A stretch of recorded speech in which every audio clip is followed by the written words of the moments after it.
Hello everyone, I'm Chaotic. Welcome back to the stream. So, today's stream, we're finally back for a full-length stream. It's been a while since I've been able to do one of these. I've just had a lot of like real-life stuff happening. Also a completely and utterly abysmal um, sleep schedule.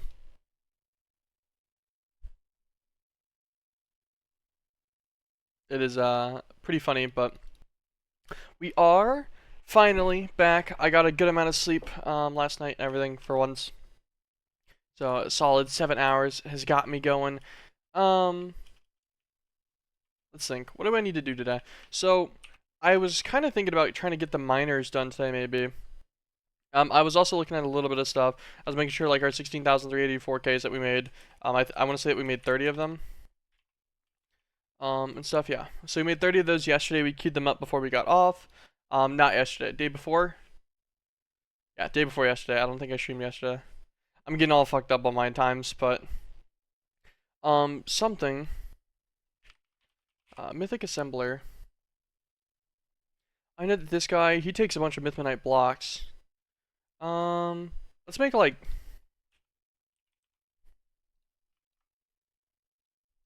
1,200 ingots.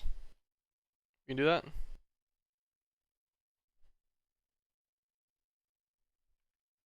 How is that gonna make enough slivers?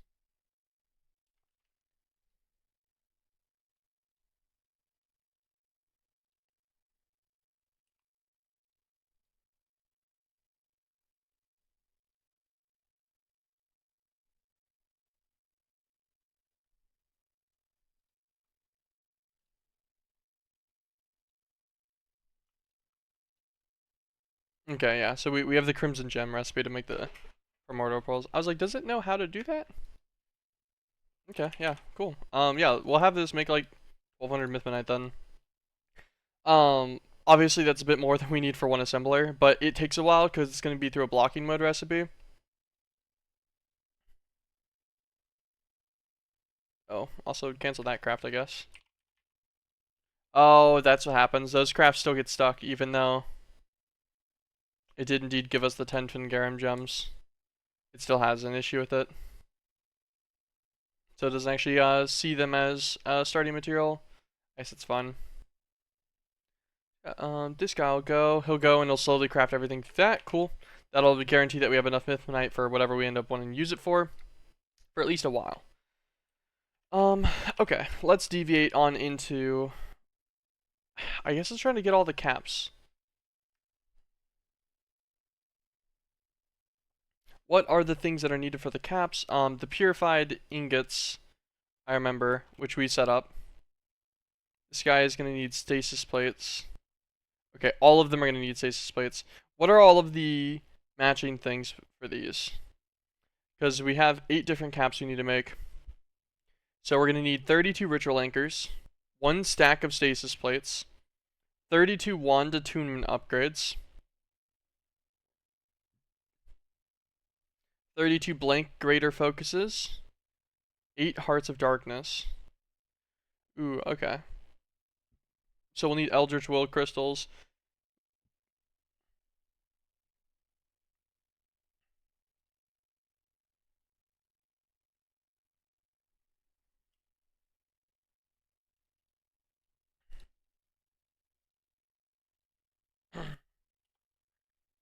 Okay.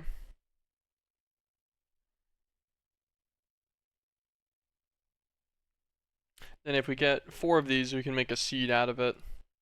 And then the seed can just be grown into more of them, no problem. Okay, that'll probably be the process there then. That shouldn't be too bad.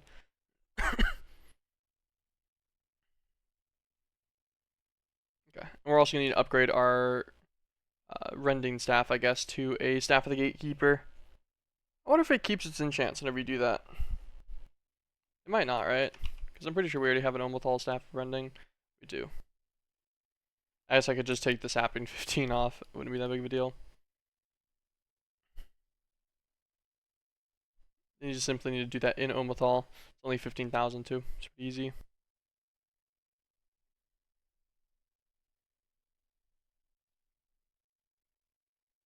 guy can be used to make infinity sapling. Can be used for the harbinger tree of the meat. Okay. Or an infinity leaf. Which makes way later on infinity fruit.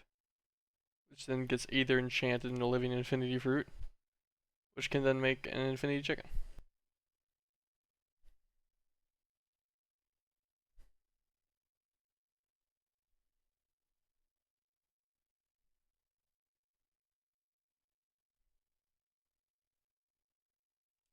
To whatever this is, which doesn't do anything right now. Interesting. Okay. Small detour there. Alright, so like ritual anchors. I have 24 of these. Make me 8 more. Kick me up to that 32 I need. Should work fine, right? Okay, yeah, it is crafting.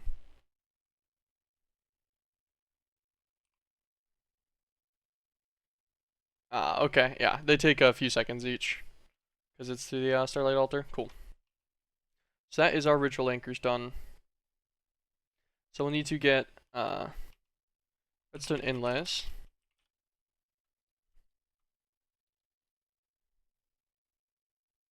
Probably gonna need even more than that, but we'll just set 200 for now. How many do we need per? 4, 8. Okay, so we need 16 times 8, so 8. Okay, we need less than that. We need a lot less than that. That's fine. That'll be plenty to guarantee that we have extras. Shadow Shoggoth Flesh.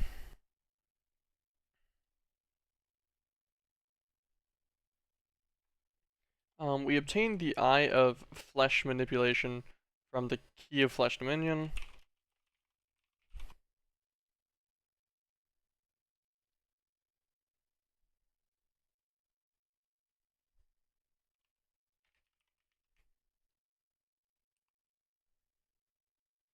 Okay. So I would need to get some more Abyssal Flesh first, and a few of the Staring Eyes as well. Run a 100,000. Takes a sacrifice too. That would give us this guy, which gives us the ability to craft all of the different fleshes. Which I guess isn't really super needed right now. I just need to go and find Shadow Shoggoths. I want to say that a Shadow Shoggoth spawns inside of the, what's it called?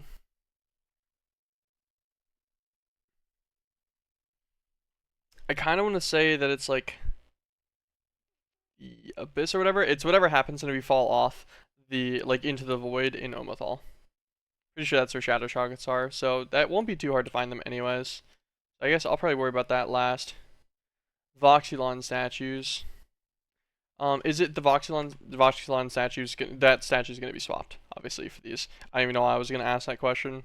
They just be swapped to each boss for the different dimensions. That'll be fine. 64 stasis plates. Okay. Bloodstained glass.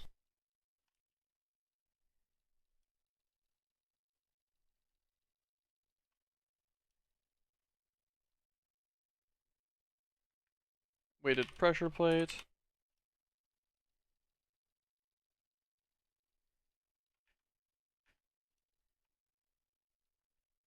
Stasis plate. Let's make 4 stacks and throw them in there. Cool.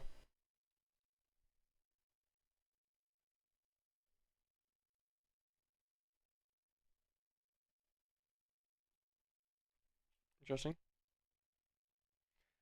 Okay, so that's stasis plates, that's ritual anchors. I want to say that purified ingots we can craft a bunch of, so we make like 400 of these real quick. It should not take long to craft either. Yeah, no, it's pretty quick, cool. Okay. Now, let's actually mark all of these caps, thinking about it, like I normally do. Tap A on all of them.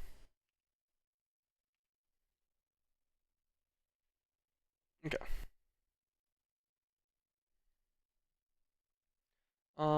Ludicrite. How much are we gonna need? Okay. Looks like just that one cap needs it, so we're gonna need the different ingots for each one. That's fine. This guy will take steel leaf and stuff. How many total is this? So is that 14 plus, so 24 ingots worth for their individual things, so they need 24 of each.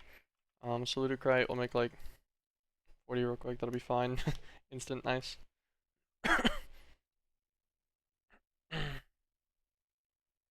Okay. Wand attunement upgrades. So, I might actually have enough of those just chilling in here.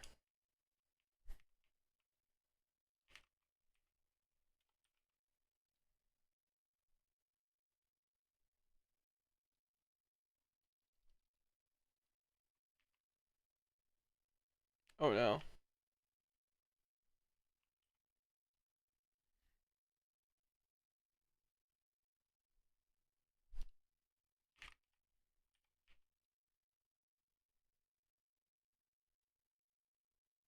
Okay. So I got just barely like a stack. So opening this this storage scanner actually causes some pretty hefty lag. It's pretty interesting. Okay, so we currently have 56. We need 4 of these per, so we're gonna need a stack. Wait, no. No, we only need half a stack. Okay, sweet. Yeah, so this 56 is enough, actually. Huge. Very nice, very nice. So we don't have to worry about that. I was curious if I was gonna have to turn the Lunium back on. So we need 32 blank greater focuses.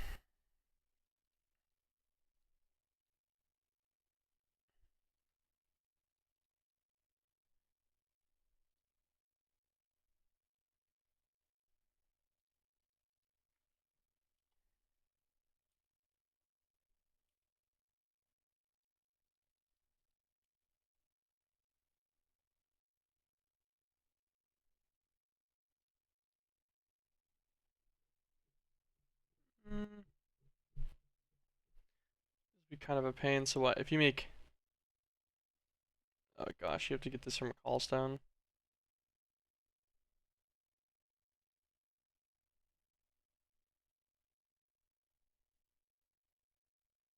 Oh, that's all like way later, anyways. Okay, cool. So it sounds like I'm gonna have to make the these guys from this recipe.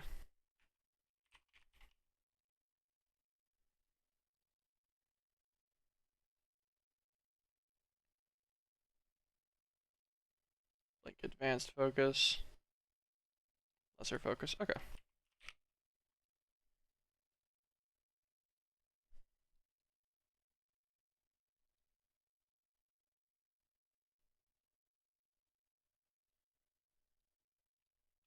All from Vithia.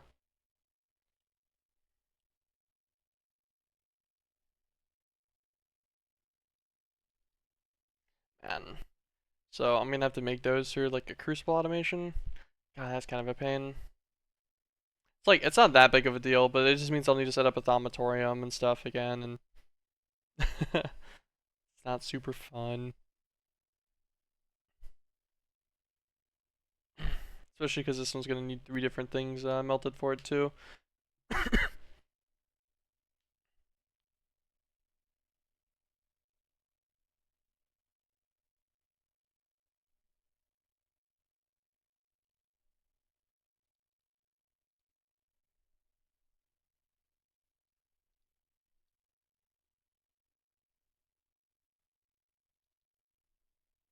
And there's no real way around it. Okay, so I guess I could either passive these or I could do them manually for these lesser focuses. How many do I need? 32?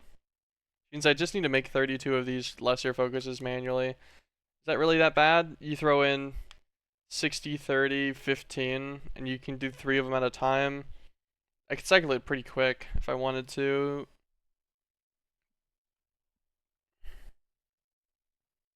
We do need to set a recipe for advancing graders inside of a auto infuser though.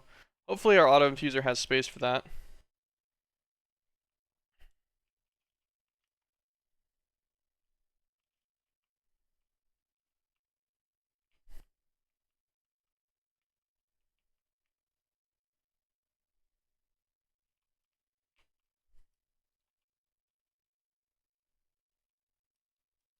Yeah, I forgot. This guy's actively working right now on Mythmanite.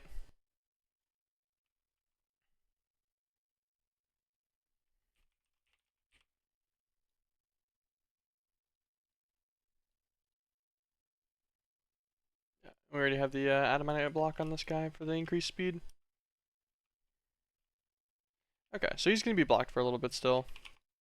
He still has a process of making 900 more of these ingots. So, I don't know exactly what his limiter speed is. Because this guy's going constant, but this guy's not stopping either, so I doubt he's getting limited by much of anything. He loses like occasionally a tenth of a second to no items input, but that is essentially a non-issue. Um, okay. Okay. What do we want to do then? Guys, let's go and manually make a bunch of these blank focuses. We'll deal with the recipes and stuff later.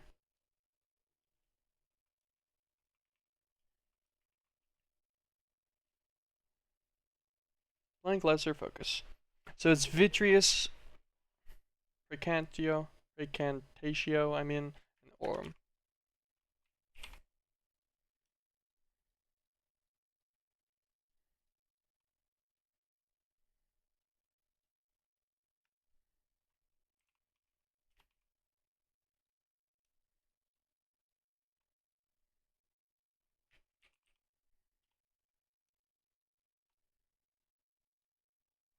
Okay.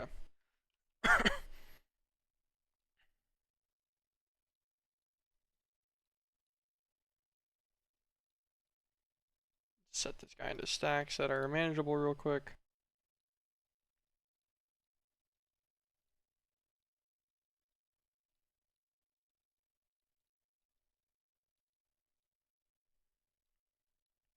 So this takes 20 per. So these are all stacks for 3 worth. Then for Precantatio,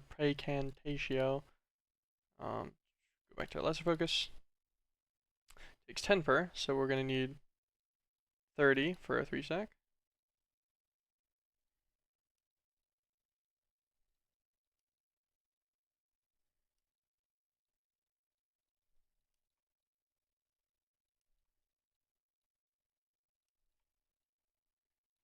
There we go.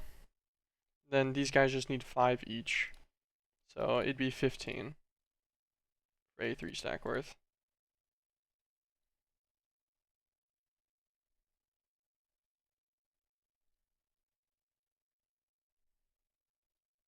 And the actual lesser focus itself is what? Ordo?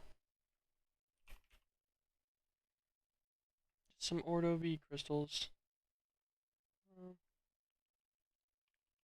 Let us put away this guy. Okay. 3 stack, 3 stack, 3 stack. 1, 2, 3. Oh, well, good thing I was paying kind of attention. These guys do not stack. Good to know. 3 stack, 3 stack, 3 stack. 1, 2, 3. Oh, you've got to be joking me.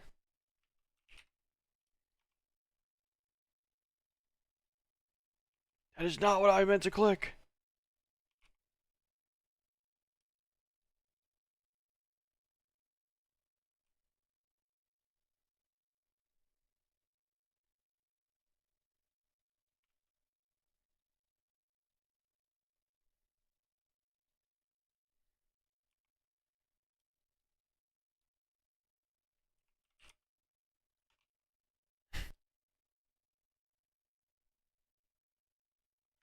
When was the last backup, actually?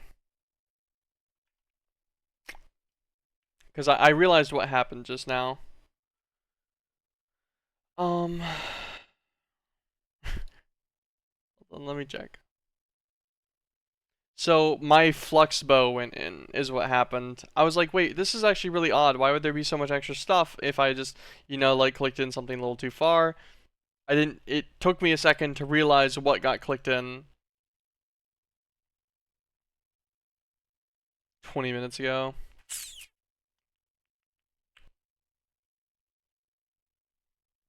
Mm.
Thank you for the follow, Gaming Intel 97. Appreciate it, appreciate it.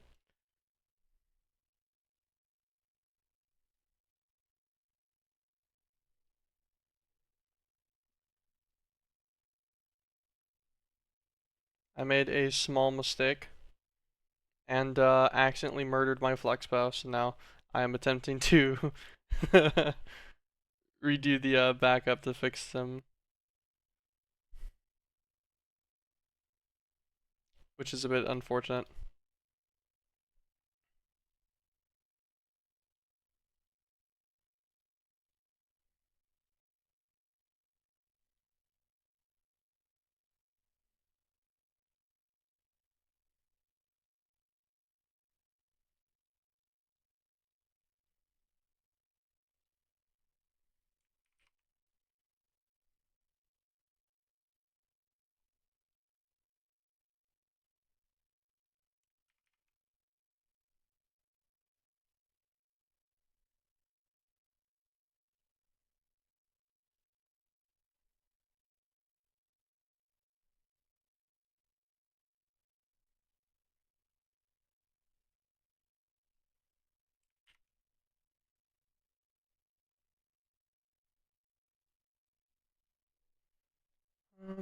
Do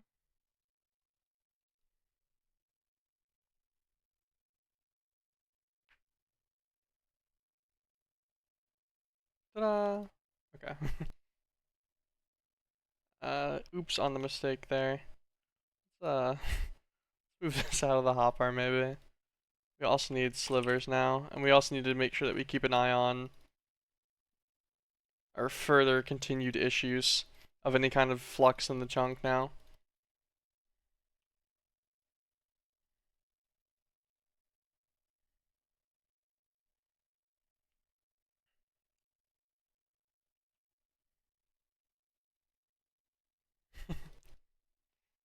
I love misclicking things like that.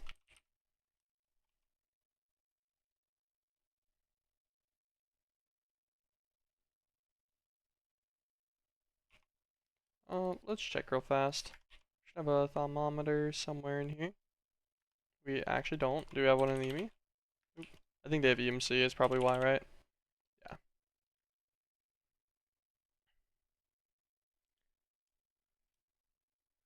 Uh,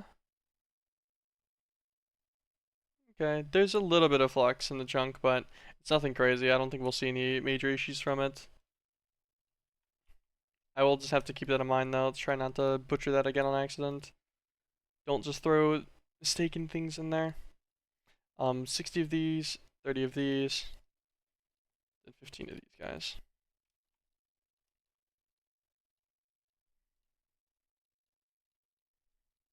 Assemble these all into what would be 3 stacks again. Okay.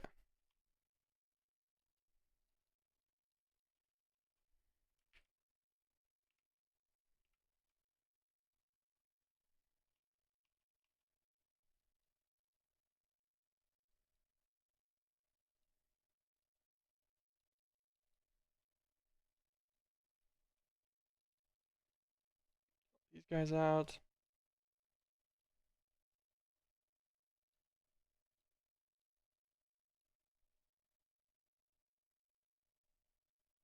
I almost got rid of my pickaxe there on accident. It is very difficult to not misclick into these. Also, all of my stacks for my Picantatio got messed up, and I'm sad about it. I had a bunch of exactly 30 stacks in here.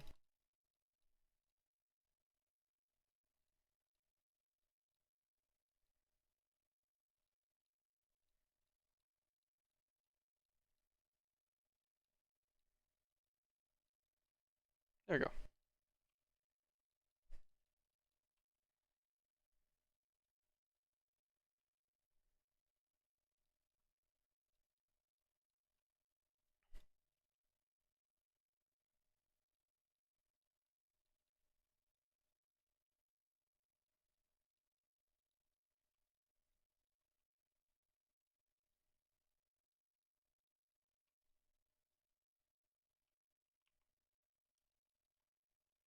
blanks. How many do I have now? I got 30 of them.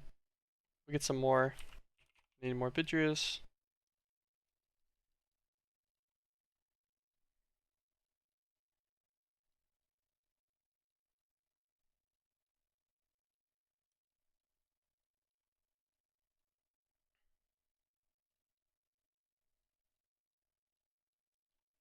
Okay. And then we need borum. Lead stacks of 15.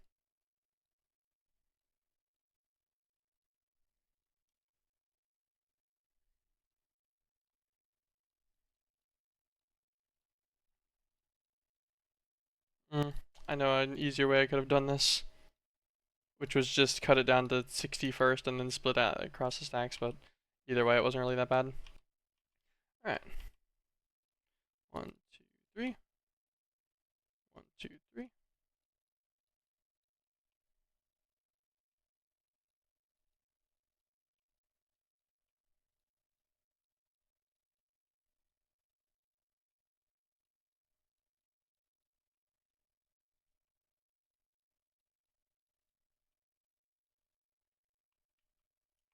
Okay, perfect. That is quite a bit more of these than we needed, 48 of them. We only needed half a stack, that's fine. We can set the recipes up soon-ish. We'll let the last 600 Mythmonite finish first, so we'll worry about that later. I don't think these will take too long to process anyways. Okay, so we've got all those, we got the inlays, we have the ritual anchors, the stasis plates, the wand attunement upgrades, the purified ingots. So all we're missing is the Shoggoth flesh and the Heart of Darkness, I want to say, for the repeatable ingredients between each one, right? Oh, well, like, and the focuses too, but they'll just be a crafting recipe. So Hearts of Darkness are going to need a bunch of Eldritch Will crystals. So let's go and get the stuff to make 4 of these. So we're going to need to run 2 Tartarite ores, 100,000 PE, and a sacrifice. Okay.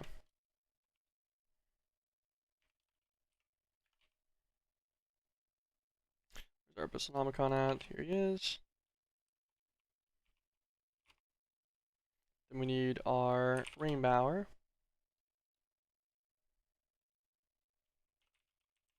Because I think he's our healthiest mob that we have in an imprisonment tool.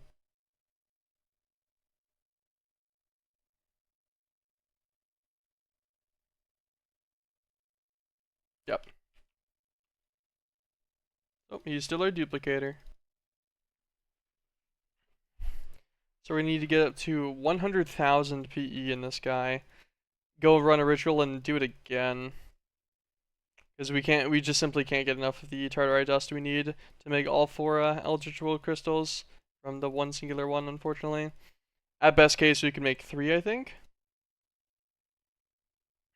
I want to say. Yeah, you could Tectonic initiate it for 3 of them, but you don't really need to do that. They're only used for the Will Crystal, that's it. So, just doing the ritual twice to get 4 of these guys and then making them into a seed immediately is definitely the way to get this done. Their seed does occasionally require moonstones, but I think moonstones are pretty easy. I think we already have a little bit of extra Loony Reactive Dust. How many Will Crystals do I need? Need them for Hearts of Darkness. I'll need them for other specialty stuff later too. Oh, they're needed in constant for Cursed Mermentite buckets. Keep that in mind. Okay. Final answer though, not actually that many of them, so it won't be that big of a deal. Okay. Yeah, we can do that, no problem.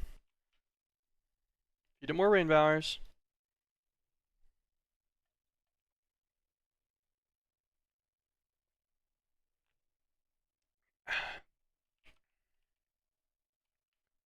He's only at 48,000.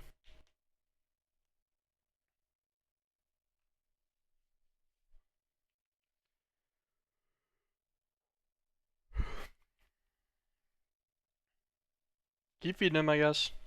So right click, hopefully it keeps grabbing it.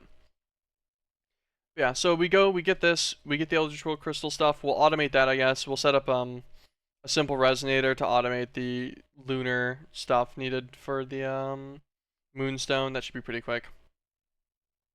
Set that up, had that just feed straight into the system, no problem. Shouldn't be too bad. And then we'll be down, that'll get us everything else needed for the Heart of Darkness, other than we will need to upgrade our Omothal wand over to a better guy. I guess that'll be required. We'll definitely want to increase him to the Jazahar's thing. We need that to do the Heart of Darkness craft. And I think that'll be most everything done, other than like Shadow Shoggoth flesh. But we could probably just go and acquire Shadow Shoggoth flesh for now, instead of setting up a way to craft it. Okay. There's 100k there. Yeah, he doesn't have his like little glowy part around him anymore.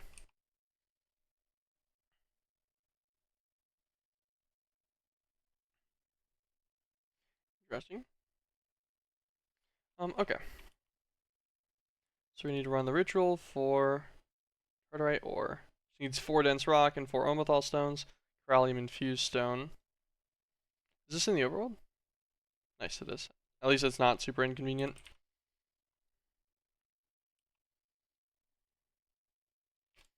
Grab a mob imprisonment tool. Get our bow and our quiver out as well again. And just yoink something somewhere. Any mob will do. Okay, maybe except for Rainbower. Yeah, maybe we don't want a Rainbower. I did consider though. I wonder what would happen if I mob spawned a Rainbower inside of the oh, squid it is. If I mob spawned a Rainbower inside of the Arcana dimension, because I know that the Arcana dimension kind of just multiplies mob health, I wonder if I could get the Rainbower to be even healthier, so that he would be even better as a sacrifice. I don't know.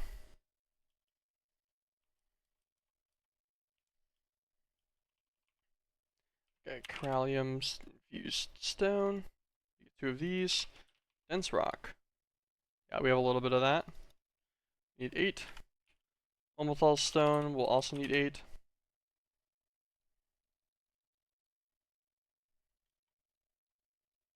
Okay. 2, 3, 4. 1, 2, 4. Corallium stone. Put down our squid. Do a shift right click. Kill our sacrifice. Thanks for the 12 ink stacks.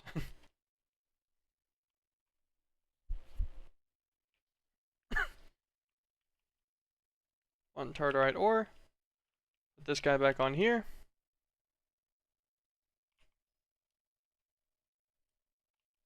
Alright.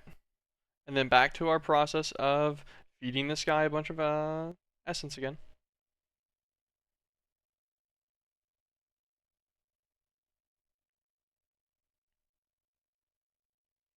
I'm going to say that every single time one of these guys gets clicked, it should give a approximately 1,000 PE or whatever from Abyssal. Because I think you get 1 per HP, or 1 per half a heart. So since he has 500 hearts or 1,000 HP, should give us 1,000 each time he technically dies, is what it thinks is happening at least. Means you should only need about 100 of these clicks to fulfill the Abyssonomicon. It'll make it pretty easy to tell whenever it's full though, because once again, like last time, it should stop being highlighted whenever that happens.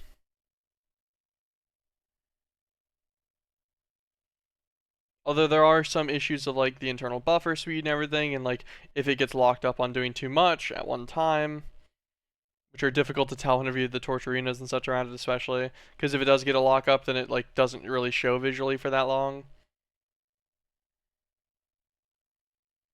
It should be getting pretty close to full now though. Yeah, it's getting up there.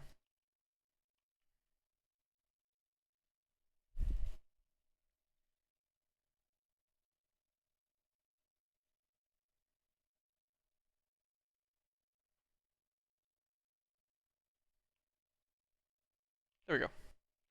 Okay. 4 more dense rock, 4 more Omothal stone, 1 more Corallium infused, and then I totally put away that mob imprisonment tool, even though I did not get another mob yet.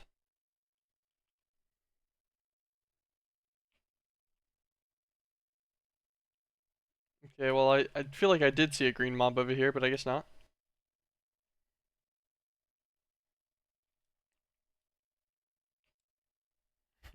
Saw a rainbow in there. Anything that's like not aggressive.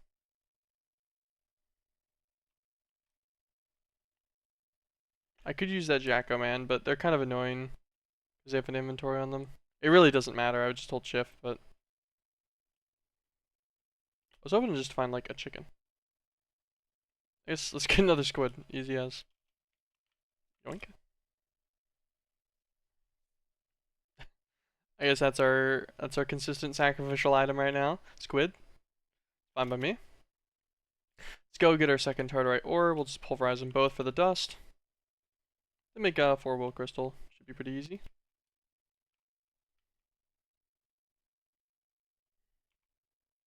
Thank you again for the 12 ink sacks. Appreciate it.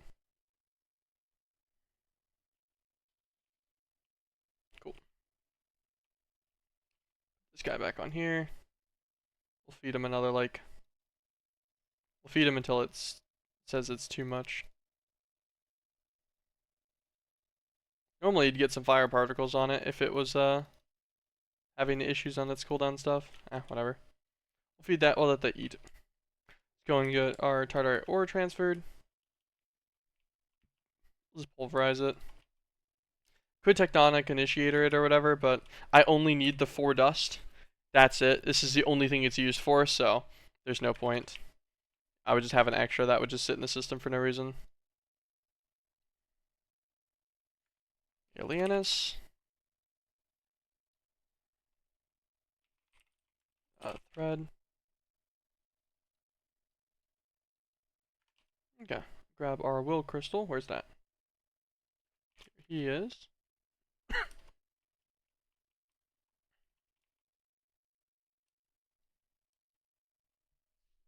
Cool.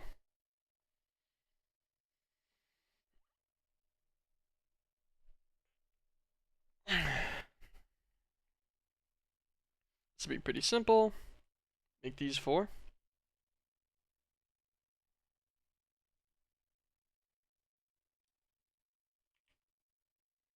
Okay. Put this guy back up. Will crystal seed. This guy is simply just going to need to go into a Fido. Which I believe we have extras of sitting inside the MeatBallCraft compact machine.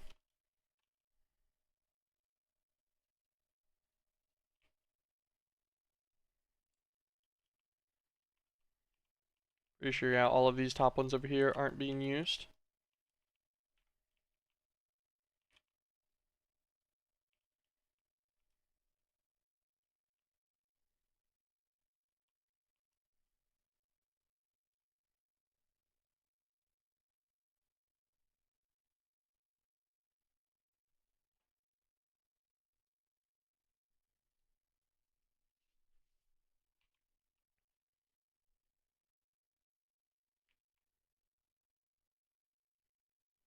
Okay, this is where I ended up putting the weeping blues. Just double checking on how this all ended up working.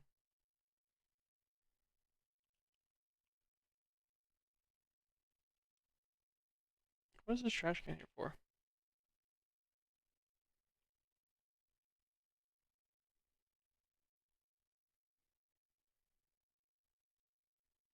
Because it's not filtered. This isn't filtered. This is filtered. Okay. I was like, what did I end up filtering on this then? Because I figured there was only trash can because somewhere else got filtered. So yeah, this is filtered to only allow in the petal. So this is where the extra weeping blue stems go into.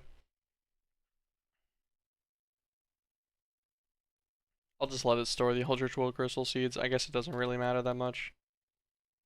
We need to also passive a source of moonstone in here. That'd be fun. Yeah, these guys are passive on their sap spits.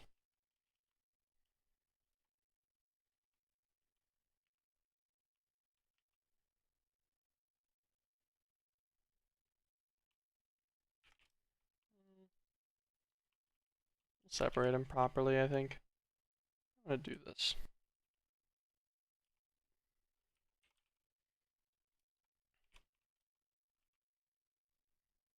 We'll build him off the wall. Let's get ourselves a crescent hammer, disconnect these guys.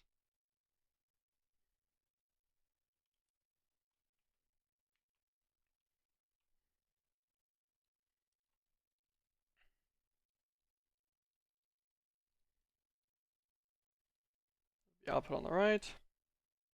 Auto input from the left. Grab a crafter. Crafter tier 1 will work for this guy because he only needs the one recipe.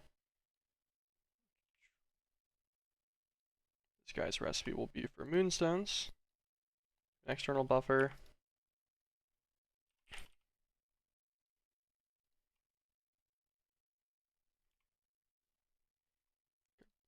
We need an extra link, and we also need a resonator. Pretty sure I have everything that, I'll have these on demand. Dang it, more dimension hopping.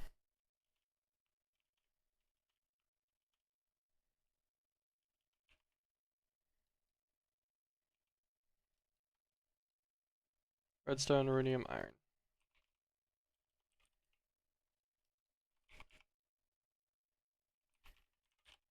Couldn't remember if it's 2 things of ruhenium or 2 things of redstone. I'll just get 2 things of both, that'll be fine. We're just gonna make a stack of resonators, so if we need these in the future, that'll be fine. Alright, back to what we were doing. Should be fine with just this much dimension hopping, it's not really that much.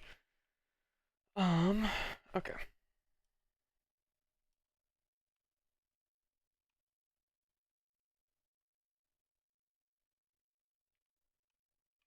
Put this guy here, that'll be fine.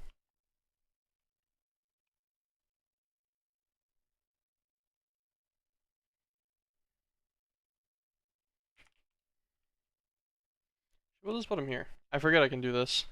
If I just use a little bit of filtering, this won't be too bad. Okay.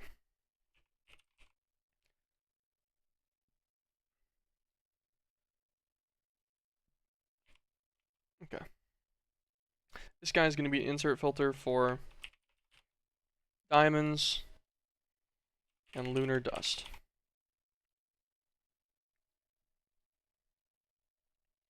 Will just be whitelisted on his insert. That'll be fine.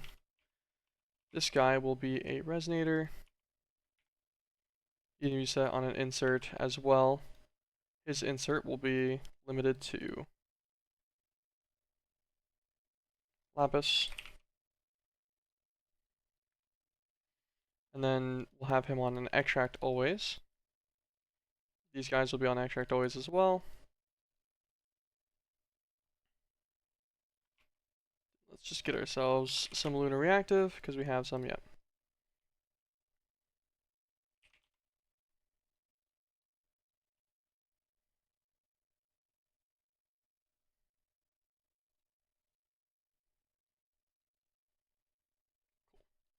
Just remember this layout, that's fine, doesn't matter to us. Okay. One of these guys is going to be set to diamonds.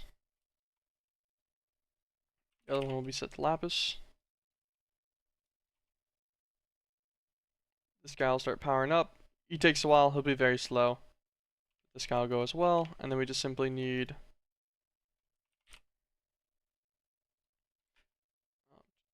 flex point. Well, he's cryo stabilized too, why not, right?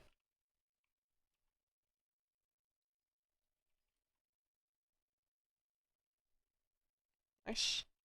It is going to auto import the moonstones correctly. Get a water source. Use one of the higher tier ones.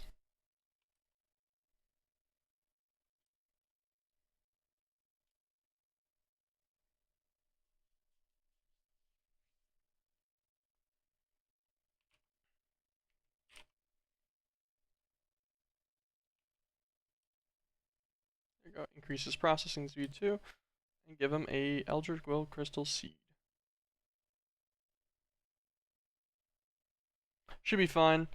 This should reduce its usage by a lot, 95% chance to not consume a moonstone Pretty nice. Extract on this guy, insert on this guy.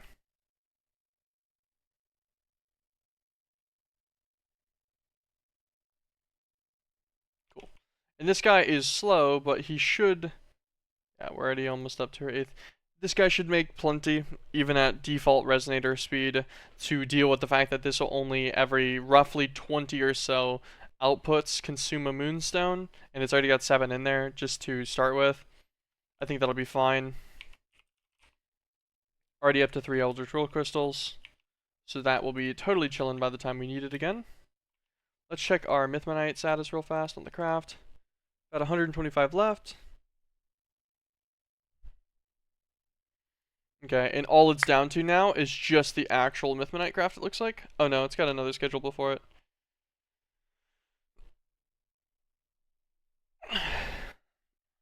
Just the packages need to get unpackaged into the craft.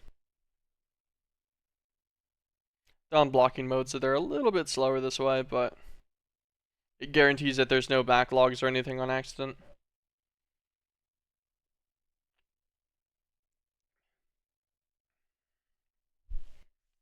I see what's happening. It's crafting Adamantite, and then it's crafting the main ones.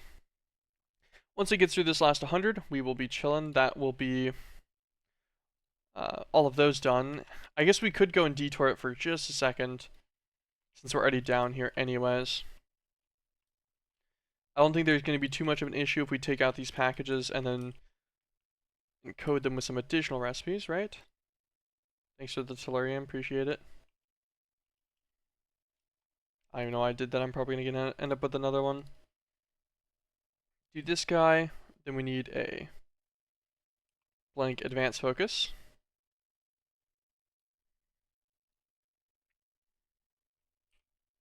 And then we're going to need the blank greater focus. Save these guys.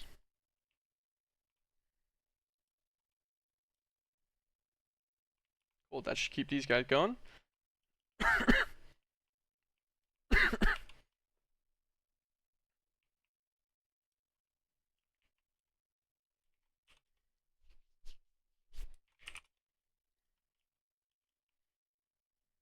Yeah, this one gained a moonstone. We're already at 12 of the... I believe we only need 32 in total, so I don't even really need to do anything with that. I could time it bottom one time if I wanted to. Give him one full set. Okay. So now,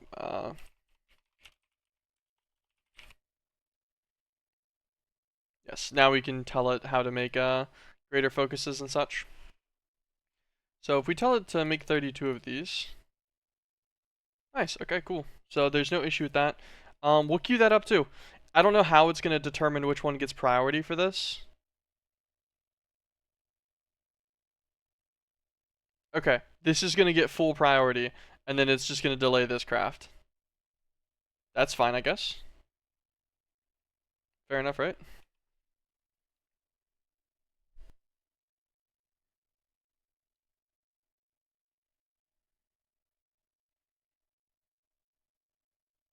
Looks like it's just going to make all 32 of the advanced focuses first, and then make the greater focuses.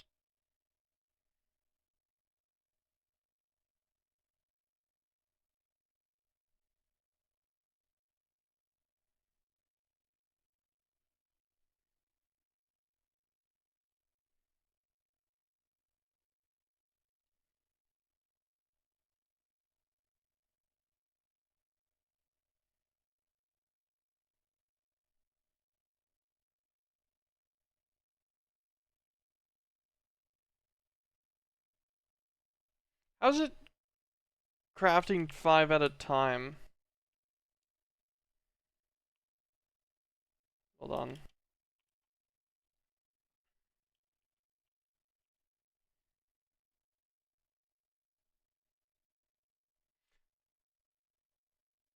Okay.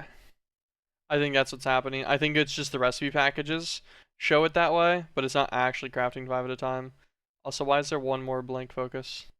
Oh, it was just in a different recipe package slot. Okay. Alright, so that made all 32 of the blank greater focuses we need. That wasn't nearly as bad as I expected it to be. For some reason, I felt like that was going to be more of a pain than it was. Just to double check everything else before we leave this place again. Hearts of Darkness will not need anything else in here. Statues are all combination crafts that will deal with Shadow, Shoggoth, Flesh. We'll go and deal with in a different dimension. We have everything else here. Okay, cool. We can finally leave that alone. Let us grab ourselves, for one, our tome. We're going to need it pretty stacked out with some more PE again, because we need to upgrade this guy. Omethal, Dreadlands, and Abyssal Essence. Abyssal, Dreadlands, Omethal Essence. That's all three. Perfect. I don't know if I'm going to need to unenchant this guy. I wonder if he'll keep his enchants or not whenever I upgrade him. I'm not sure. 2 Eldritch Scales, 2 Athaxium, and Chaggoraths.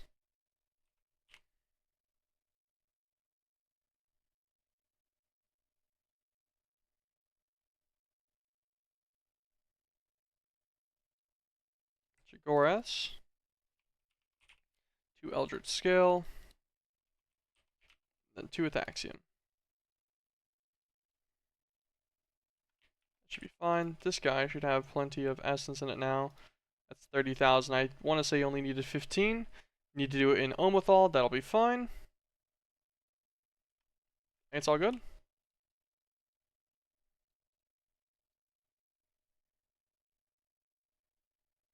Looks good to me. Okay.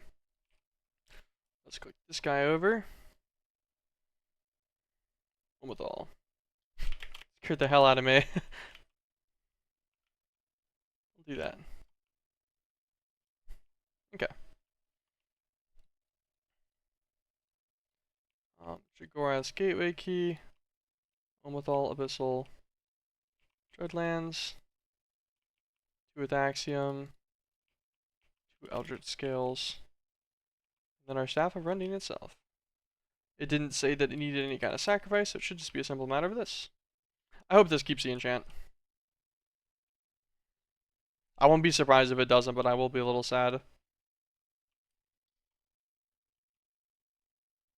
Ah, it did. Nice.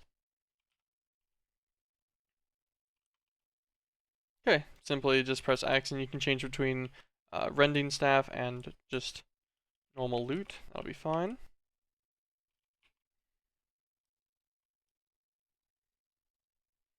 Wait, some of this extra stuff now.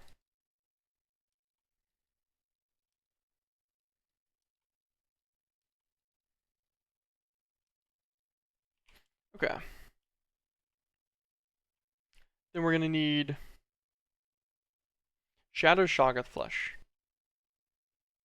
Pretty sure Shadow Shoggoths are found in the Dark Realm.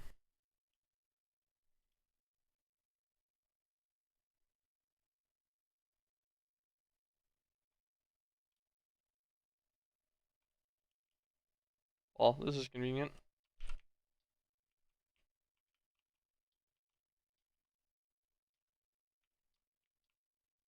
I have no idea why all of these guys are completely invisible. I guess that's the shadow part, huh?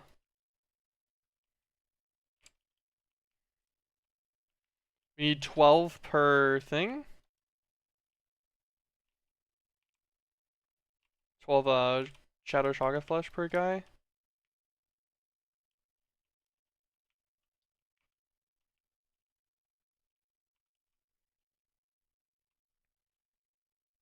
We're only making 8 of them, so you really only need just over 90.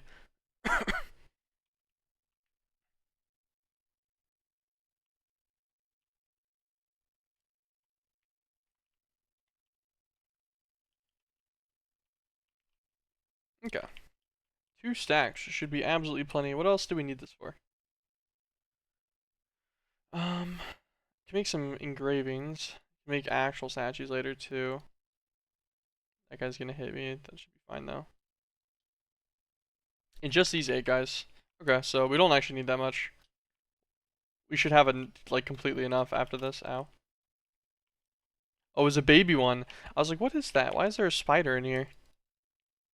Okay. I think that was it from this. That was very quick. Go home.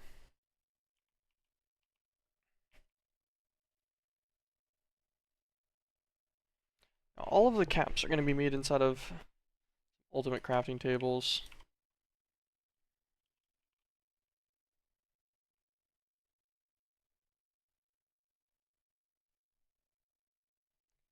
This guy, I can swap out all of the earlier caps, or I could just add a new one.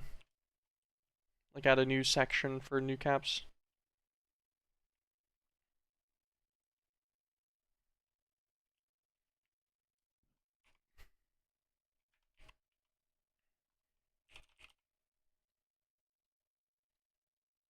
I think need 5 ultimate package crafters.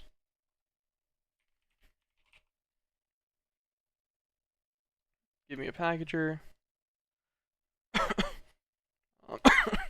Give me 7 more extensions. Then an unpackager.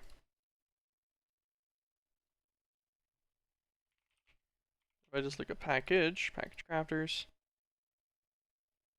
I forget that I can just look up the rest, like I can just pull a recipe package out too.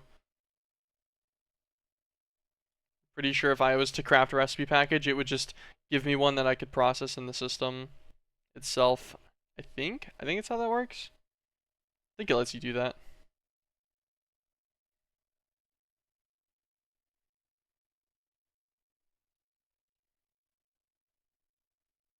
Okay, I clicked on something I don't actually know. Or well, I have as a recipe, but I just did it as a recipe for on a whim. Okay, give up. I was gonna mess with that for a second, but I really don't care that much. So we'll just leave it. It just needs a 3x3. That'll be fun. From right here. Needs our unpackager.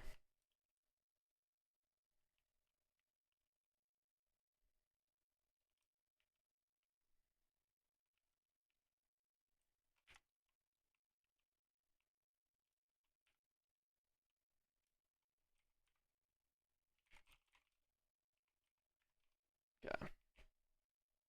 Let's go and grab some package recipe holders. Just grab 2 of these guys. Sweet. Load their nothingness. Set them to ultimate crafting tables. And then Candyland. Leave.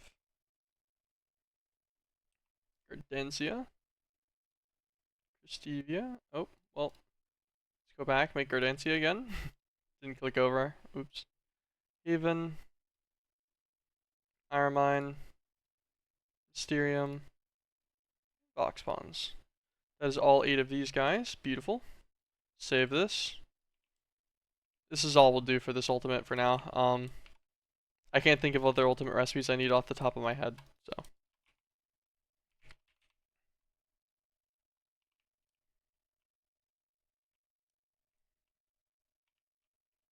I believe this guy should really just work through all of these. I guess if I look up Vox Pawns cap, yeah, cool. Works just fine. I'm pretty sure you can connect to any part of those and they'll see it all properly. Okay, so Vox Pawns cat, what are we missing? Just the Heart of Darkness for that one. Beautiful. Then we'll go through, we'll do a set for each one of them, and then shouldn't be too bad. Heart of Darkness. Here's all 8 of them. Okay, Vox Pawns. Craft him up. Take him off the list. Mysterium.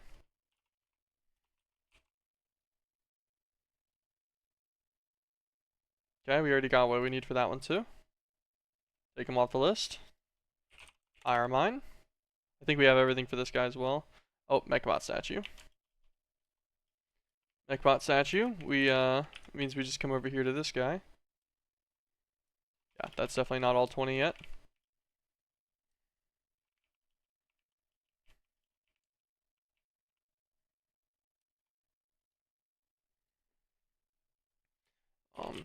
Mechabot.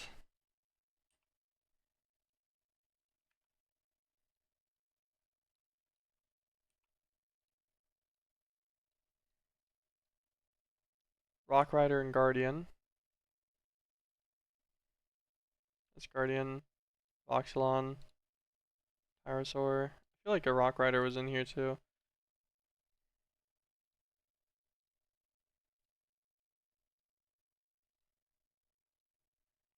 Okay, guess not. Do a Rock Rider statue. Crystal Core. We have that one. I remember I just taught it a bunch of random ones at one point. Vino Corn. Definitely don't have Vino Corn. Haven't seen it. It's pretty distinctive visually. Vino Corn statue.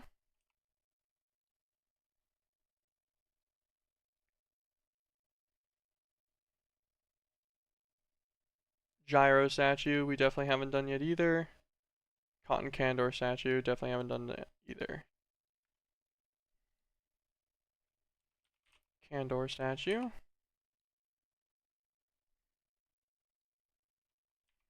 Gyro statue. Save. Candor frosting. Mechbot CPU. Rock Rider stones. Just throwing in those guys because I'm pretty sure I didn't do that already with the sack of them into the system. Okay.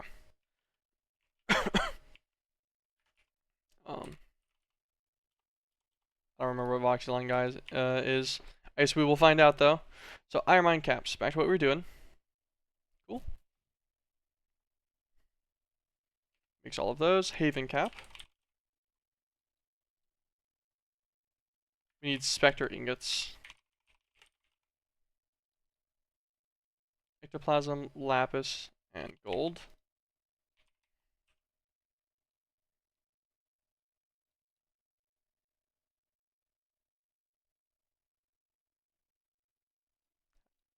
What am I doing with this? Oh, Wizardry Combiner. Yeah, sure, dude. I'll just make 1,000 ectoplasm. It's fine by me, actually.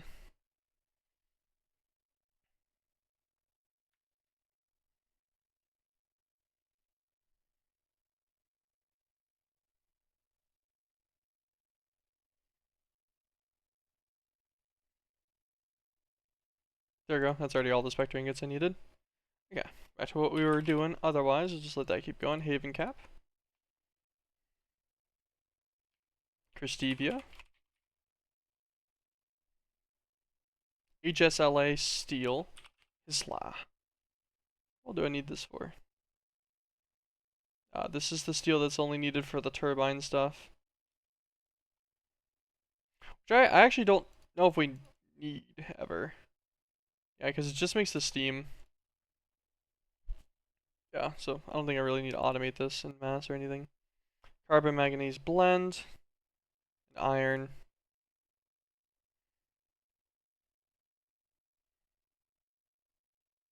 Make like 10 of it.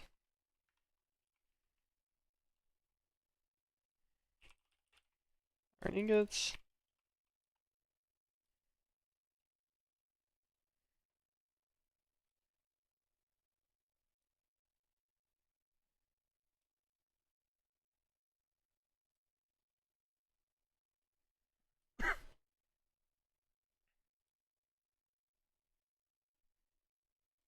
I know I'm making a lot more than I need. I'll just make all of this real fast. I'll just guarantee it has enough to do its full sets. Okay, cool. Get all of this back out of there. Okay, back to what we were doing. Christevia cap. Gardensia.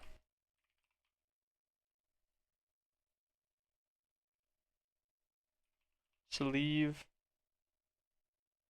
Gyro redness.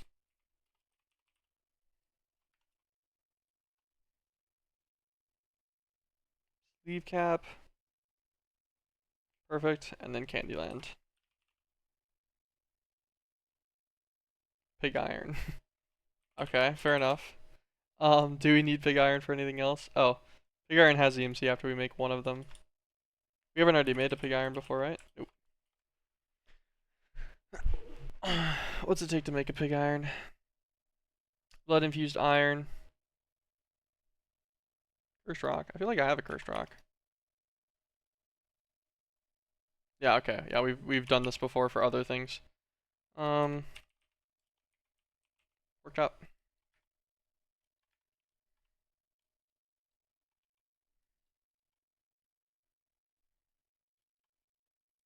Cool.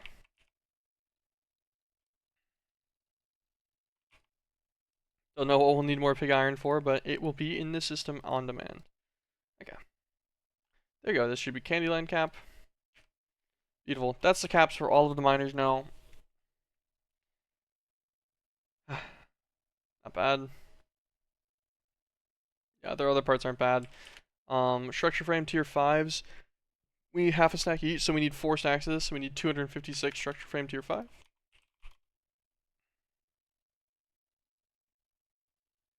That is, yeah, that's exactly 4 stacks. I was just worried about my math for a second for some reason. Gold plates, we'll teach that to the rest, to the energizer, and then energized silicon chips. Probably just an EMCable thing, right? Yeah. I forget I can click these out on the floor. Forgot I used to do this. It's been a little while. Okay. That'll be plenty of those. Gold plate.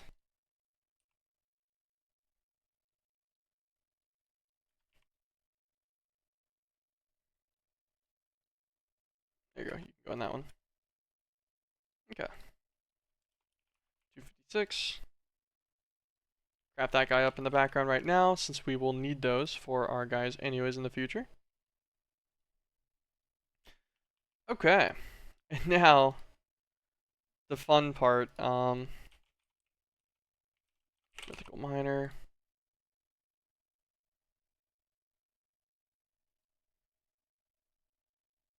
Box pawns is going to need cosmic matter and ethereal fabric. Those are kind of hard to see, but that's fine, I guess. Mysterium. Liquid madness. Stevia. Seared gravestone. Candyland. Oakish chocolate. Creeponia. Nope, Creeponia was already done. Believe.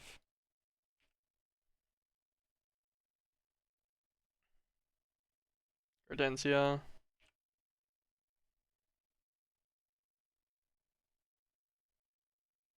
Iramine. Haven as well. And I want to say that's it. Yeah, that's 8 separated liquids, and then there's a 9th liquid for the cosmic matter. Uh, yes. Cool, perfect. So that is the 9 liquids we need automated for the tier 2 shell, essentially.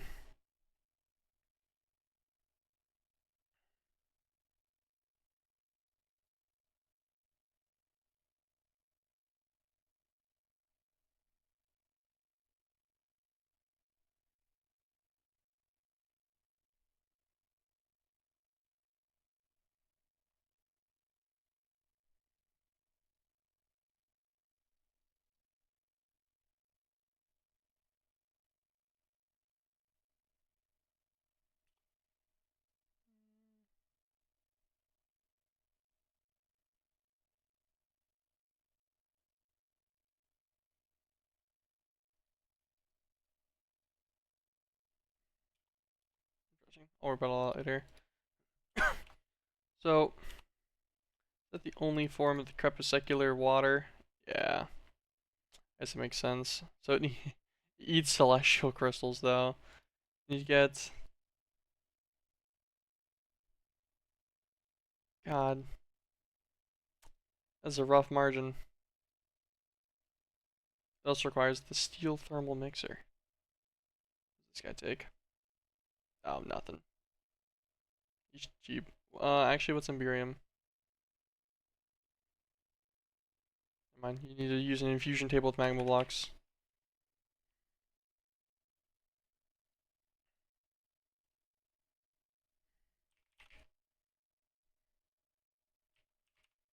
blocks and a sack of coal.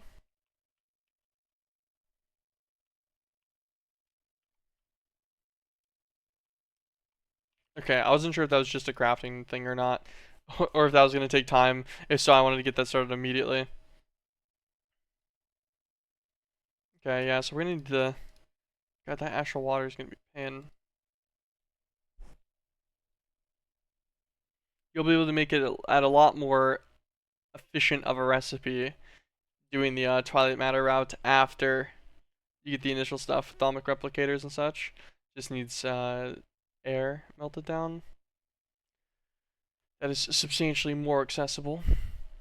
But until then, it's rough.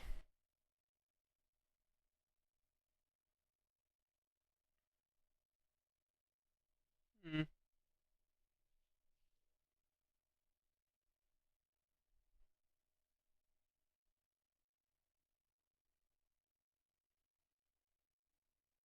I do see people complain about this all the time, and I understand why that happens now. Okay, it makes sense that you get exactly 3 Cyberall collectors from doing whatever this recipe is. So Physidoic Prime, and we need 4 reflectors. So you need 9 of each gem, some colored lenses as well. Oh, no, you're gonna need more than that. You need 12 of each gem. Colored lenses, spectral. You also need 16 impetus mirrors.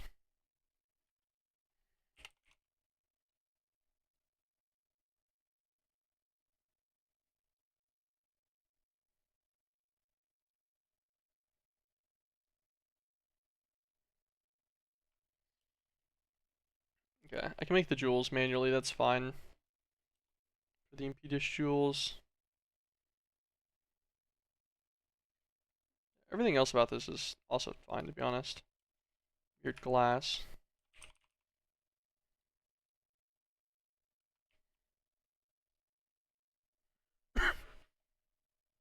Um,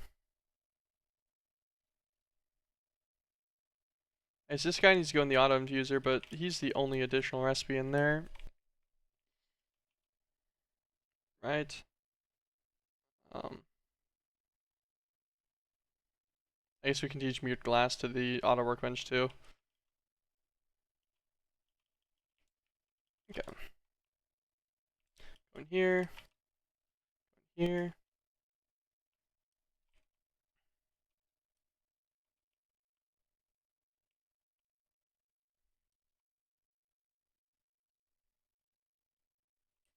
Impetus mirror, auto infuser recipe.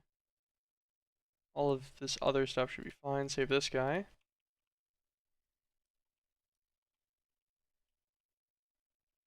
Then we need our workbench.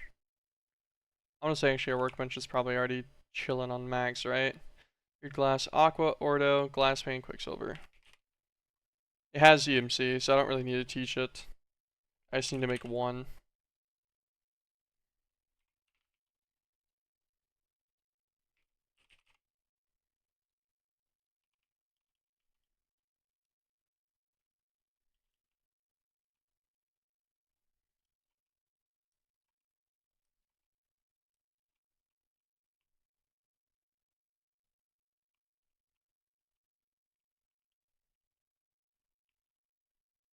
Okay. Mirror. Perfect. Glass.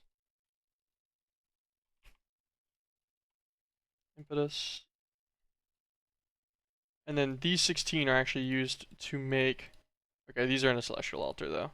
And they have to be done in a celestial altar. Cool, okay, fun. So I get to do that anyways. Colored lens, not done in here anyways. Sweet. Alright, let's leave this place.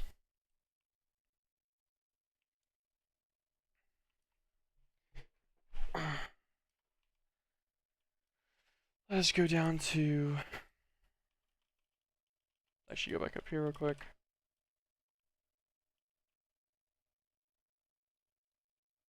Oh. One with a warp cleanser. Use that real fast.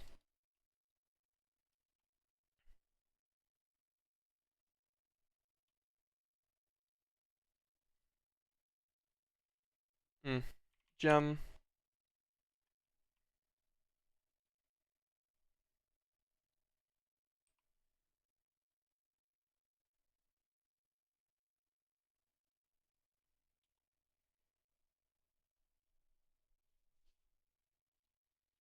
Any quicker way to get celestial crystals?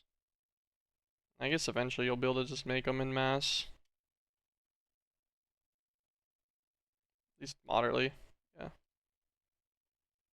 Yeah, you just need 1,000 to start with. You'll be able to make them quickly in mass, I guess, would be a better way to phrase it. Because yeah, needing 3 of these per bucket of astral water is pretty rough.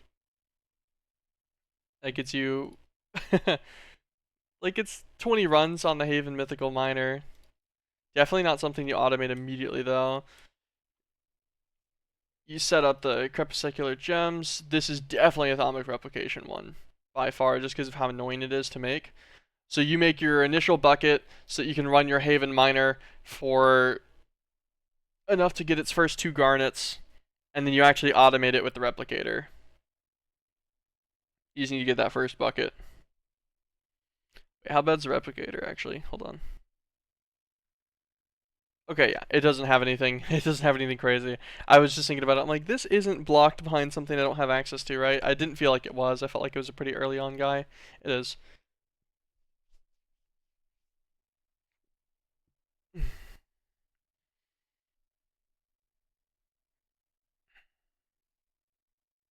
But yeah, okay. Okay, what we were gonna do is one of our gem recipes is messed up. Um, what is it? An Orium gem? This guy in here. Take out the celestial crystal. Set this guy to 0. Save. Also, click into the next recipe slot. There was something else that could be made in here that I was just gonna do. That I just hadn't done yet. What is this? Yeah, automatic Starlight Altar, okay.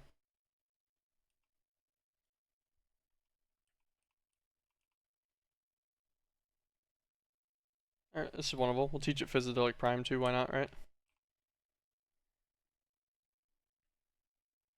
Spectral Lens, need that. It already knows Nocturnal and Illumination Powder as well. Okay. I think it's good. Looking through my stuff just to try and see if I missed anything. Nah, that's all the infuser. I'll make that part manually. Okay, I think that's good.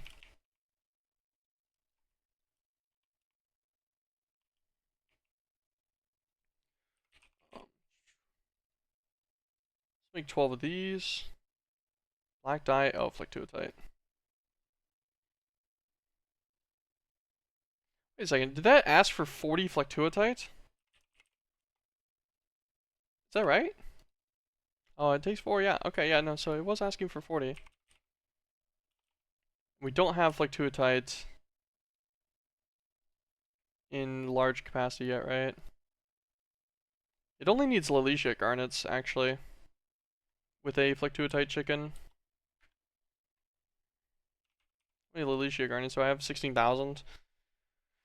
Technically 65,000 or so if I cut them.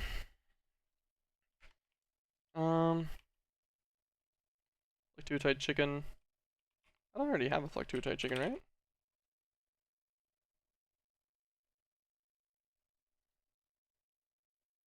No, okay. I was like, I feel like I made something similar to this before. I'd just been previously making the Flectuotite. Let's make 2 more sets of Flectuotite real fast. We'll make the chicken. We'll also set up the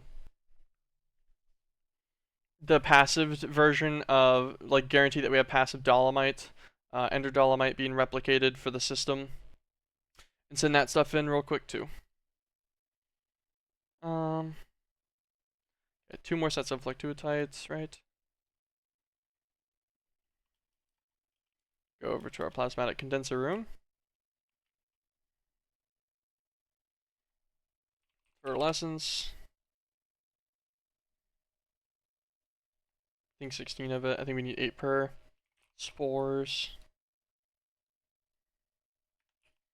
Pretty sure we only need like 10 spores or something, but we can just take out the extra.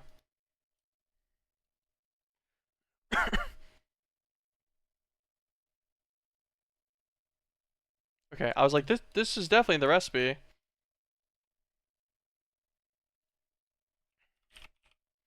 Tuatite.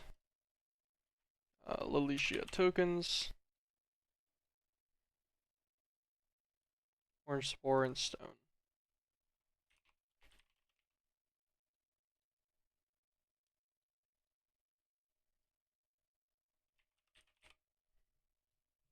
Okay, Tuatite chicken. Go to this last one where we have all of our other chicken eggs. These are all of our gemstones. This is our Tuatite guy. Also, actually, we probably have a section in the book of creation for this, right? Thinking about it. Okay, yes, we do. We do indeed. Yeah, I never ended up making the skullbone chickens, Varzium, Blasium, Baronite chickens, or the Rhenium chicken. Is the Rhenium chicken even needed? I feel like the Rhenium chicken kind of loses to just the excavator, right? Maybe that's my opinion. Because our excavator on Rhenia is probably pretty cracked now.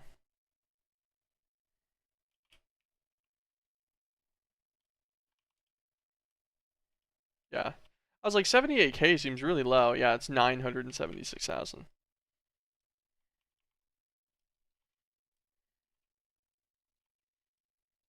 I have an odd feeling if I just did one more inventory worth. If I broke all of this rhenium down, this 8,000 with the enhanced fortune, I'd probably have a majority of the rhenium I'd need for the rest of the game. Maybe not all of it, depends on what you're doing, I guess, but probably the majority worth.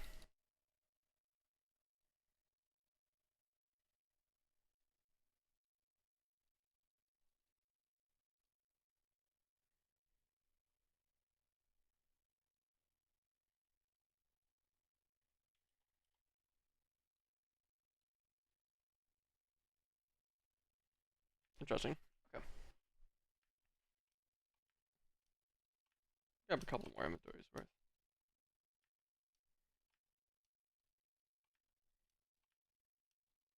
Cool. Okay, let's go back home. I just wanted to come here and prove a point real fast, which was that, yeah, I don't think a rhenium chicken's needed.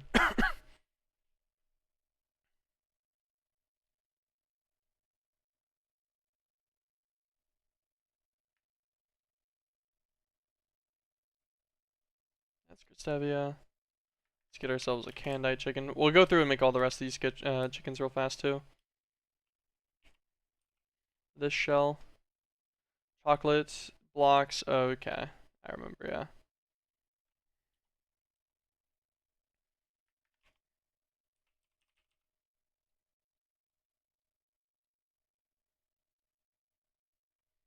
Yeah, so we're gonna need 40 of each in Candyland. Guess let's go and just mine those real fast.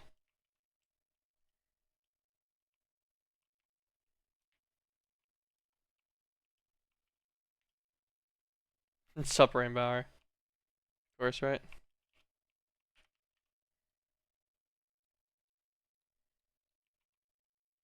That's 20 of them.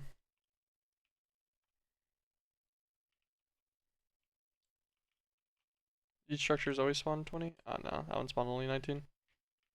They're pretty close to just need to mine a couple of each one.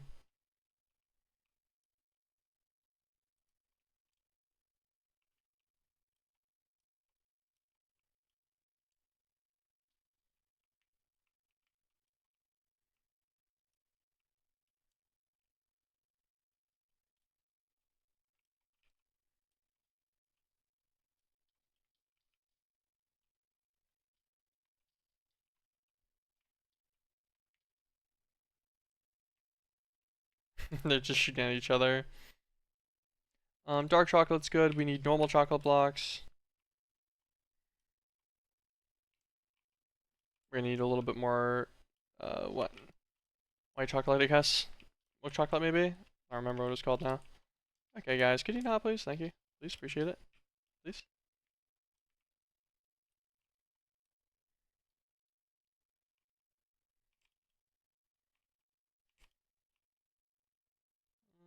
Okay, that's it. Alright, set that guy to Holmes, go back. Okay. Need 40 for each of these.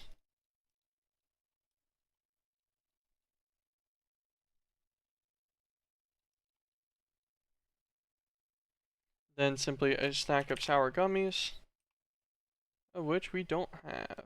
Nice. I know that we get sour gummies from just killing guys. I wish I checked the other part of that recipe before I came back. I gotta go back in here again. But yeah, I know that sour gummies are just a mob spawn chance. This guy's an ambient pixen, mob imprisonment tool. Just for good usage. This guy's gonna get yoinked as well. That gives us an ambient and a glowing, or a glistening pixen. We'll probably need that guy for stuff later, which is why I yoinked him like that. Yeah, that's a bunch of sour gummies right there. Kill the peppermint snail, rip that guy. I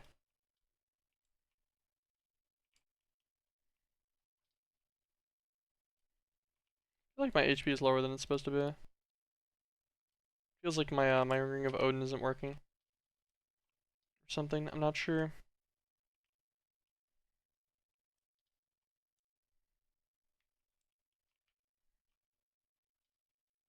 God damn it. I killed those guys and they exploded.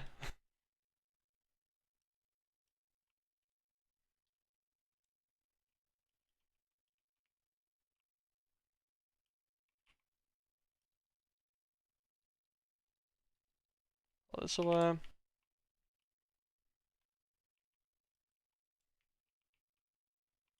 okay, perfect. That is our stack of candy that we needed.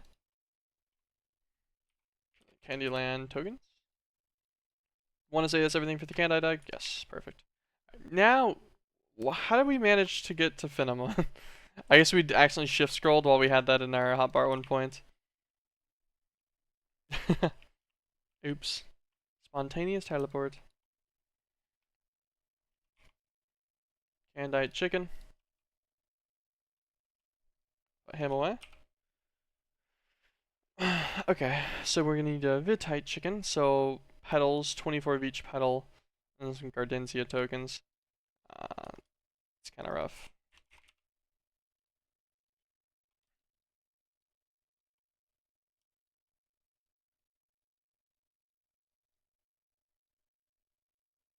Okay, I have no purple petals whatsoever.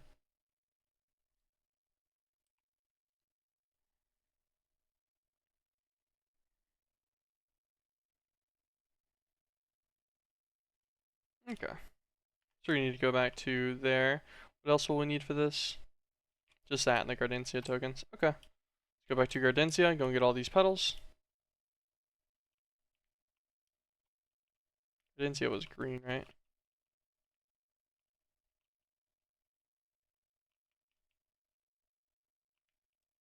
Red. I guess it makes sense as well.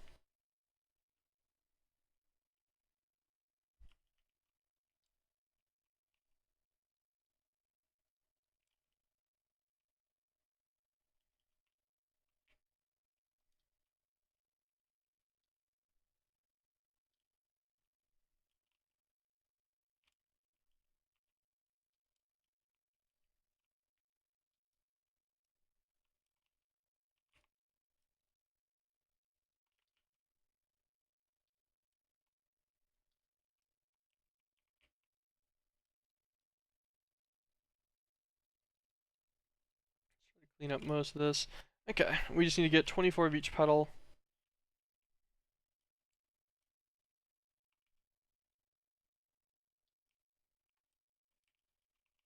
Oh, he jailed me. I was like, why can I not go down?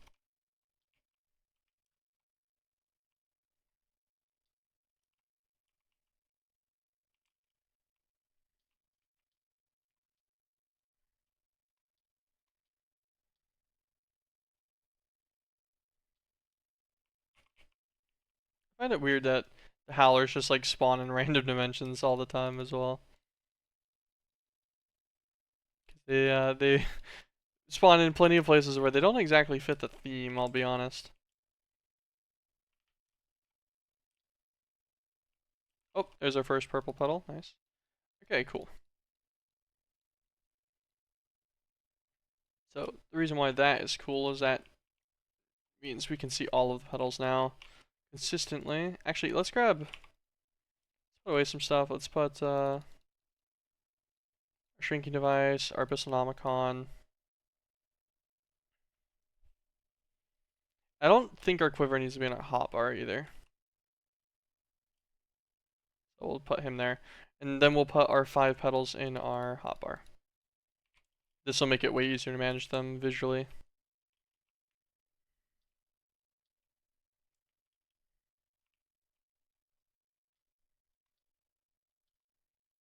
I forget these guys have like 1000 HP, so you can't exactly do like a baby shot on them. Because they have 1000 HP and they're wearing armor. Is I guess more specific. So it needs to be at least a bit charged.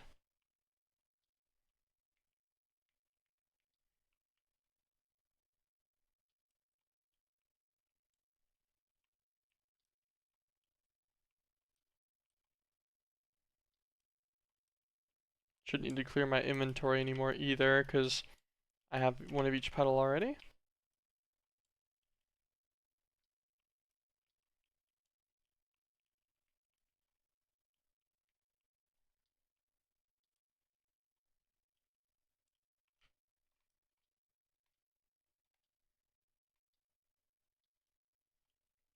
I love every enemy I fight having thorns.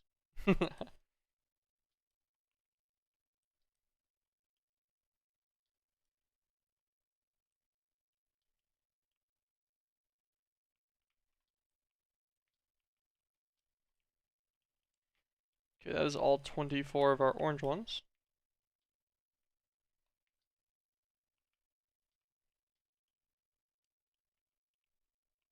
I think the carrot tops drop an orange one 100% of the time, and that's it, right? Yeah.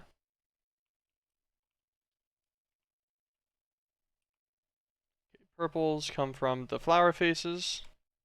Purples and blues come from flower faces. Greens come from the vine guys. And sunflowers if I see them. Oops. Okay. Flower faces. Arc vines. What does Brocco head give? What if he gives any of these? Yeah, it doesn't really seem like it. Alright, so looking for these guys. This guy should always drop me a purple or a blue. The arc vines. I don't think we need squashers for anything either. So we have enemies to attack now. Well, actually, you know what we have? We have mobs to mob in prison is probably what we have. This is gonna save me a lot of time, I bet. Just do this. Because we need red petals, which will be from arc vines, and so are greens. And then purples and blues are from flower faces, yeah.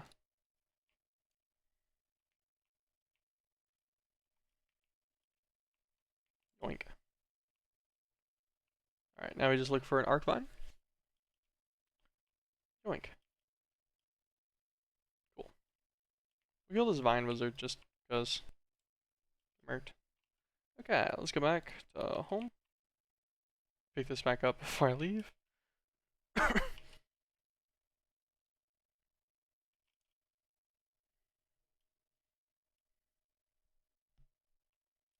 Okay.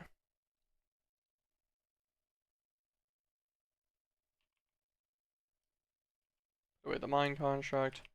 We'll do arc vines first.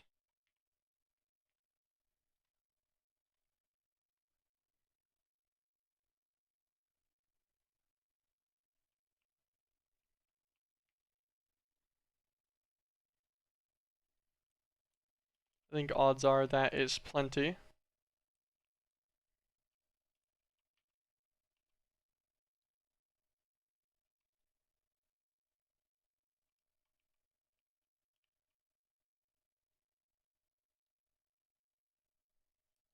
$17 reds. 18 greens, yeah. Absolutely plenty of them.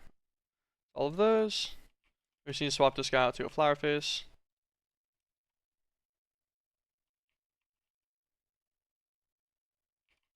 Put the arc vine back in the system. That'll be fine. Okay.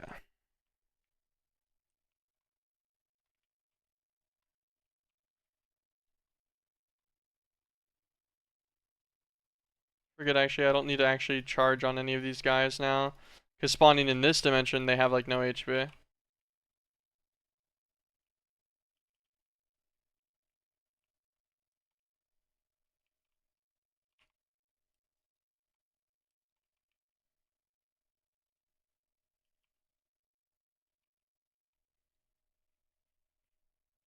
Blue and purple petals. Perfect. And just about 1,000,001 Gardencia tokens and rosed roots.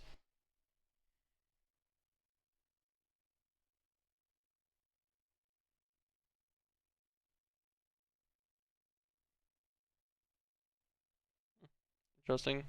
Probably could have made myself this Residian staff actually for the Candor fight, and I bet you that would have been an easier life. Interesting, interesting, interesting. I'll worry about that later. I only needed 24 of each of these, right? Yeah, okay. I was just thinking about it. I'm like, is this not going to be enough? I thought maybe it was 32 for a second. I don't know why.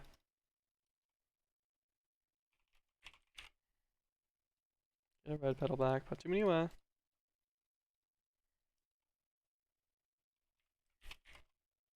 And actually, we don't even have enough blue. What am I doing? What am I doing? What am I talking about? I was just pretty sure we had plenty because I got 19 blue from that. There you go. Odds are this will be plenty.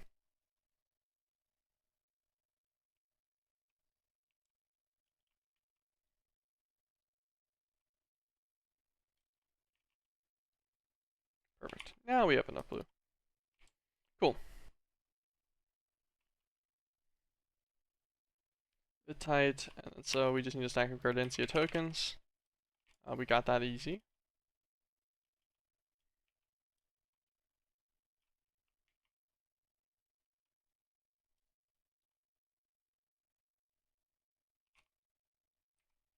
Bit tight chicken.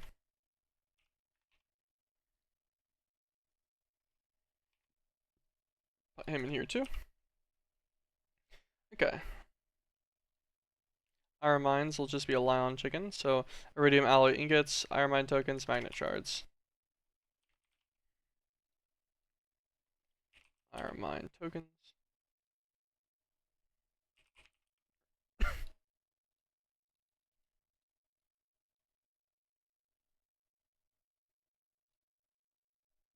Or half stack these guys. Lion chicken.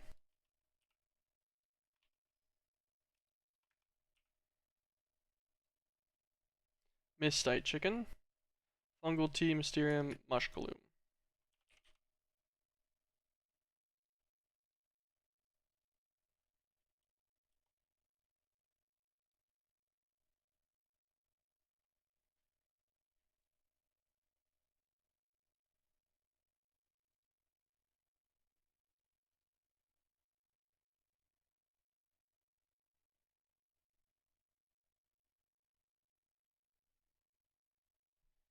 Okay.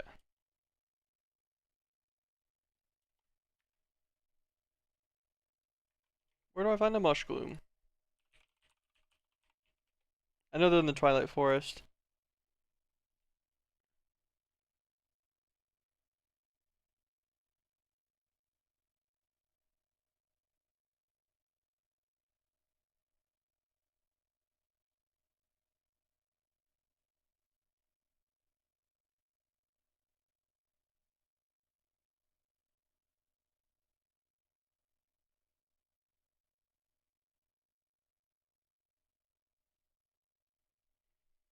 Doesn't seem like there's anything special about the mushrooms. I don't think I can grow them into more mushrooms either. Into the Twilight Forest.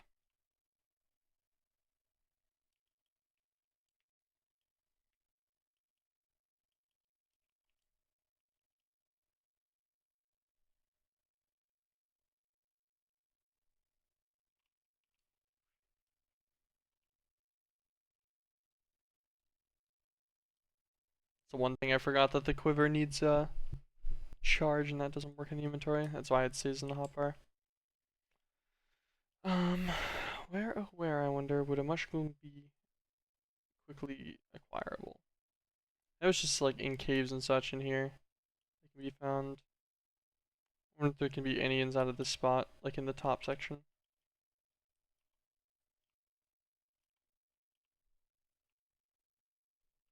Oh, it doesn't look like it. Thank you, TDFH BGF, for the follow. Appreciate it, appreciate it. Welcome to stream. Check down here. This is all leading into part of it. I forgot this was like a ravine split. I don't think we're gonna see any mushglooms down there. Might need to be a natural cave generation. Find a hollow hill that probably has some.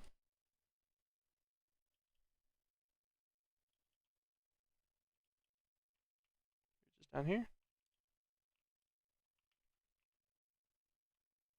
Torch berries. Looking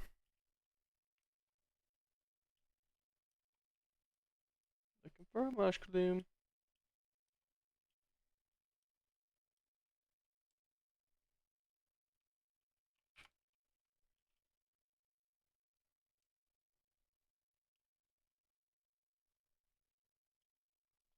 They're not like super biome specific, right?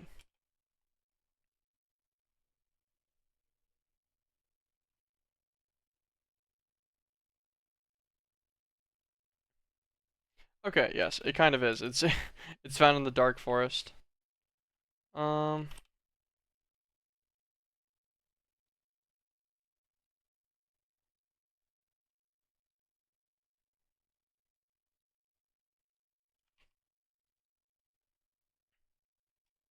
do we have an Ergast location here? I don't feel like we do. We definitely do inside of our Enderbook though.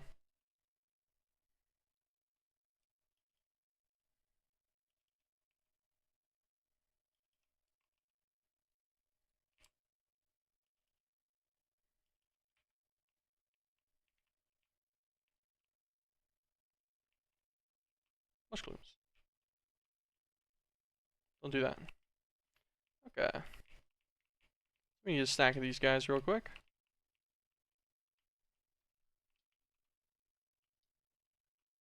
What? You're joking me. So, Blessing gave me Basilisk Drought because it does that's not properly identified as a negative trait. This is the glistening pixon, we don't need him. Okay, back to our mushroom harvest. We just need a stack of them, so if we can find another few bunches of them, it'll be fine.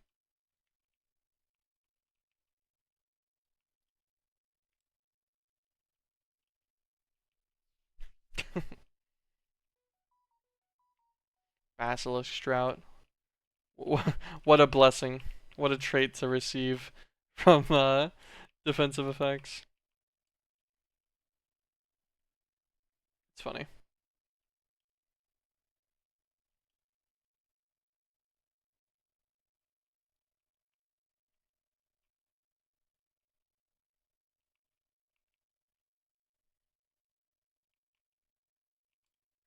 $59. Pretty sure, just to double check, do I need these for anything else ever? No, literally just this. So yeah, I don't need to grow them in the Fido or anything. I was going to just duplicate one into Fido if they were rare, but finding them in the full sets like this means not even worried about it. Got more than a stack just because, I guess. Mush gloom. Fungal tea.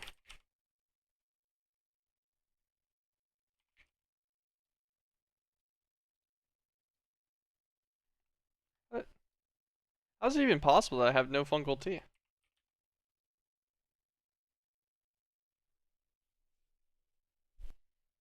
I'm kind of impressed, honestly. This is what in Mysterium, right? Yeah.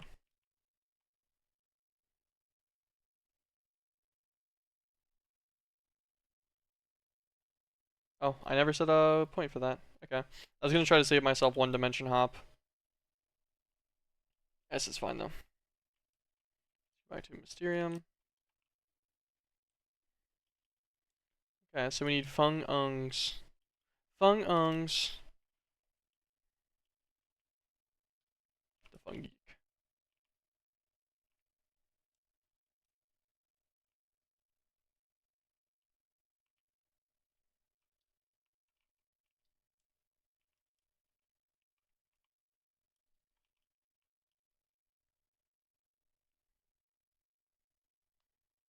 We got Fung Ix, Fung Axe, Fung Backs. Yeah, it's just the Fung Ung that drops them. Let's grab a imprisonment tool again.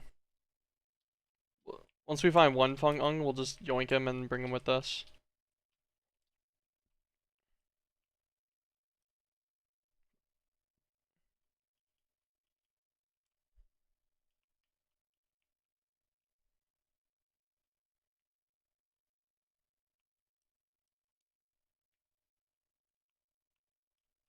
Nope.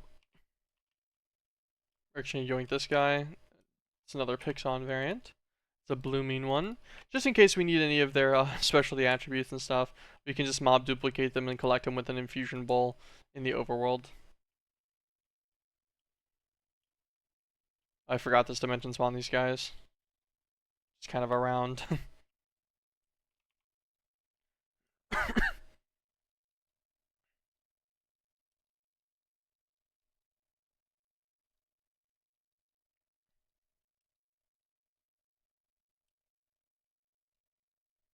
Okay. Back to what we're doing. Fung Ungs. Come on. A Fung Ung. Perfect. Yoink. Let's go home.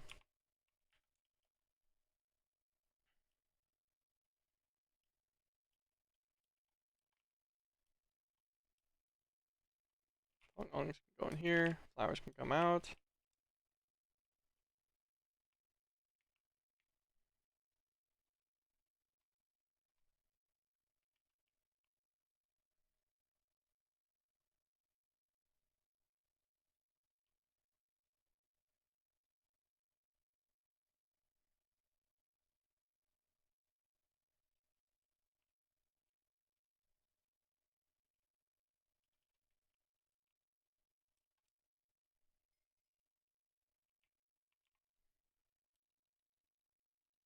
Pull this extra junk away.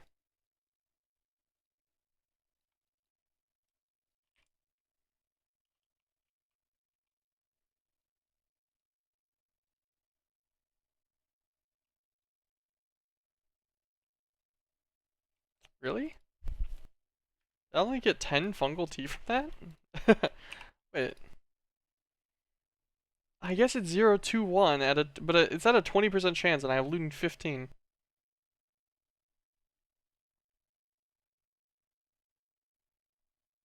Hmm.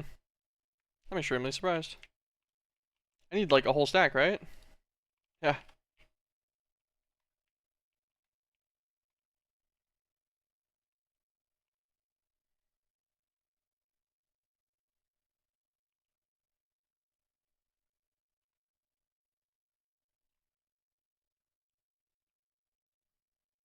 Oh, guess we're mass murdering again. The kill chamber. This was a very worthy structure to build. The structure ended up working out very nicely.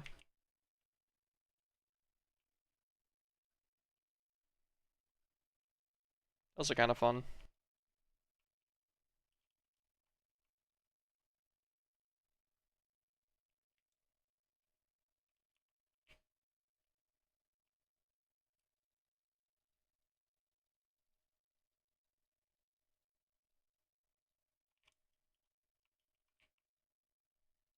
God, only 26 now? That's pretty crazy.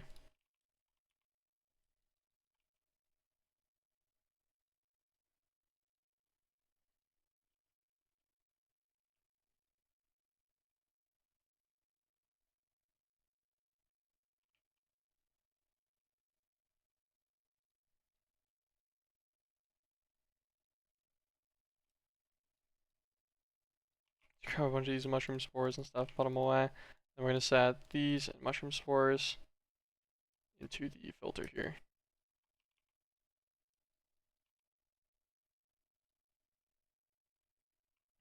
So as we continue killing these guys, maybe those stop filling our other containers as much.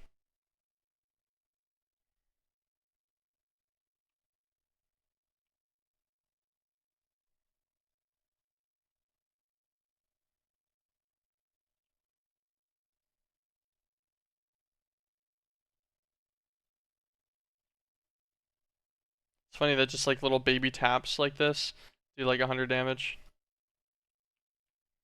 Oh. A singular arrow hit that guy and only hit him for 41. We got to live.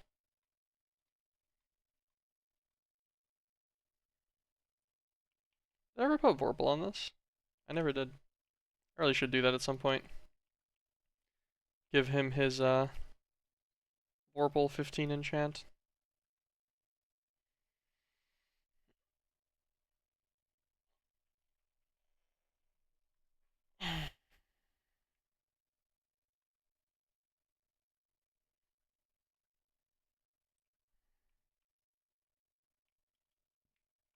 Let's give it a quick look.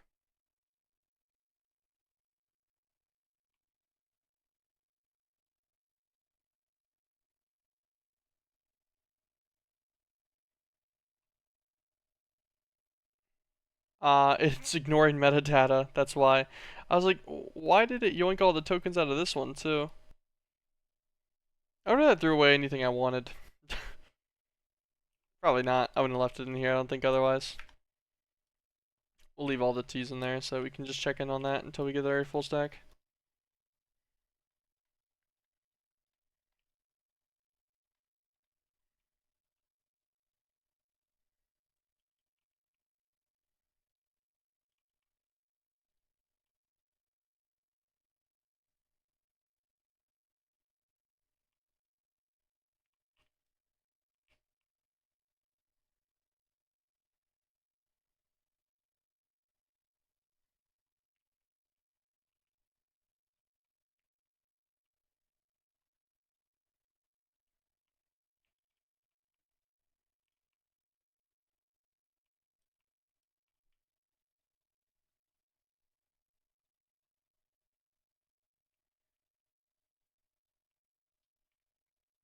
I need to be careful. I was walking forward while I was doing like the little baby taps.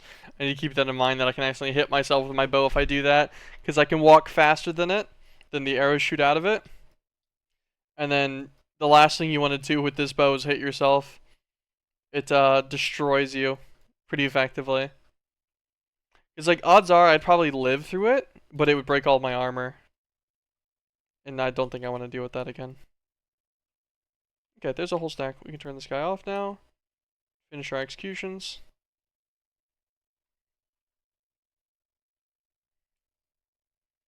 Okay, let's go and get all this XP.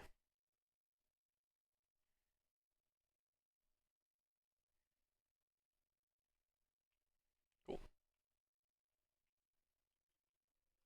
Level 214, that's pretty good. Get our sack of fungal tea out of here. Okay, fungal tea, mush glooms. Then simply just Mysterium tokens. Alright. Let's make us our Mistite chicken.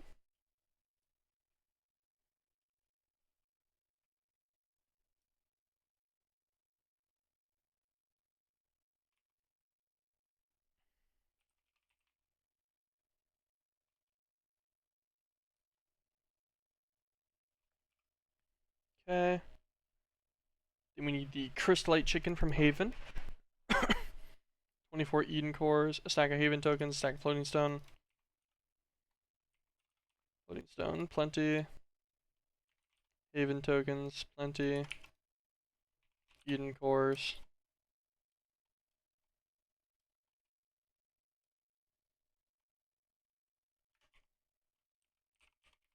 Crystallite.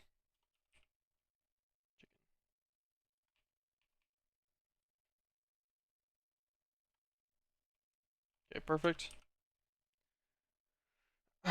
Polonium chicken.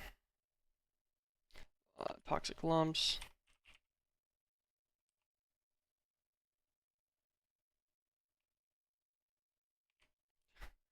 I guess we get to go and have the Vox Pawns experience again. God.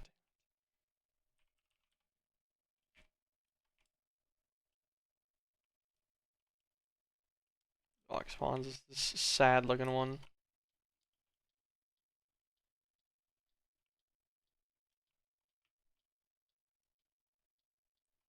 Give me toxic lumps.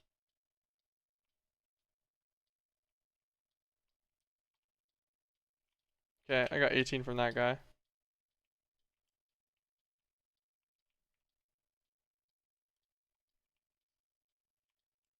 31. 48.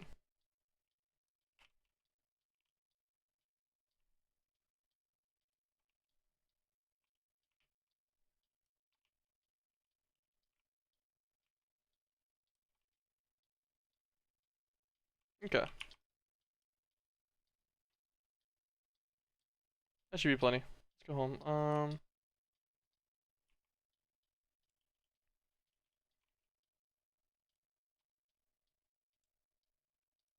Oh, now I have like another drought effect too.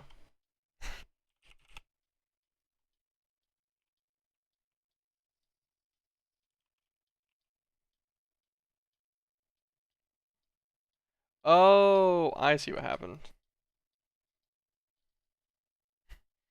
I didn't even notice. I forgot that you gained so many rads in there. Last time I was in there, I was just munching on golden apples. I guess it's right behind my camera, so you guys can't see it, but I had a bunch of rads. I was like, why am I still getting damage effects? I'm like, this is odd. I wasn't getting the nausea effect though because I have this one. I have the token remedies on. And then so this fully blocks the nausea effect from happening, so it didn't make it immediately obvious that it was radiation. Um, Now the radiation bar on my screen that was red should have made it immediately obvious, but I don't really look at that often. Understandably, right? Just to see what kind of chicken it is, or a block. Californium 252 block. Okay, put them away very quickly. Easy. Polonium chicken.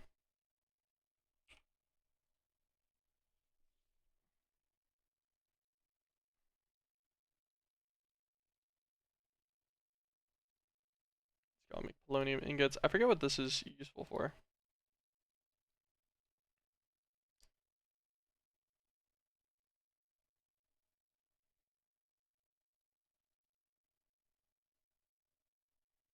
Polonium beryllium alloy ingot. Interesting. That's some decent power. Hold on. What is the power gen comparison to that?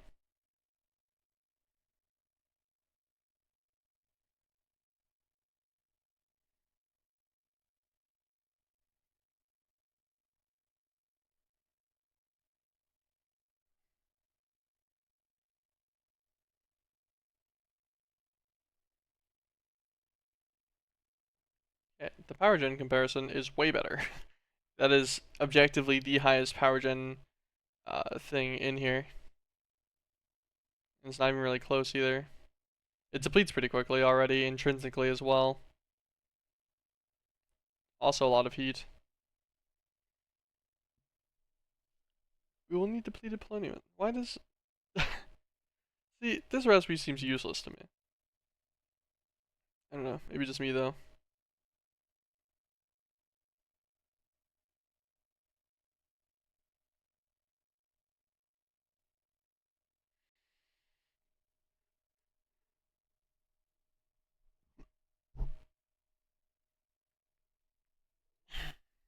Sorry, got distracted again. Okay, well, that's our polonium chicken.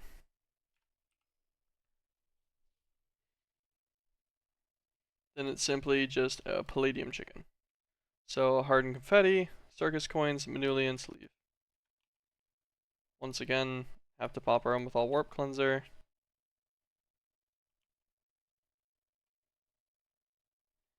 It's because we killed the Asura guy.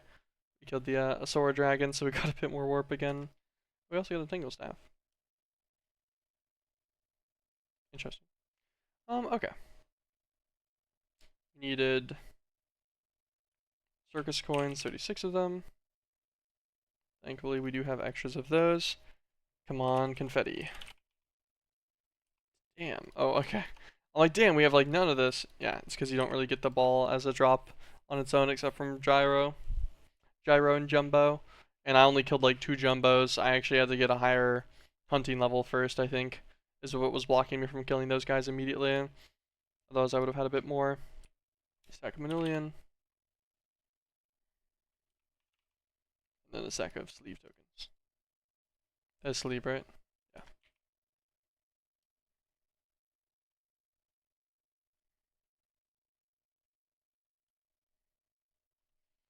And a palladium chicken.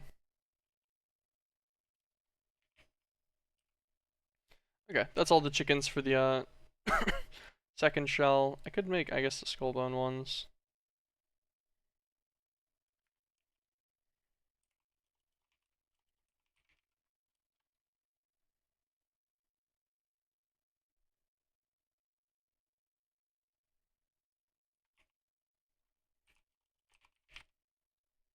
I'm pretty sure I have both types of the Percasia stone somewhere.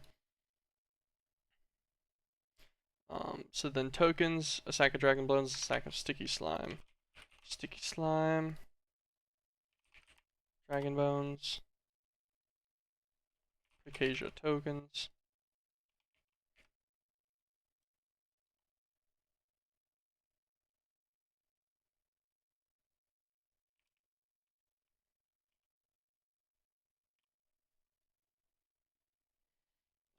Bone chicken. 1, 2, 3, 4.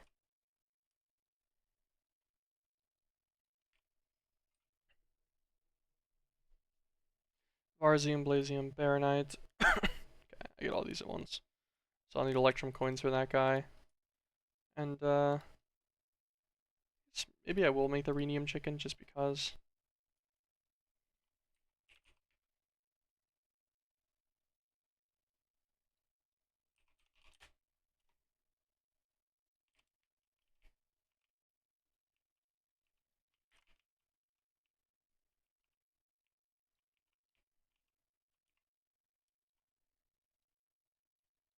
Okay, there's 24 of those that I need.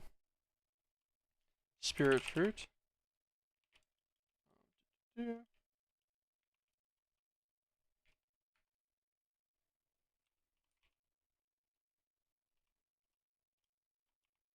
I broke my lever whenever I was taking a screenshot for something.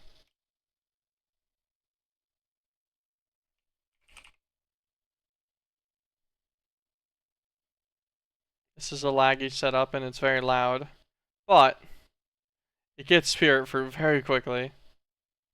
Although I really should just automate this one at some point and then I can have infinite spirit fruit without needing to do anything janky anymore. It's 46, right? Yeah, a weird number.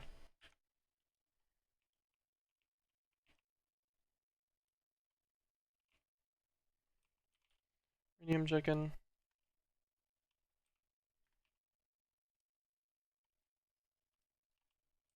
Was waiting for the quest to complete. Okay, Barzium, Blazium, all of these guys. Barathos and Baronstone.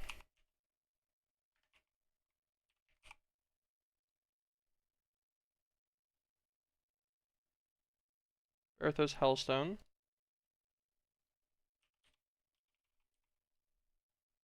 And normal Baronstone too.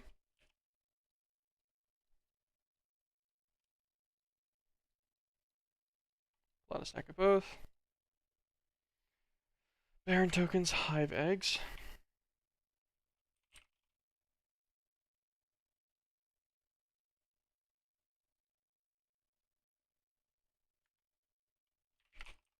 Baron token. And then there's no way I already made the electrum coins, right? Wait. Why would I have made any of these?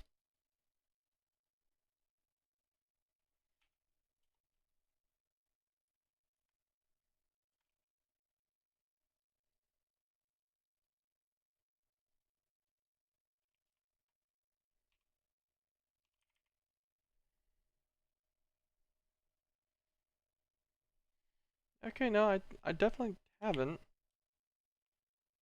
I'm trying to figure out why I would have just 3 Electrum coins.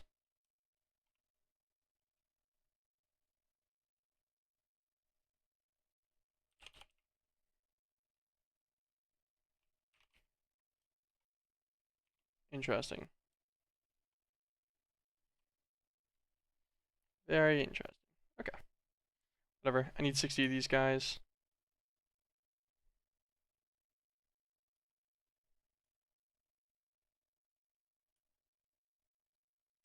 Oh, actually, I think I know exactly what happened. I probably accidentally made 3 of them 1 craft of coins because I'd forgotten to swap the numismatic press back out again. I almost guarantee that's what happened. I was like, why do I already have some of these?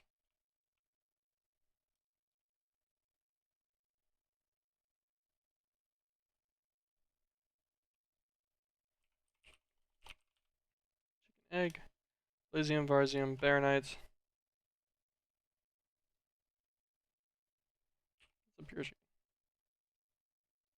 That gives you the purifying fluid. Worry about that guy later on. Okay, that is all of the shell chickens made. All of them are not running right now, but I can worry about that later. Later. Okay. Very nice, very nice. And then these guys will need to be mixed with, okay, that's a bad example. This guy. They need to be mixed with a garnet, and cut garnets are just 4x in your normal garnet amounts, so we should automate ender dolomite and petrothium.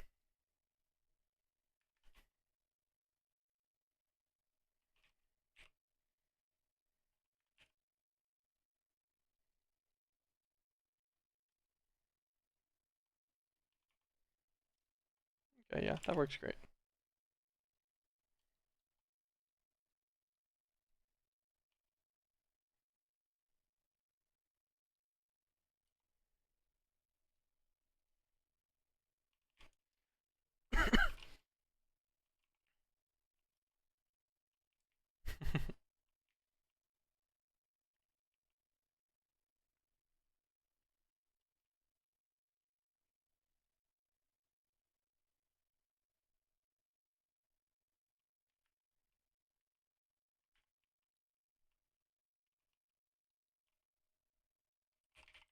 Crafter, tier 1. Pulverizer.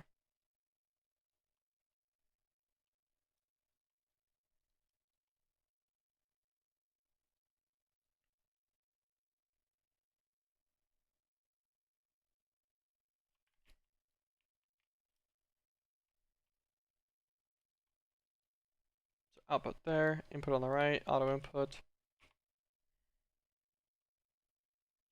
Crafter. Ender dolomite, set the recipe. External buffer.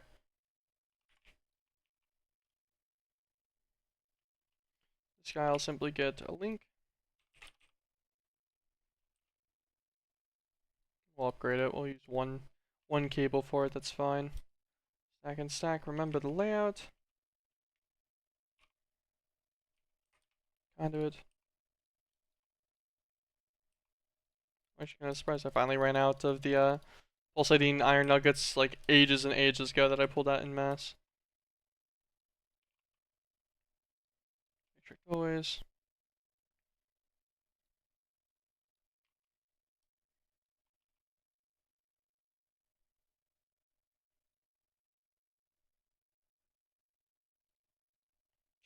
Remember, that's fine. Okay. That will be good enough. The slow part will definitely be the ender dolomite itself getting processed. Conversion kit, grab a resonant. Auxiliary, grab 9 of these.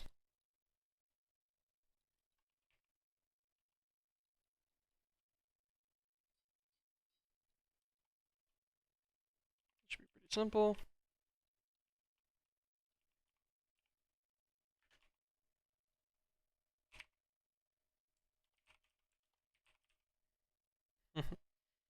Or cryo stabilize just for fun.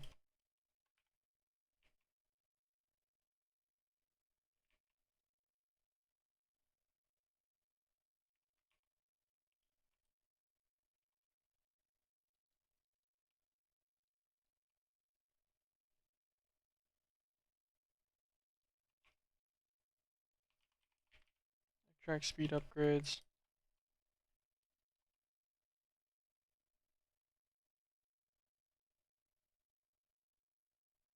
Okay, does a good enough job for that.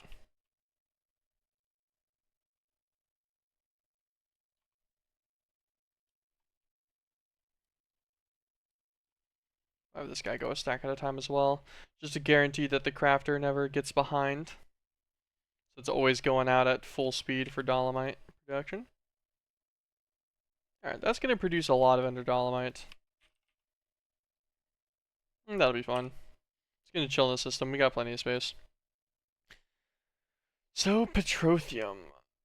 So, basalts. We're getting...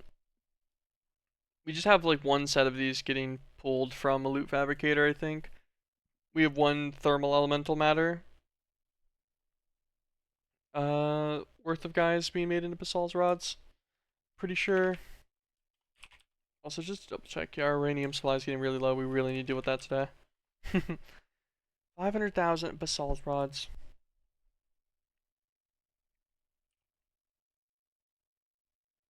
So we could pull those out, pulverize them instead of just crafting them to make it a little bit more efficient. And then mix it with some pulverized obsidian as well. Yeah, we are getting quite a lot of that.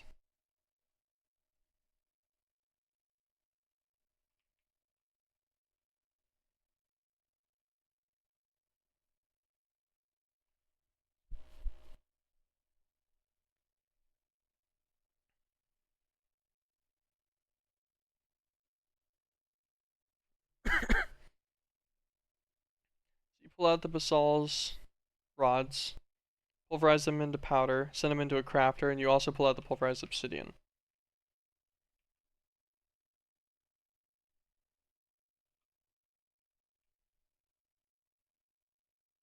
Get another pulverizer. Guess this will be fine.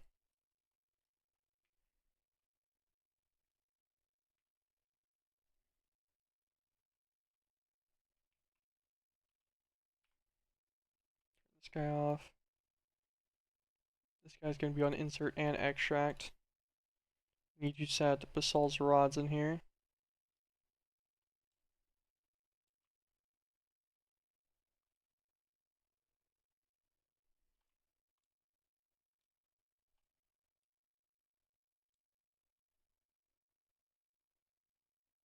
Okay, make a stack available in here, that's fine. And then pulverize obsidian the same way. Keep stack available. This guy is going to get a filter. We'll filter a couple of these guys real fast. Filter the insert on this guy to be just petroleum dust. We shouldn't need to filter the extract. Filter the insert on this guy to basalt's rods.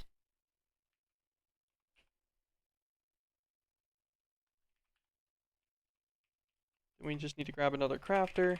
Can be another tier 1, that'll be fine. And this guy should make this.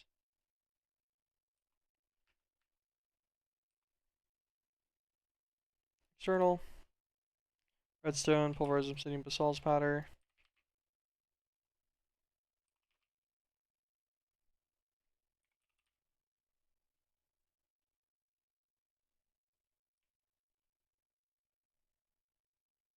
Remember this.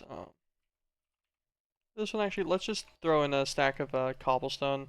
We just won't let it buffer like actual ingredients outside the one stack of each. Thank you, John Darius, for the follow. Appreciate it. Appreciate it. This guy will set out to an extract. That'll just pump back into the system just fine. This guy's set on the insert already. Yep. This guy will be set on an insert filter as well of the pulverized obsidian. This guy will get an insert from the top, an output to the left, auto input, auto output. Actually turn off the auto input. It's getting piped in. Try to minimize how much useless stuff you have. Resident conversion kit. Some auxiliary upgrades as well. Nice. Set this guy to insert. This guy will be on insert and extract. Extract always. This guy will be on extract always. Extract speeds in this guy and in this guy.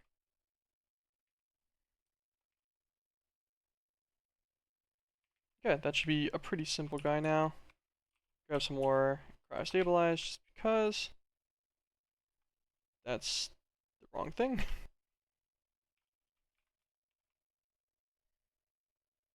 Okay. This guy will start making more basal's powder. This will start giving us more petroleum dust. Petroleum dust is now also going to just be passively piped in the system. Sweet. Alright, pretty simple.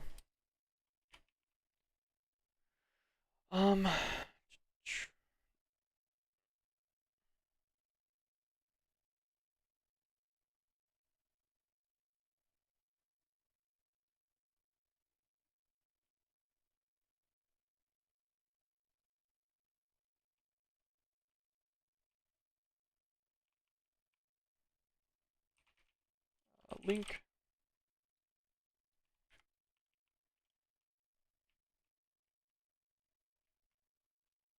Actually, we can put this guy right here.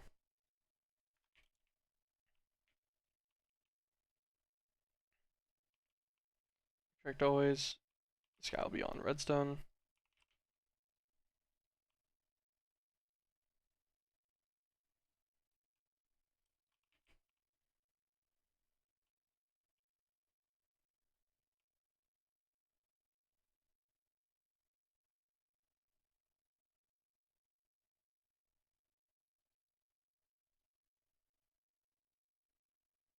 There we go. That's what I meant to have it on.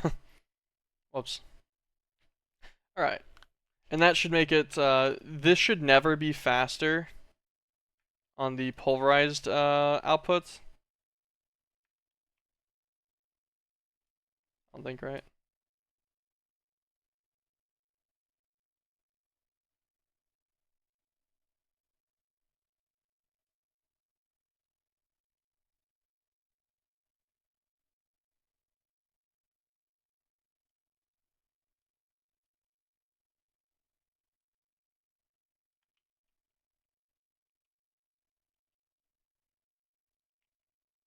Wanna run Robin, maybe? There we go.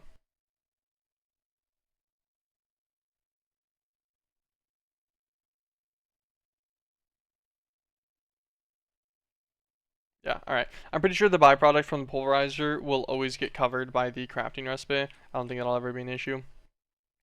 Alright, so now our dolomite is already up to 10k. Oh, is that gonna be a problem of storage? I guess worst case, what? If it makes 65 million of itself, it takes up one drive. Not that big of a deal. And then now we also have the petroleum dust getting autoed in the system too. Cool. And we only need like one petroleum dust and one dolomite per 4 cut garnets. So that'll be pretty easy. We'll just set up crafting recipes for all of those. That'll be fine. That gives us automation for 4xing the garnet output, essentially, of all of our guys, as needed at least. Okay, what is the plan now? Wanted to do a bunch of the matters and stuff today. Cosmic matter is going to take another spatial crucible with raw DNA. What are all the liquids looking like? Alchemist fleece.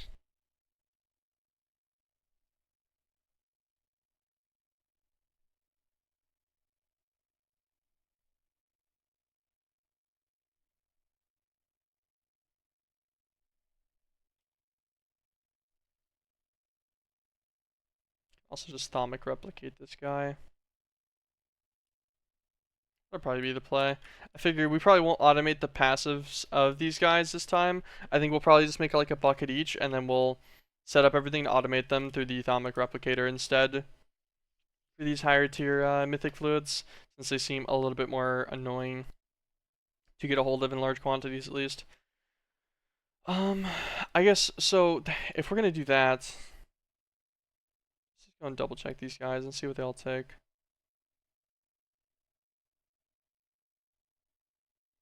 Yeah. Some of them look like they'll be.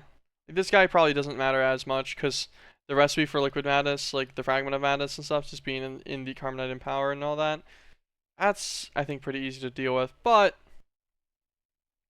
like Thalmic replicator for it is just gonna be more convenient, I think, at the end of the day, anyways. This guy requires some seared stone as well. Graves dust.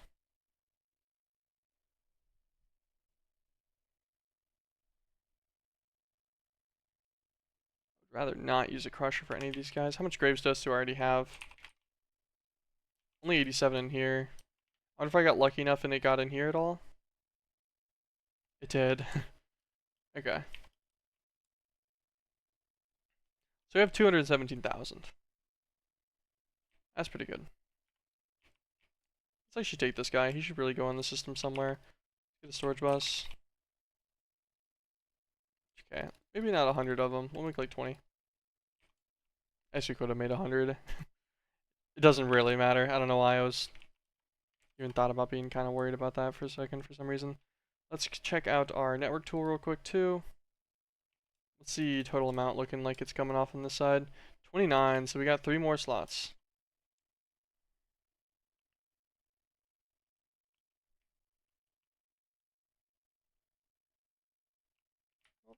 I guess this guy is getting an extra one right here.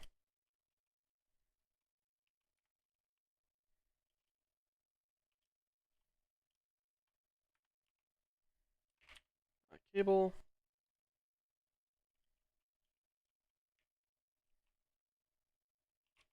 Cool. Here's dust. Sweet. Alright. Now the thing about that is like I don't have more of this coming in, but I think I have enough of this that I'd make enough seared gravestone to last for like years. I believe so. Yeah, I could technically, I guess, use like a bucket of it in an assembler for a stack of garnets. Although that's actually more efficient than running the miner anyways, isn't it? Thinking about it.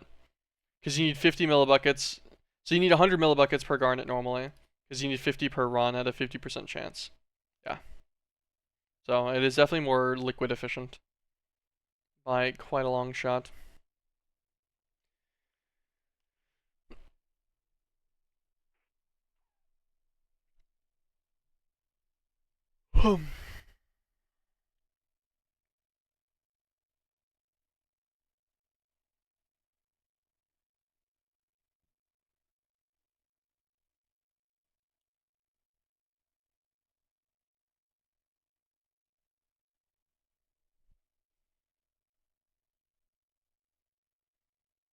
Yeah, eventually we'll get Recursion Fragment Terra, but that's way down the line. That's like post Vithia, I think.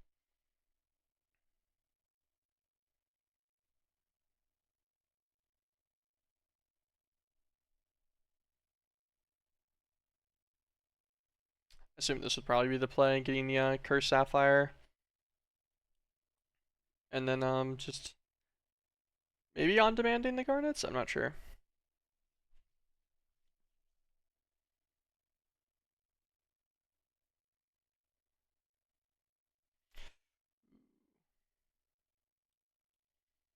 I just realized that you actually do require the Shadow Fracture for this guy. So at some point you do need the hints of divinity and such. If you want to on-demand this for the like the stack efficient recipe at least. The Mithrilian Catalyst is gonna require it.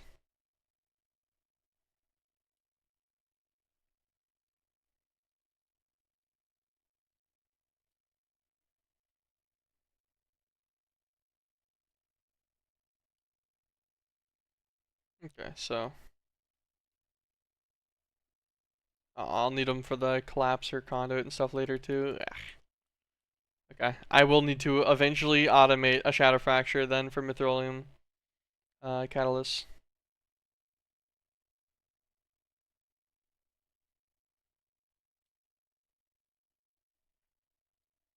Just a pain. Because you have to automate Clausere. Although I guess, hold on. How much do you get if you batched it once? You didn't automate the cause array, but you made one batch worth of it.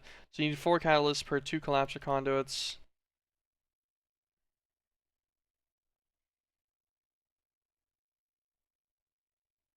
What? 4 conduits makes 10 Dyson collector pieces. Yeah, so that's pretty simple. Pretty cheap. The fractalite furnace conduit only takes 1 conduit per 12 pieces. You only need 156. That's what, 9? How the fuck did I get 9 from that? That's it's gonna be more. Whatever. It's like 13 or something or 14. You'd only like 4 for that. Okay, so far there's actually not that much for the conduit, and you only need 4 per 2 collapsor conduit. 4 of these guys would be 800 millibuckets of both liquids. Like Hint of Insanity, 1 clause array makes you 4 buckets worth. Like, how bad, I guess, is this really at the end of the day, right? You need to automate QBD cores. Or ODB cores, I mean. Ashes, tritium plates. World League tiers. I guess this is probably one of the annoying ones, having to automate. Bewitchment is just pain.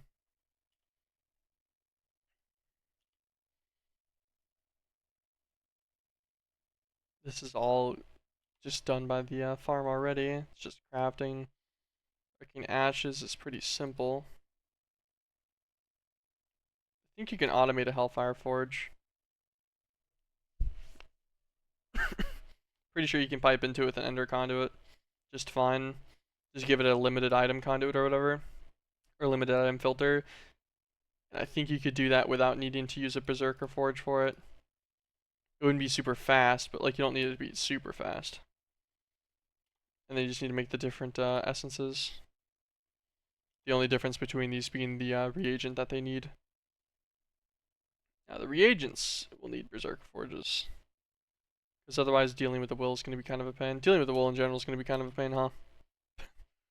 Whatever.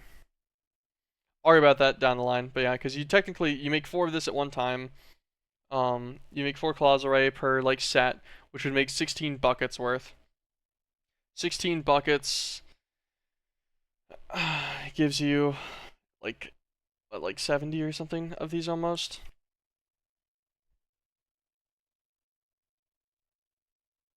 80 exactly. I don't know why I couldn't do math. But yeah, so you get 80 Mithrilian Catalyst from one set of claws array crafts through the Shadow Fracture. So yeah, you could really just bulk that like manually. As long as you're not trying to use the fracture for everything, then it's fine. So yeah, I don't know. We'll worry about that later.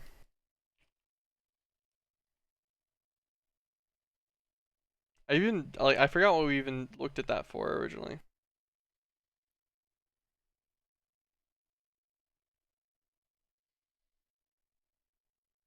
Oh yeah, yeah. The Mithrilian Catalyst was needed if you wanted to use the Mythic Assemblers.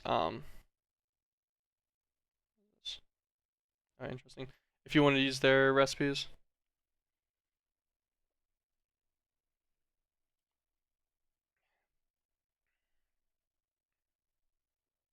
But yeah, so 1 claws ray craft would get you 80 of it, so you could get 80 stacks of all of these garnets.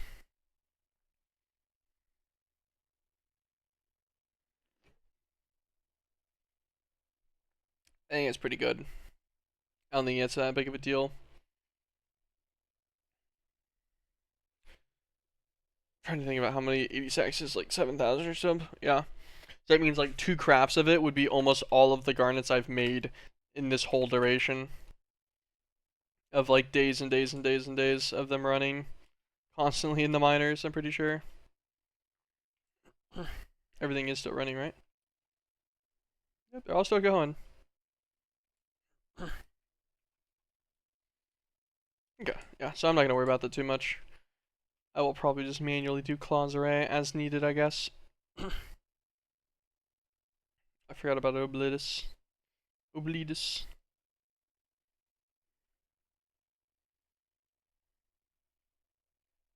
And a sterilized altar. That'll be easy. Alright, we got very, very sidetracked, and I don't remember why. Okay, I do remember why. We were looking at ethereal fabric, the first of the liquids outside of the spatial crucible. Although maybe we should just get the spatial crucible going. Oh, actually, you know what we should do? Thinking about it, we should probably make all the miners, huh?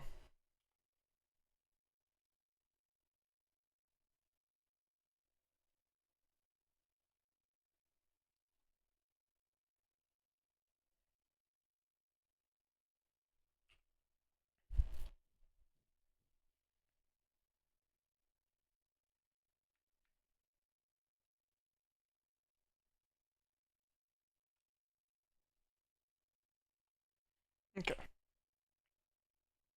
We will need more of these caps eventually, but that should be fine. Sleeve needs empowered Anori and Celian blocks.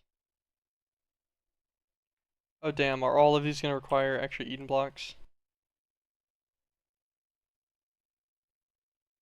Yeah, so I need 4 more Eden blocks per. Oh my god, you know what, actually, hold on. Can I just, like, go into Wildwood? Is there, like, vanilla mechanic here? I would assume so, right?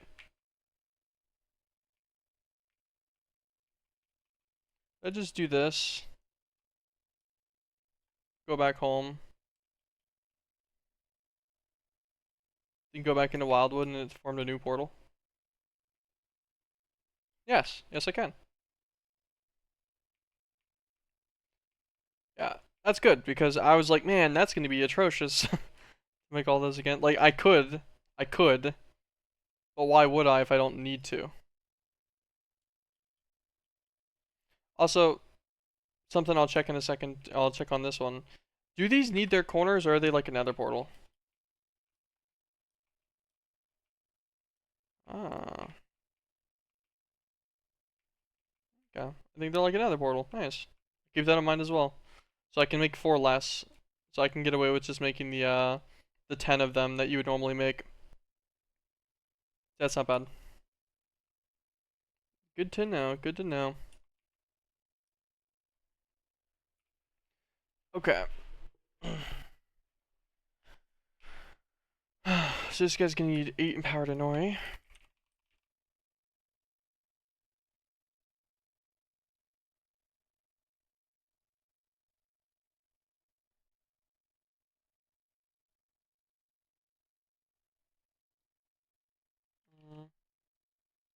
Inventory that's not being used. Let's grab this guy over.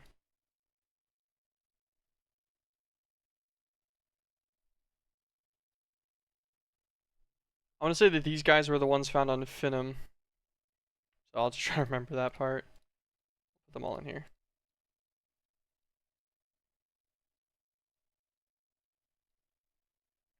Okay, 8 empowered Anori.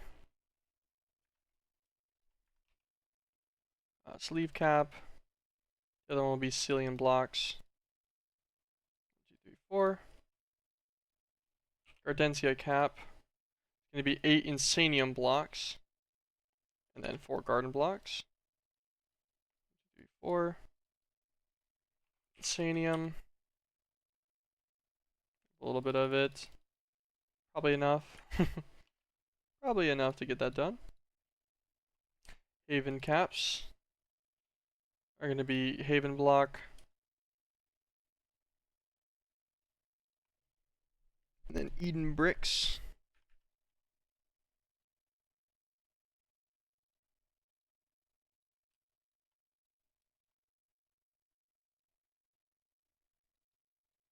Eight of these. Blocks. Oh, that's Haven blocks. Yeah, okay, that's the right thing.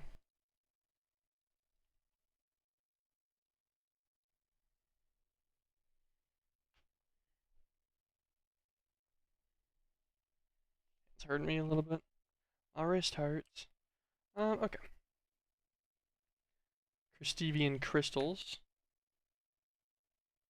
I wish that just went back like it should, but it doesn't, unfortunately. Hollywood planks. I actually might have some of this.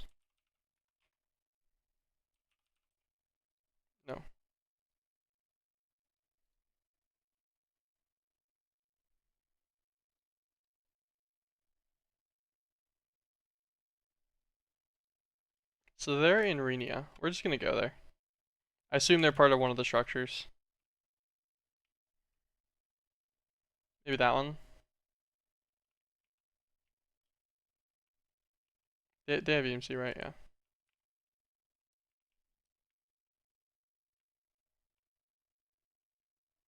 These are all stairs and slabs and stuff. I assume it's part of this white one. Looks about right, at least. Hollywood slabs, yeah.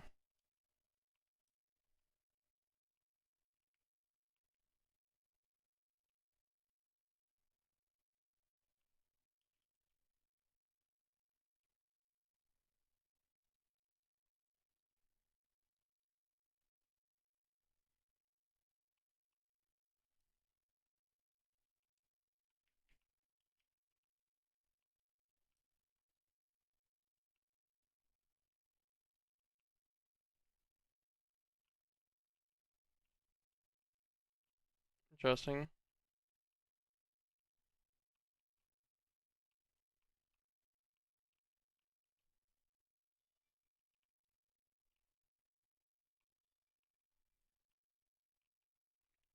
Okay, I'm like, there's surely planks in here somewhere. I would assume this would be the right structure. Yes, there was. Throw all that in there. Hollywood planks. 8 of these guys. Then we need Kristevian crystals. 1, 2, 3, 4. Let's go back home. But yeah, because you could craft the Hollywood log, but that looked like an absolute pain for no reason. Candyland caps. So we're gonna need maplewood planks. Ah, damn.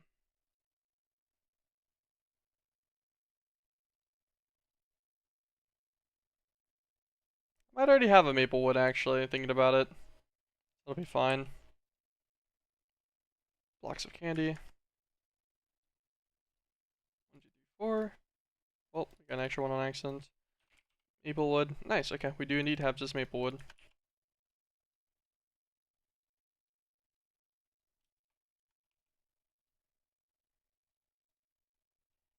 Mysterium.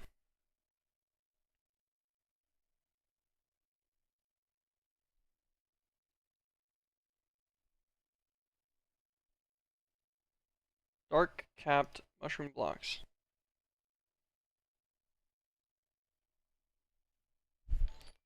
Thank you, Ope6598 for the follow. Appreciate it, appreciate it.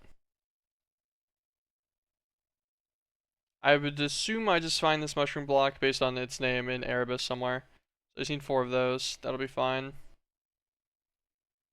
Then we need our Mysterium blocks. We'll get 4 of those.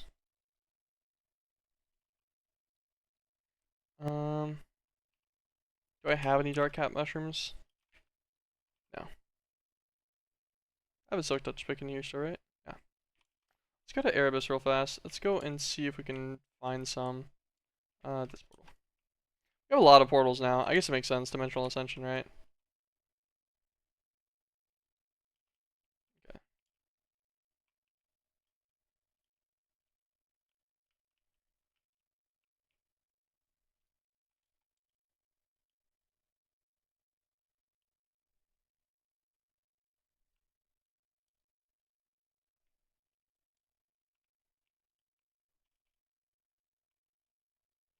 Okay, we're out. Nice. Alright, let's go and look for some mushrooms. Dark capped mushrooms. We just need 4. It's part of a block. Is this it? Oh, petals. I would assume it's probably going to be in like the mushroom forest area or whatever, where the crush rooms spawn. That shouldn't be too bad to get up to.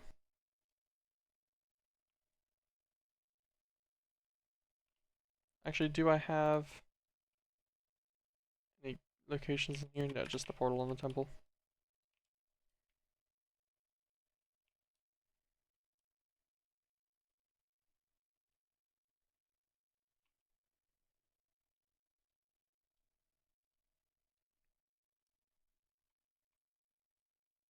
Actually, I was just thinking about it. It doesn't show up on the World Gen Um,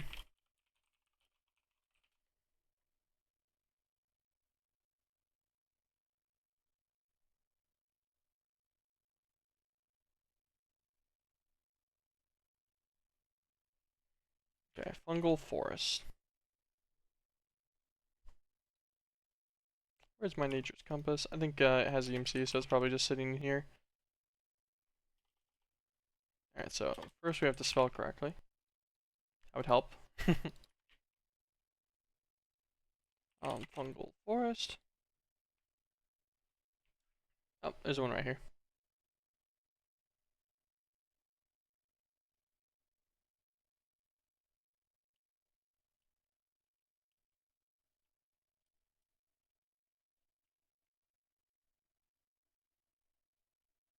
Oh, that's dark cap mushroom right there, isn't it? Yep.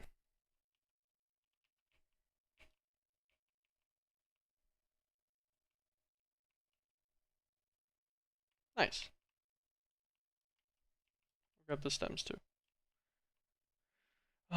Okay, that's more than we need for that. Go back here. Put the rest in the system for now, that'll be fine. You can have my nature's compass too. Okay, Vox Pawns. We're gonna need our Vox block. God, I really hate that that happens every time. I was just being bad. Repeat. Americium 243 blocks. Well, good thing our base is radiation protected. 243.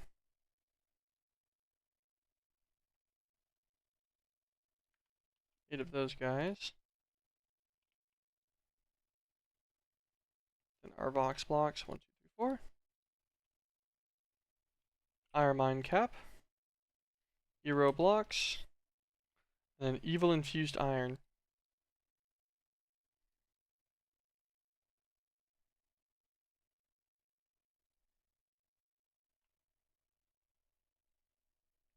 Um, 9 Nether Stars, 8 blocks of iron.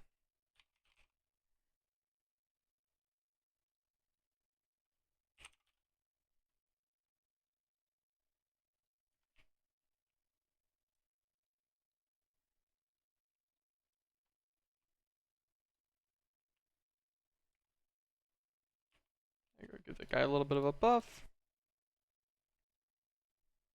Make our hero blocks. 1, 2, 3, 4.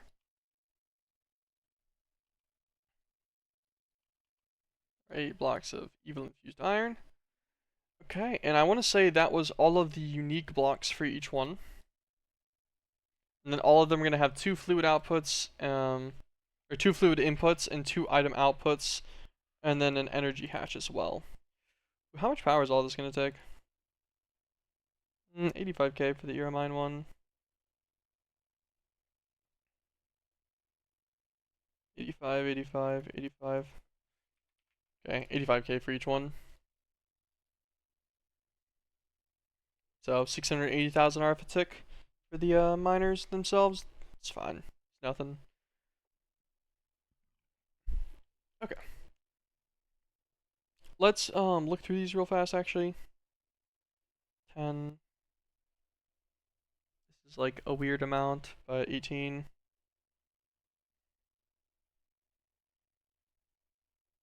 23.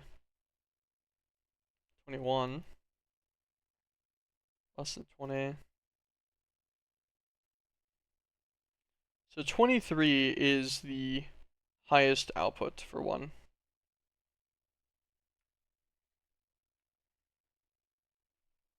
I was thinking about how much modularium. Ooh, we're down to 2,500 modularium left. We're finally starting to hit like kind of a low amount.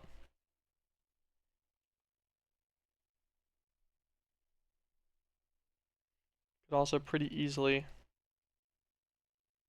just get it done though, as well I think, to make more if we needed it. Yeah. How much would 8 stacks be?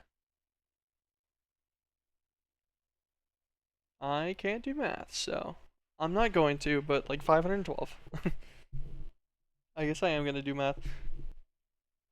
Yeah, you could get like 512 of them, for just a stack of this primer and stuff. And this could be done in an alloy furnace extremely quickly if I wanted to run it manually. So I'm not gonna worry about that. So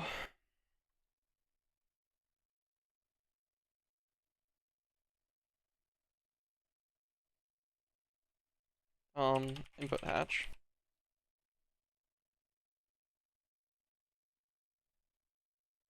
Small fluid input hatches.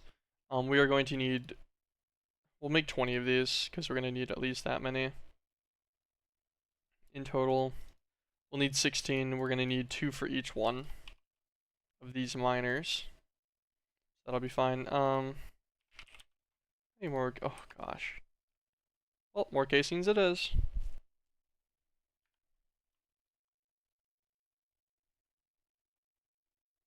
What kind of recipe is the casing in advanced? Let's double check this. Irenium. Dragonfire crucible with fire ungut and rhenium ingots. So we could make the 4x, or I don't really care. Actually, to be honest with you, I was gonna set up the optimal recipe. I can just make 100 of this right now, right? Yeah, no problem. I could do the more efficient way.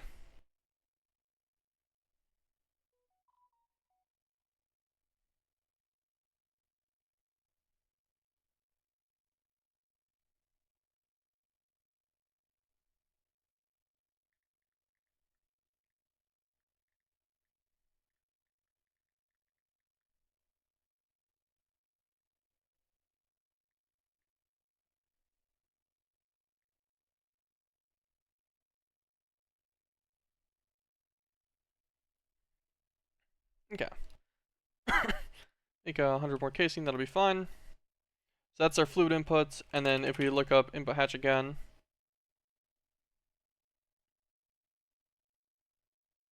let's do huges for each one, that'll be fine. We need 16 of these guys.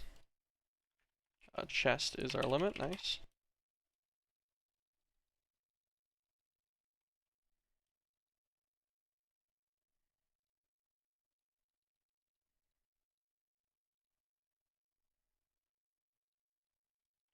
Turn all 16 of these into outputs. Okay. We're going to need an energy input as well. Energy hatch. We'll do huges for all of them. Make 8.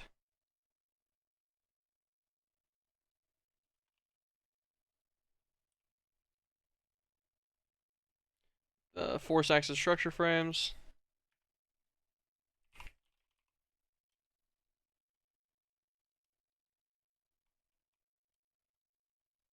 Perfect.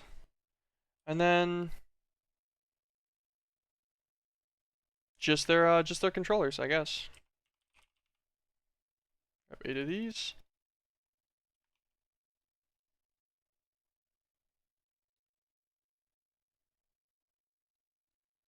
Resource miner.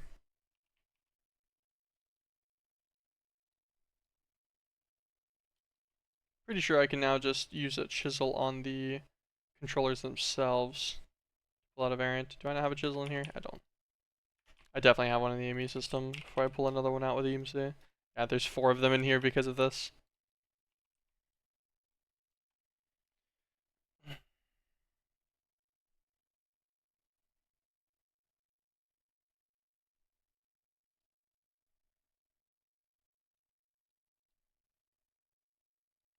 Mysterium. Okay, so Vox Pawns, Mysterium, Iron Mine,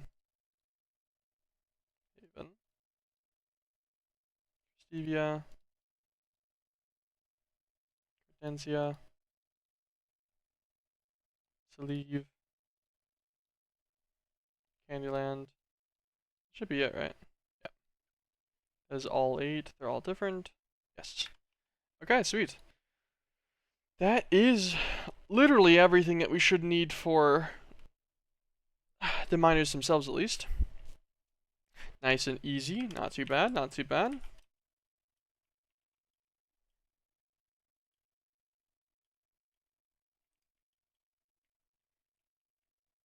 And since there's going to be 8 of them, that means that we can get 4 new slots, and then 4 are going to be double stacked on others.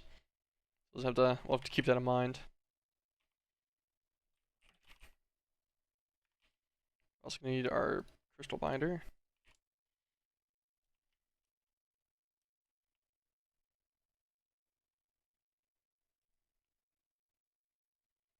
Okay, this guy gives us, he's got another 20 links worth of stuff still.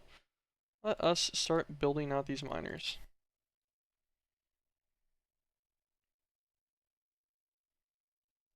Put away our flex bow for now. Actually, we won't put it away there. Put it away in this section. Put away our silk touch pick. This is a hard key. Okay. Our dislocator goes on the right side. I don't know why I like it over there, but I do. Crescent hammer. Chisel. Alright, cool. We will do, let's grab out sleeves, Gardensia, Haven, and Christevia. Haven, Christevia.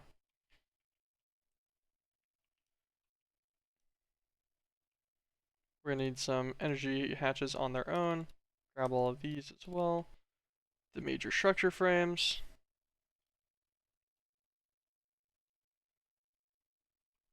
Okay.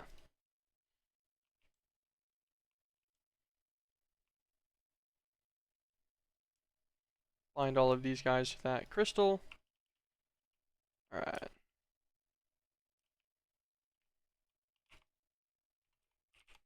Grab a stick. Our super advanced machine assembler.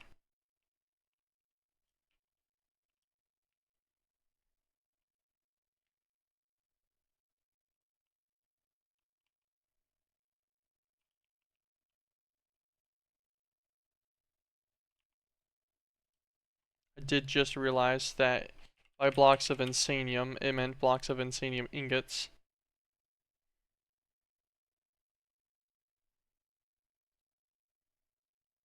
Which means I need 8 blocks of these. So 72 ingots worth. Let's make 2 sacks, whatever.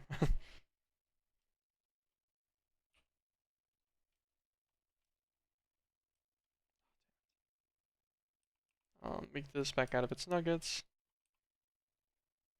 Dendium.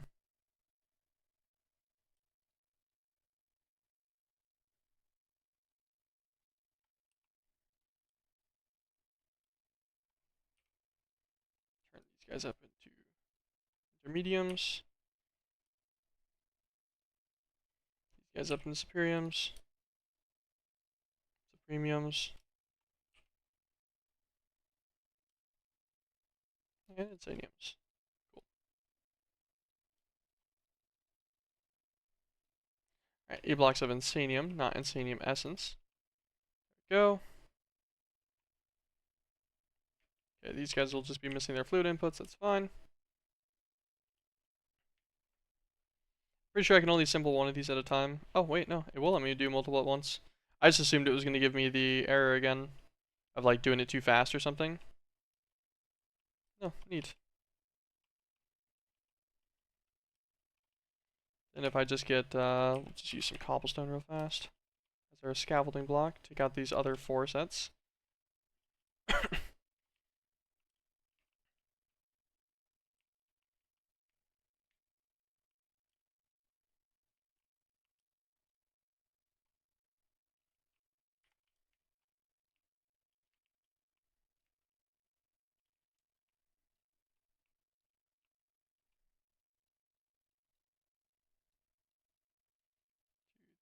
Four.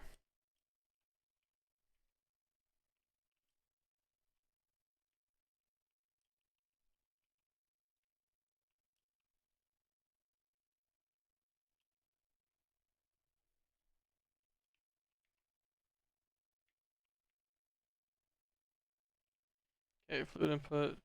Alright, all of these guys are nice and assembled.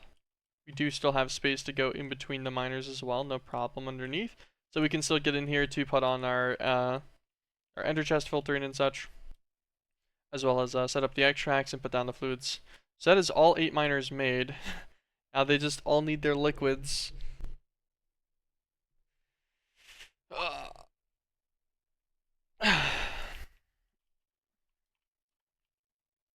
Gosh. And if I want a thermic replicate, how big is the thermic replicator? 3 by 5 by 3? 3 by, oh, 4. I just miscounted that somehow. Okay, so 3 by 4 by 3. It's nothing horrible.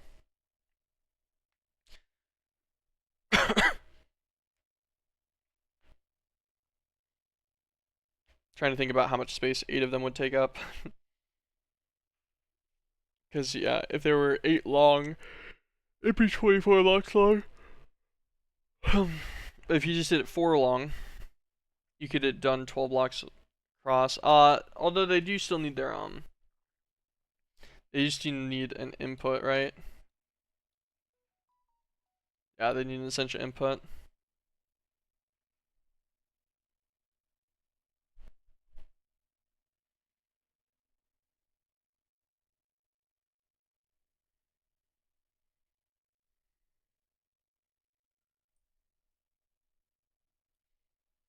I guess the idea being get enough to do the Thalmor replicator variant of all of these.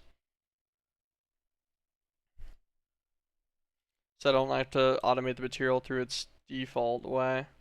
Although they will still need some base level of the resources needed. It's just more efficient to store. I guess Twilight Matter is going to be needed in mass.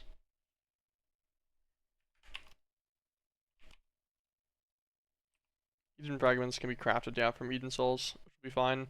We're automatically supplying Eden souls, so we should do that.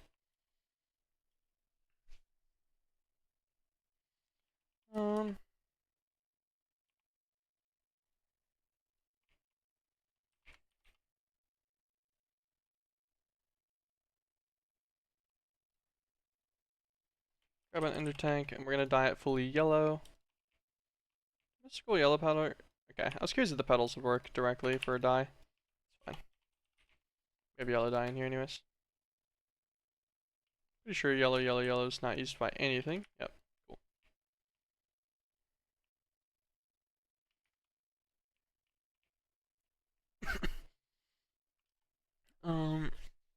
That should be fine. That should be fine. I think about how we want to do all of this.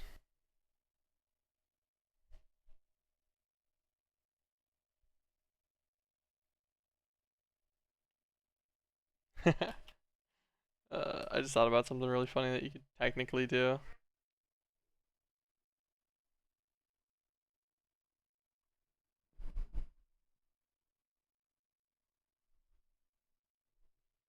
Hold on, give me just a second.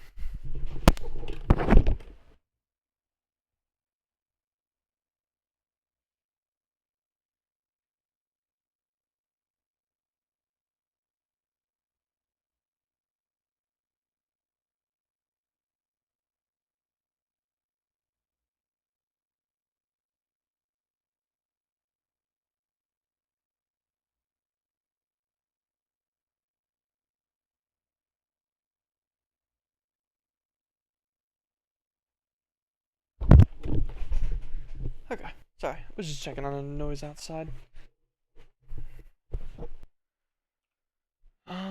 Okay.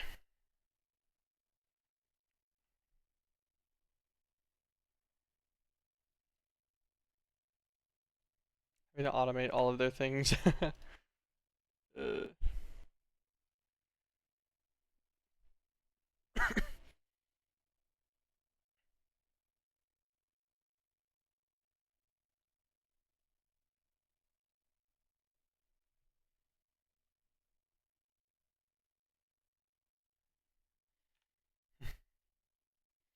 I guess, give a quick little once over on all of them first.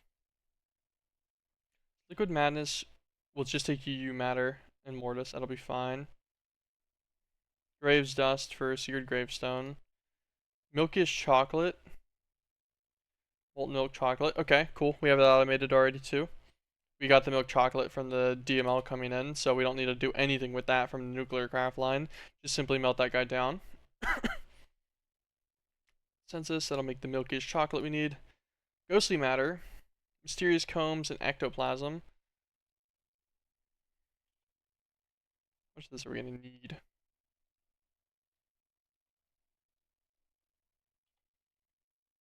Trying to think about it, like, because I don't feel like setting a wizardry combiner to auto craft a bunch of ectoplasm.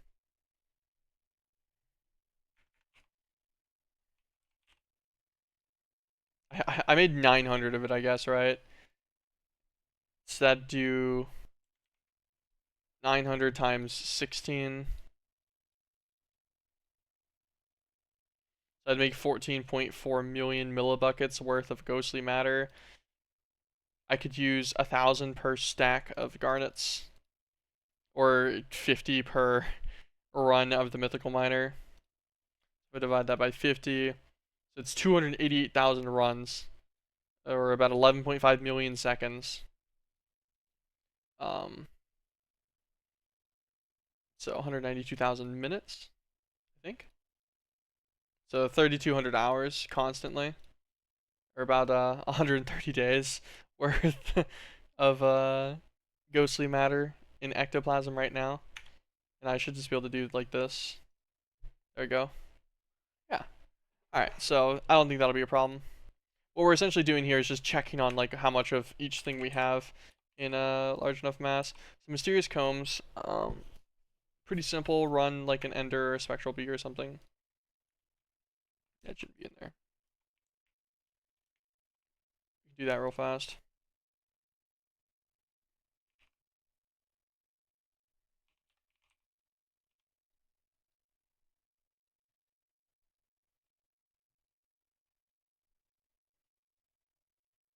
Do I actually have a spectral real fast? Look at that. Yeah, we do. Spectral princess, spectral drone. Run this guy instead. Cool.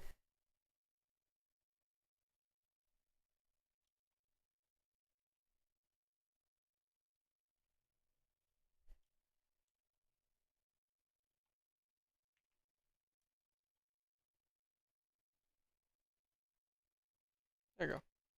This guy should make just 50% of the time. He makes a mysterious comb, 50% production. That's fine.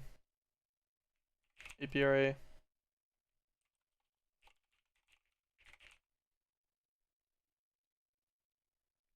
APRA, 8 production upgrades. Actually, I made 9, that's fine. There should be an automation upgrade in here too.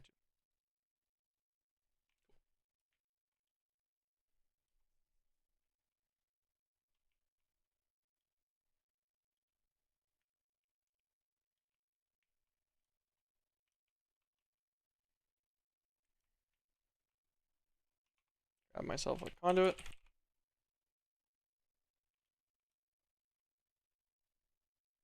Extract always. Go to this guy, this guy.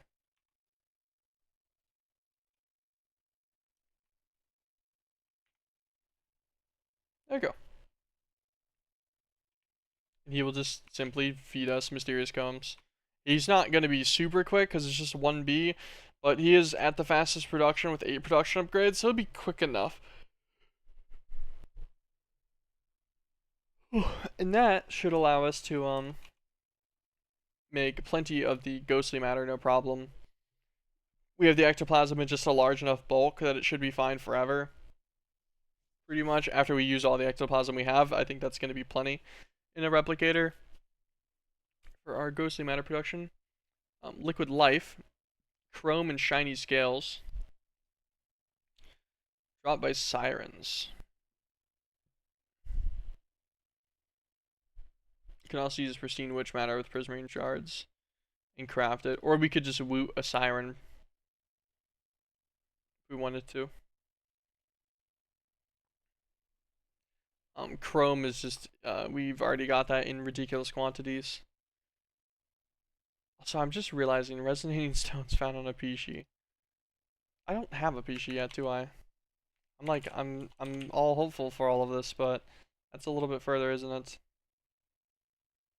Yeah, that's post Ogrite. God damn it. I'm just coping on all of these. Agony. Agony. And my brain thought like vibrating stone. So I'm like, oh yeah, that's fine. You get the initial and stuff. You didn't know. You didn't know, damn it. Um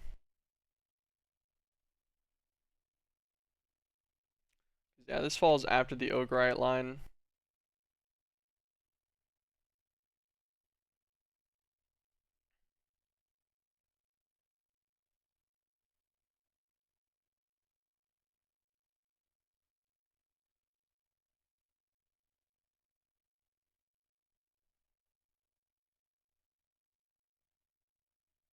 Yeah, once you get to Pixonia.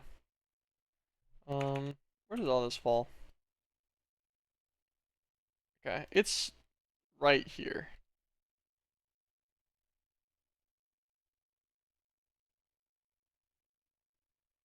Is this gonna be one of each crystal? Yeah. One of each attuned crystal.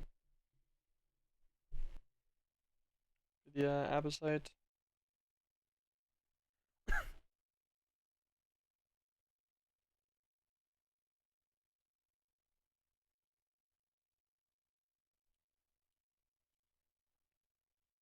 Yeah, that makes the universal booster. Universal booster can make the Ogrite ore.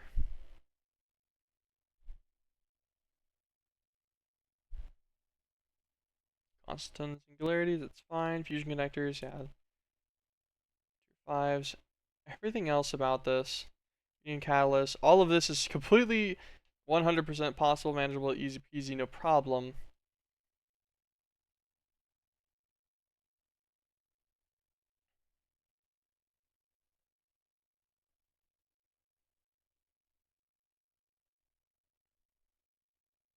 So it's just, I guess, a boss shop on Pixonia for the Adamantium Stinger and the Cursed Mermatite through Crucible Recipe, which is just Mermatite ingots and stuff. Make the Adamantium.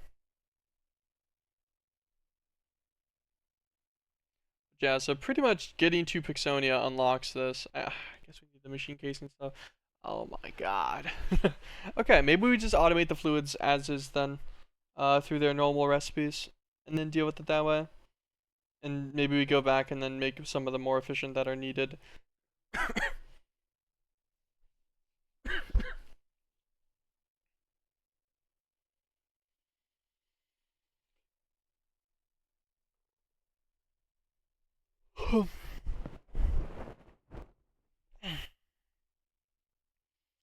Man.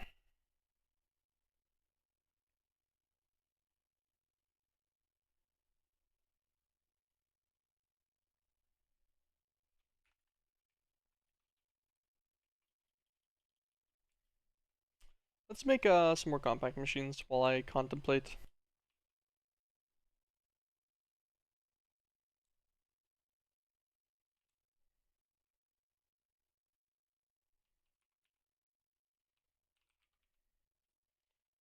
Blocks. Pretty sure it was ender pearls. Compact machine walls.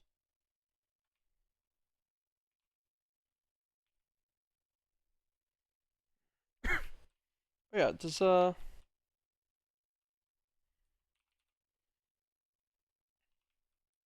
like a torturino on this guy increase it at all? No.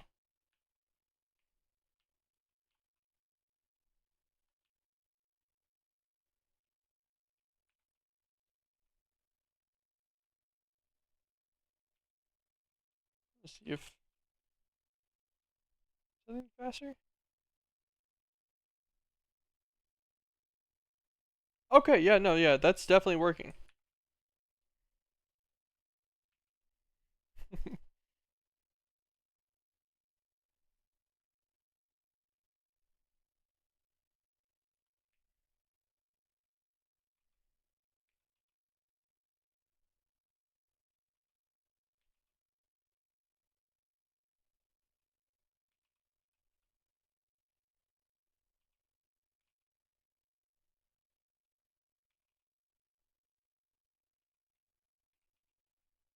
Oh, I made a smaller one. This one's made largest because the block in the center didn't get placed. I need one large. Get him out of here.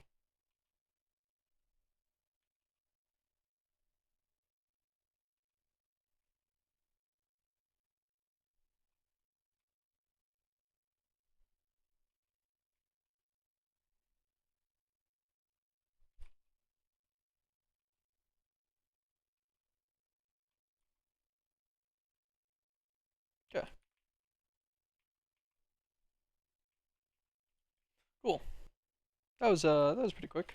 Made us 13 compact machines. My thought is that I should probably just in each compact machine set like do a major compact machine for all of them to minimize dimension hopping as much as possible at least. This guy's gonna take this illumination powder and stuff. Projector gems. I forgot. I forgot these actually had other uses that weren't just for the infusion injector. That makes illumination powder. Hold on. Nightly water is obviously nocturnal. Sunstruck's obviously illumination. It's crepuscular stardust. Okay. So, projector gems from the Rhenia vein or whatever, which we just should have a ridiculous amount of at this point, can get us these no problem. 15 of each per run. The one issue being the only way to get the actual projector gem itself is through either a crusher or a mythic processor pulverizer. I guess we could just use a crusher on it. Inside the one that does the actual water, we'll keep that in mind. Then they'll also need a steel thermal mixer. How big is this guy? 7x4x7. Oh, he'll fit in there, no issue. Not a problem. These guys will mix into actual water. And we'll probably just make a few more celestial crystals. Like celestial crystal dupes. I guess, to just get our system better for these. Because our current system, we probably already have a full set. Like, it's probably already stacked out up here, I bet. Where's that? Yeah. So yeah, we have every single bit of the celestial crystals buffered already at this point for all of these.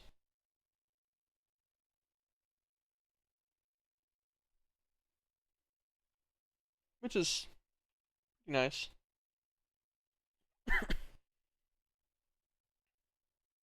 None of them show the same amount because some of them have stacked. They're technically like stacked. Where like there's a on the right side, fifth row from the bottom, 3 from the right. There's one that says 2. So there's 2 that have the exact same stats in there, even though they don't actually stack it all in here. They just share the same on their like purity and cutting size levels and stuff. But yeah, so that's not bad.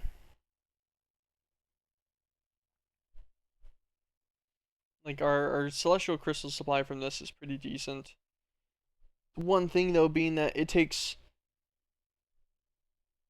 quite a lot of celestial crystals for each one of these. And I don't know if I'd want to act like this is definitely going to use them faster than my system would make them right now. Because that means that this is going to take... Oh, wait, no. Hold on. I thought this took 300 millibuckets of each one per bucket of actual water. I thought this was 300, not 100. Okay. But this takes 3 crystals every time for every bucket of actual water. I guess if it's just buffered to, like, a normal amount, like a 16-20 bucket buffer, like 16 bucket buffer from the... What's it called? From the ender tank, and then just do a normal output on the steel thermal mixer as well, so it buffers a singular bucket of that. And then for its liquid inputs, which it has 6 of them, just do tinies, so it only buffers one singular 100 millibucket set, to try and keep your buffer as low as possible. And then all in all, that only uses like 100 or so crystals. I think it's pretty manageable. And then they do need resonating gems to be automated, which are currently not automated. So I guess I need to make another setup for that.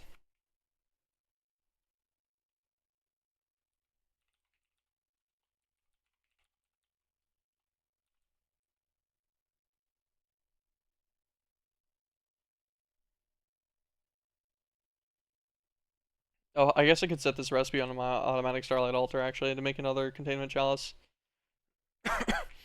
Yeah, do another containment setup and everything. That'd be the way. Actually, do I need 300,000 resplendent ingots for anything? I can use like it'll be used for some cerium ingots from mortem stars and stuff, but like not that many, right? Yeah, no. Empty coolers, I use 4. There are a few chickens I could make, I guess if I wanted to. Alright, so maybe what we do actually instead of that.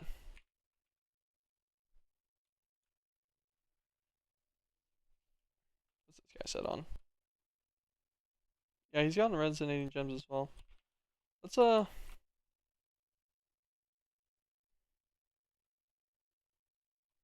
this guy off for now. For all of these.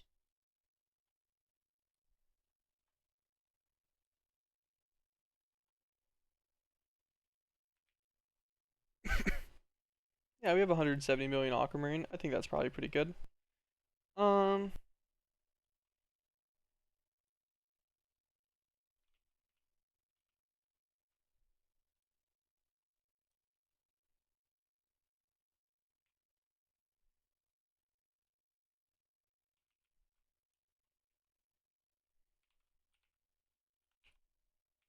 grab a demagnetizer. I don't like the fact that this keeps yoinking my like yoinking stuff to me from over here. Stop that. Okay, they still do get auto collected. Yes, they do. Nice. Okay. This guy's set to blue. Let's go and check that out. I want to say he comes automatically out of one of these bottom ones down here, right?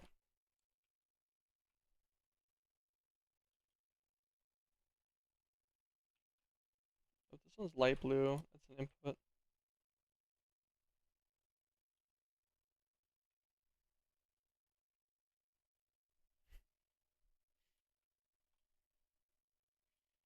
Probably on this floor then somewhere. Dark blue, dark blue, dark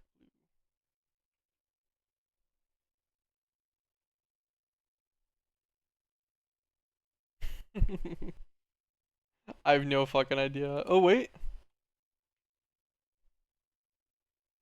Ta-da! We found him. I guess. Nah, I really don't want to. I was gonna say, I guess I could leave this guy like this, but I kind of don't want to. Um,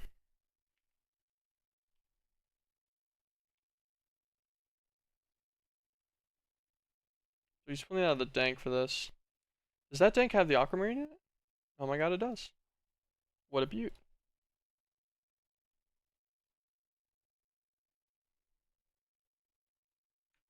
It's the aquamarine as a whole. Break this guy. We'll empty him in a second.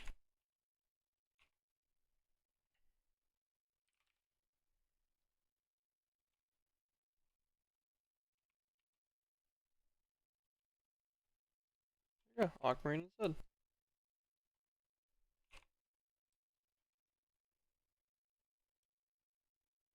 Wipe all this out real fast. Fine.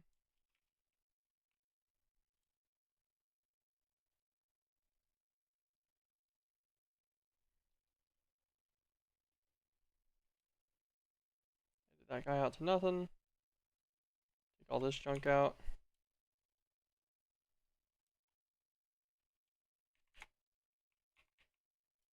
Okay. Stop traveling. Let's Go back on up here. Put this guy on extract always. Okay. Now this should just start producing resonating gems. Yep. It is indeed.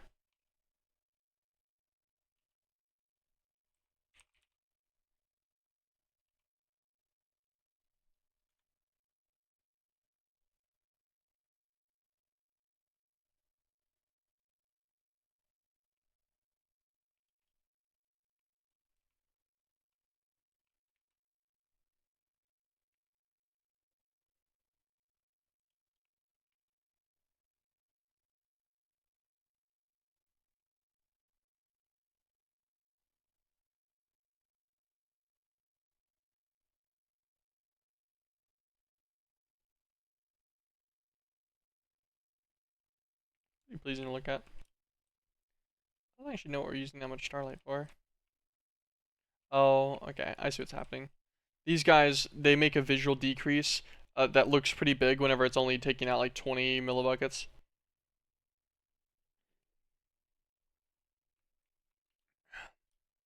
That is what's up. I see. Yep, this guy is still staying completely buffered, no problem. I was just making sure our starlight stuff wasn't going to be anything weird. That does go quite a lot faster. Probably already doubled our resonating gems, right? Yep. We did indeed.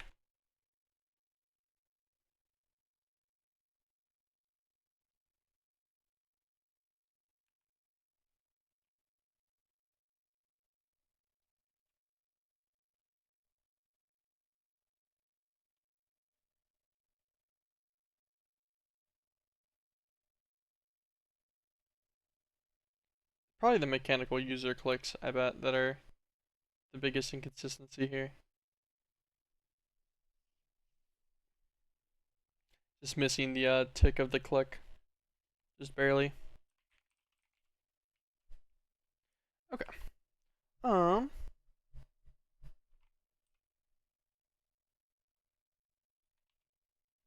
that is those chillin'. God, you're gonna have to make 4 side arrows. Oh, that was something we forgot about the impetus mirrors.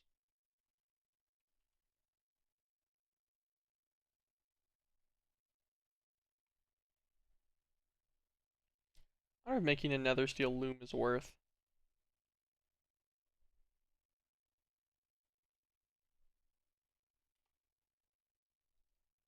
Yeah.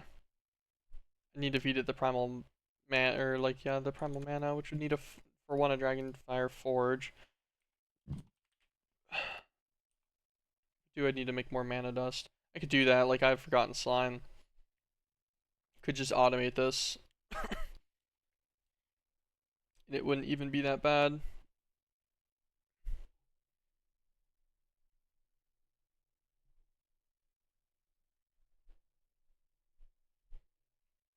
But, like, seems like that'd be kind of a pin.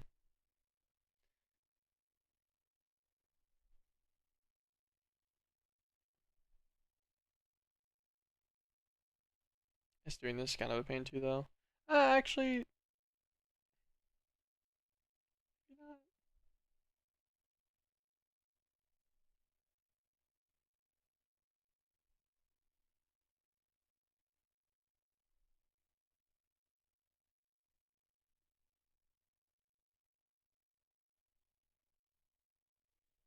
I'm trying to think about how you automate things like this, because it requires them to be in two separated, like, it needs 2 separate slots of string and 2 separate slots of liquid witchcraft.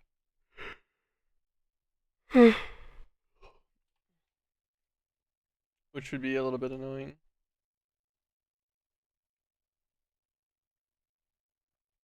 Liquid witchcraft, we already know, is not super difficult. It's not super hard in the witch's oven either, to be fair. Although you do have to like supply the jars and stuff in a specialty way too, which is kind of annoying. Yeah, you could run those, craft those in the stitching.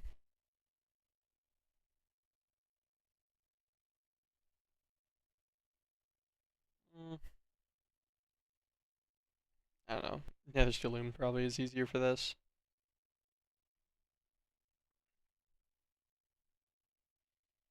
Like we already have, fire youngin, or it could be any of them, doesn't really matter. Um, maybe Ichor, since we just have a million of that too. Then these guys just simply need liquid witchcraft as well. What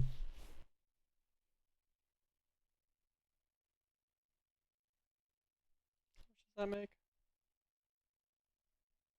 So that would make 6 stacks of alchemist fleece.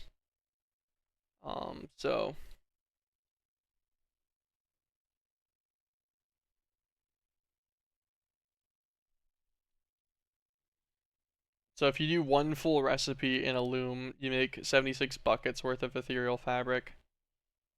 That's pretty good. Because then that runs for like 1,500 runs.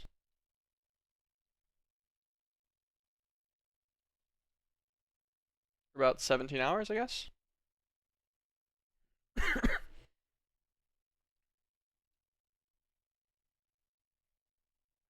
God, getting it done in the loom's gonna be kind of a pain too, though. Like, doesn't really save you much of a headache. Doing it in spinning wheels, if you get it done, it wouldn't be that bad.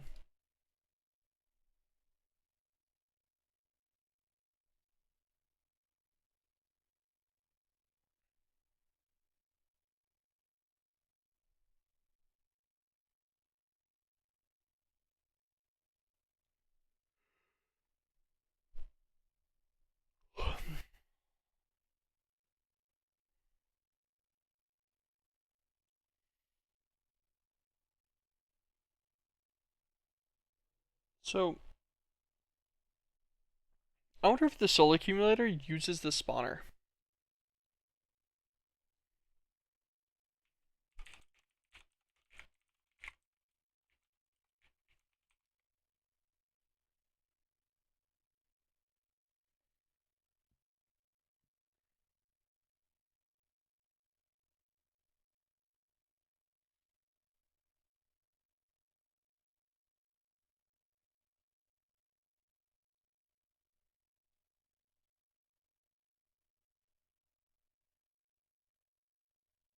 Okay, it does indeed use the spawner, so I would need to automate the spawner if I wanted to use this guy for mandrakes and just other things. Um, which I don't particularly think would be horrible, because I know that you can make a, like it says it very specifically, zombie spawner.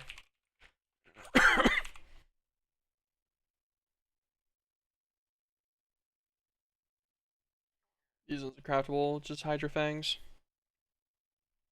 You could loot fabric. Or wood it if you wanted to, either one of those. And spawner shards are loot fabricatable by the pristine mother woodwalker. Matter.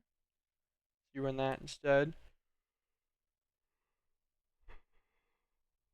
And then you what? Mob duplicate a hammerhead so you can soul vial it. You mob dupe it, you yoink it with the soul vial. Yeah, that's very possible, but it sounds kind of annoying. Interesting. The play instead would probably just be use a phytodenic insulator again for a mandrake. Just get one with some speed upgrades. That'd be fine. What all would we need for this guy?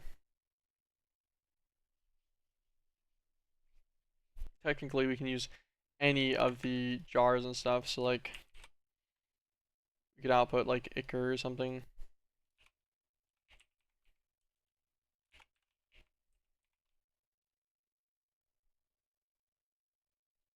Or we could set up its own villager in there actually too. So an alchemist villager or something could work in there.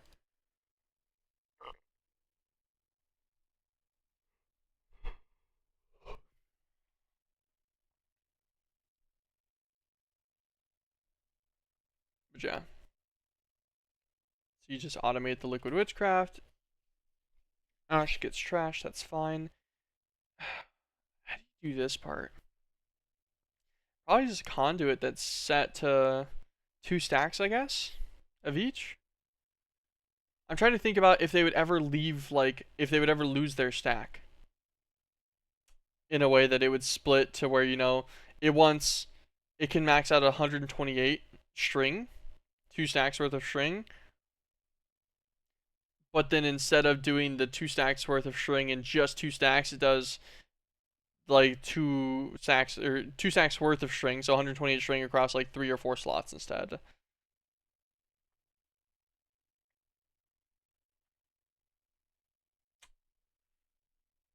Because it's an interesting thought. Also, we would need to automate string itself specifically,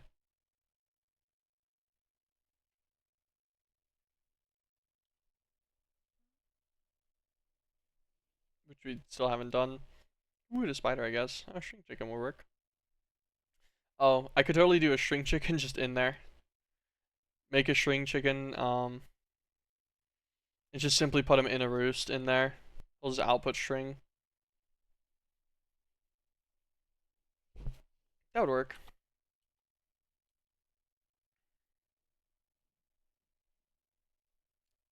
And just the mandrakes could be done in there too. Um, and then the jars, like we have 900,000 of them. I would imagine the jars would be easy, right? Because wouldn't these permanently cycle? I don't think I'd ever lose a jar. I'm pretty sure. Yeah, it'd go through here. It would make the 4 liquid witchcraft, and then yeah, 2 liquid witchcraft per craft, and then you get 2 jars back, and then the two like your jars just cycle. So you just get like a.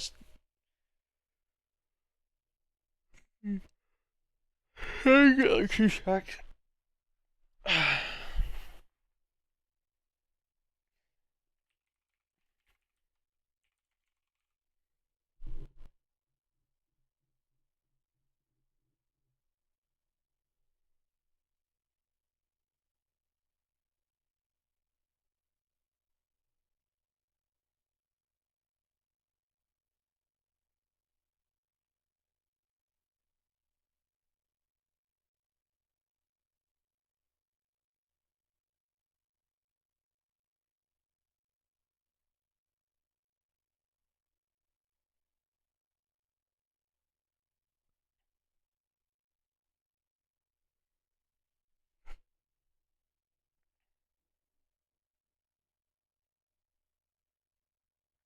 So what? A connector from XNet. I want to say that each connector can do. You could filter for one item on each connector piece. So you put 2 connectors on your spinning wheel, and you limit one to 128 string, one to 128 liquid witchcraft, and then that should guarantee its total amount. The one issue being that if you ran out of, nah, okay, I don't think so, right? Actually, thinking about it, I'm pretty sure it wouldn't be a problem because I would imagine it would stack in another slot that had space for it before it would just grief you and not stack at all and put into a new slot. I'm like thinking like it works on dank logic, but dank logic is actually the anomaly and everything else is consistent.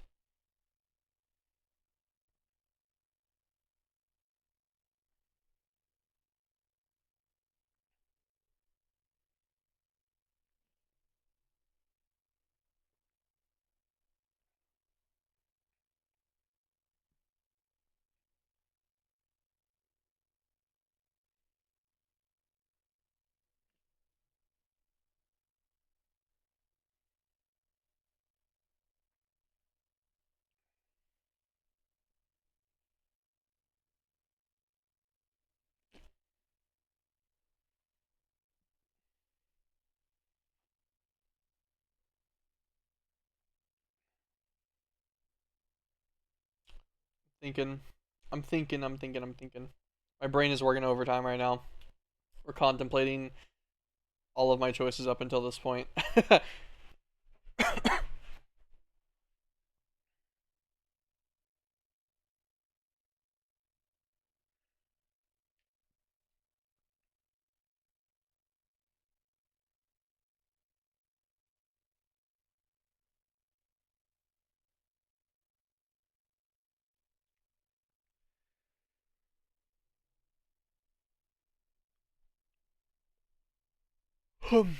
Okay. All right. Let us get our. What's our memory looking like? Let's see where our memory clears to real fast. Okay. It's not horrible. We have been dimension hopping a bit though, and you can tell. What is it? Resonating. Yeah. Okay. So our resonating gems and stuff are already up. Let's try to get like a general idea of everything we need ahead of time for this.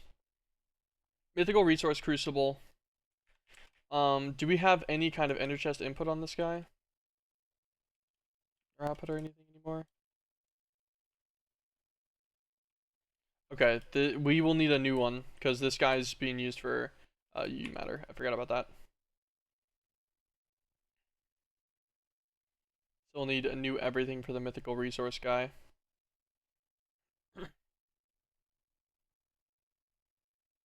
How long is he?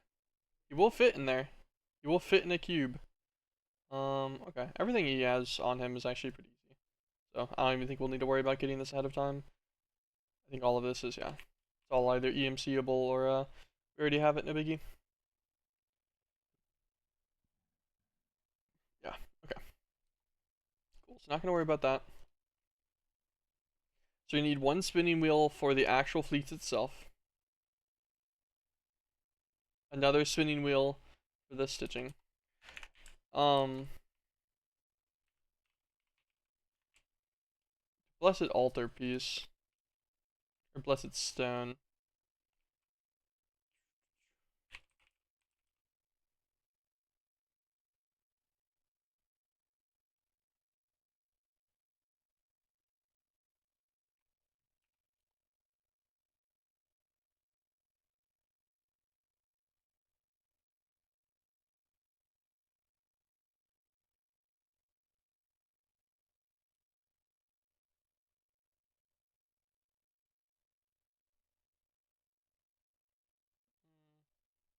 Kind of annoying because it's like a few things deep. That's the gauntlet I have. No, I have a Thaumian caster's gauntlet. Okay, that's whatever. Mythmonite fabric. I want to say I actually know that, right? Mythmonite fabric. Yes, I do.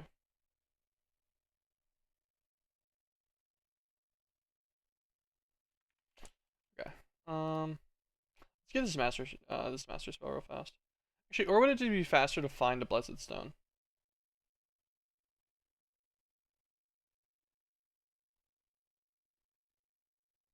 I guess I can find another one in Ferrado. I just want to do that instead. That might be quicker. I'm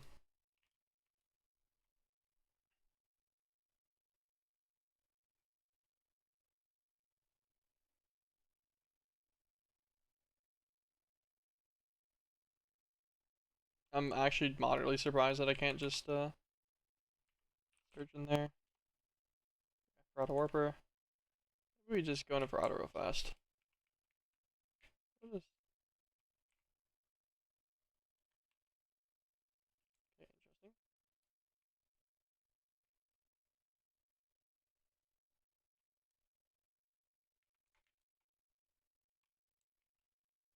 Um, what spawned the Blessed Stone? Remembering that's tough. It's been a while now. Just says found on Ferrado, right? Yeah.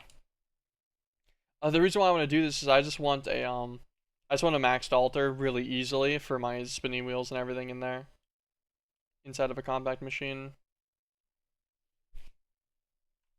I feel like getting one more of these. How many ender feathers do I have? I have like 5.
Okay. It's just related to the ender chicken that spawns in here. That's what I was able to determine from a quick search again, which I guess sounds right actually. Also makes sense on why its duplication used ender feather. We're looking for an ender chicken spawn. Oh. I think I was related to one over here at one point. Waters. I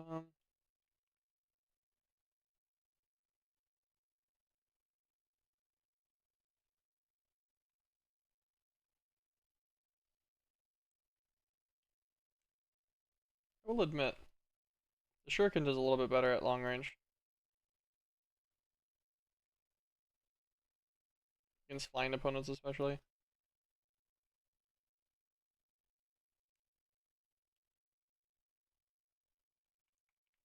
forget what was in this thing. Shield capacity upgrade key. I'll take it. Do I ever remember seeing an emerald block structure?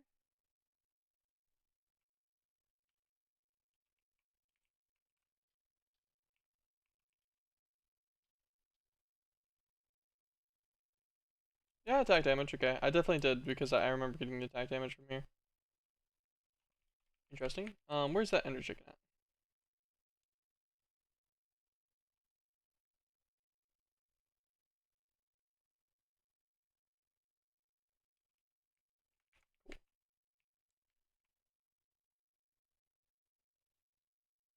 Thanks for the blessed stone. Appreciate.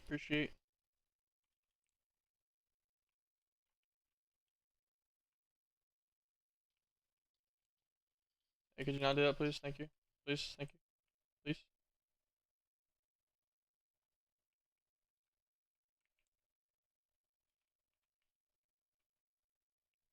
Cool. Easy little kill real fast. Alright, throw away all this junk.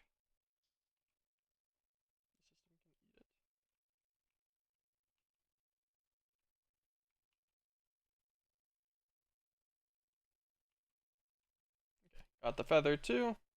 Just because might as well, right? Do I feel like making a central mending real fast? To make an extra one of these? Nah, I'll just come back to Ferrado again if I need another one. Or maybe I'll eventually use the Master Spell to pick them up. I'd assume break it doesn't just mean drop it on the, like, I assume that means get it back. Not just, like, completely and utterly destroy it. That's where my presumption falls, at least. I guess we'll find out with that one that's stuck underneath the floor. Okay. That's a quick Blessed Stone for our altar, no problem. Spinning wheel, so we need, what, at least 2 of these? Spruce hearts, saplings.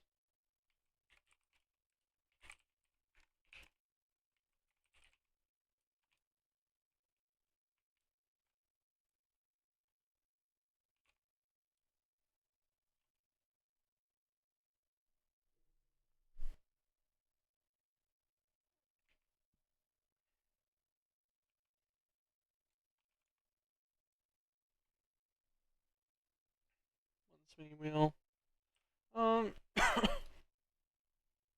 Yeah, we need one for the stitches, the witch's stitching. And then we're gonna need the second one for the actual alchemist fleece part. Yeah. Okay. That should be it for these, I think. We're gonna need. Do we need an oven for any of these? We need liquid witchcraft, which I figure we're gonna do in a honey smelter oven because that guarantees the result.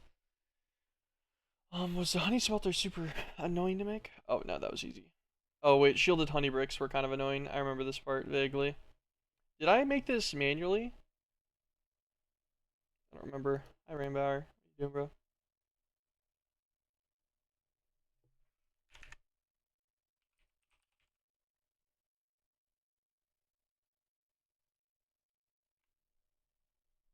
Um,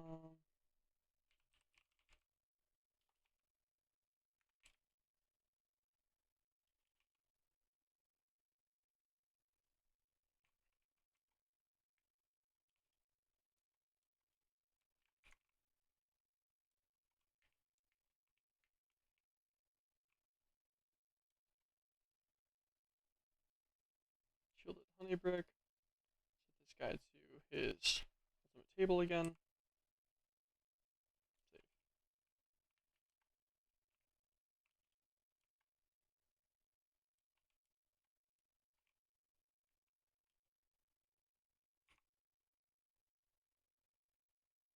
Lightning Dragon Steel. Ah, I remember. Oh wait, this doesn't matter anymore. I forget we can just do this now.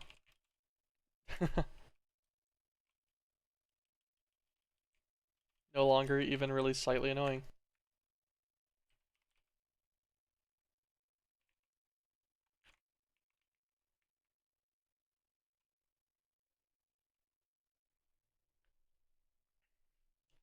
Lightning Dragon Steel. 6 things of glowstone, draconium ingots.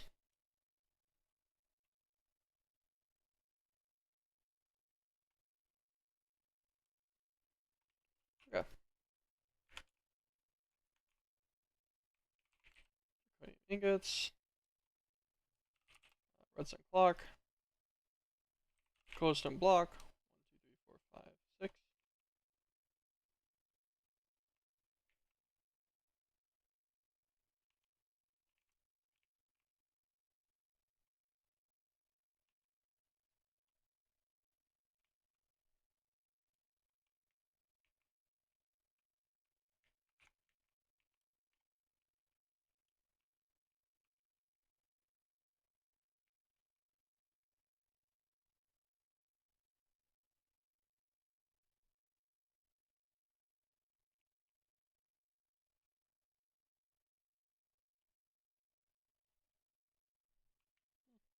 Quick enough. Sometimes it'll take a second, so it'll keep it slightly delayed before it can start the next one, because it'll be considered obstructed, but it'll only take as long as the it takes for an Ender IO check to happen again. That'll make us a stack of Lightning Dragon Steel. Yeah, also, it's just funny how much easier that is, especially now, compared to the original Dragon Steel setups we had to do to get the Dreadium ingots. Or Dreadite, or like Dreaded Steel? I want to say is actually what it was called. Yeah, Dreaded Steel. Pretty funny. It's cool whenever stuff like that happens though. Like, oh man, like all of a sudden my life got way easier. Although I think we have like 65,000 of that buffered. Okay, for some reason we have 72,000 of it. I don't feel like I'm supposed to have that much. I'm getting it from the Deep Lands miner now too, if that's what's happening. I'm pretty sure I have it set to stop at 65k. The Deep Lands miner, it keeps it going. So it's been slowly but surely producing some. I guess let's look at 11 token. Yeah, it's run 33,000 times. That makes sense. That adds up. Okay, so 2 spinning wheels should be all I need. One will use string, and then the other one will use the witch's string that it makes to make the alchemist's fleece. And we'll just have to melt that guy down into a mythic resource crucible. That should make our ethereal fabric.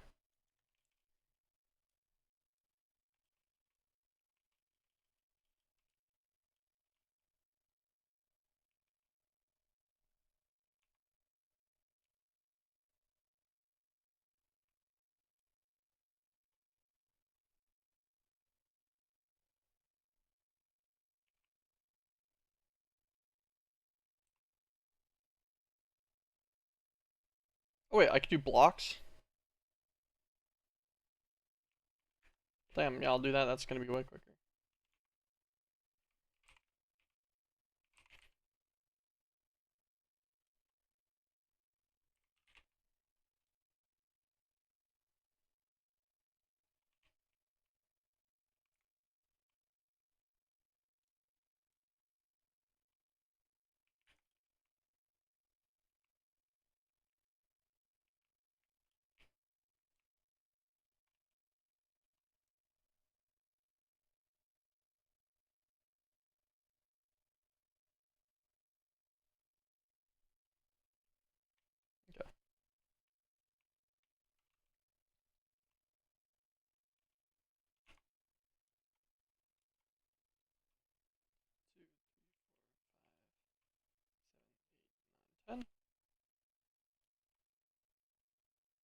Nice. And in the same period of time that it took to make an ingot, it will make a block instead. Much better.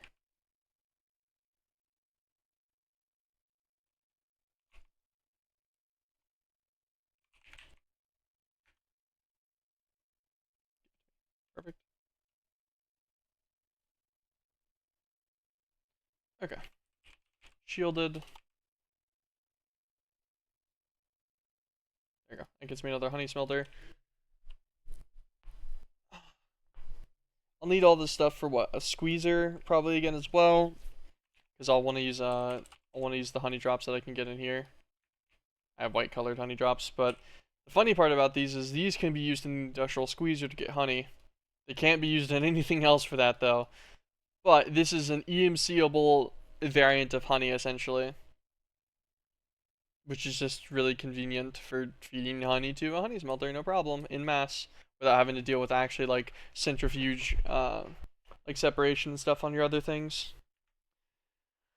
Um, so we'll need to set up another one of those guys as well.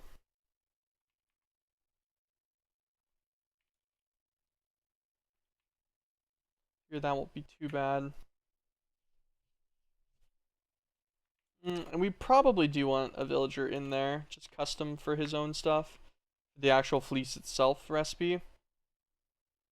Needing any of the versions of like an extract of some kind. So Ichor is 1 to 3 outputs. Fire Unguent's 1 to 3.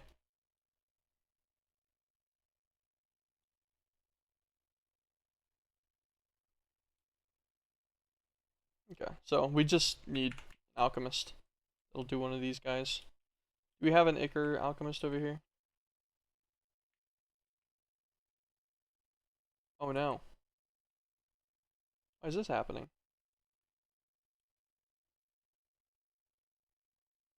How did this happen?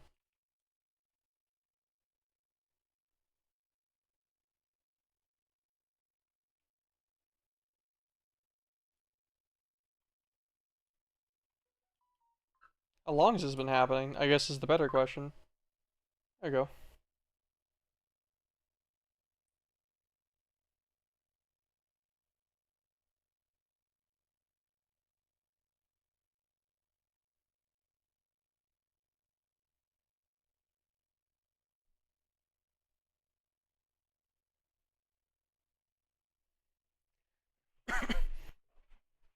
Okay. Oh, it's been happening for a while, obviously, because there's chipsets just sitting in here that got spit out at some point. Interesting. Whoops. Yeah.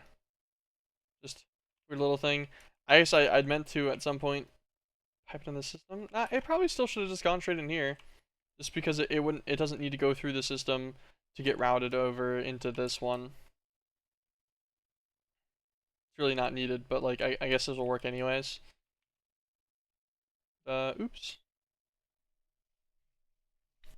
Interesting. Whatever. Back to what I was doing. Let's see if we had an alchemist in here still in any of these. Cleansing balm. Like, how much of that do I have? 35k. I only have 35k. I feel like that's really low. Are you using that for something? You would normally use it to make Frostfire, but I don't need to.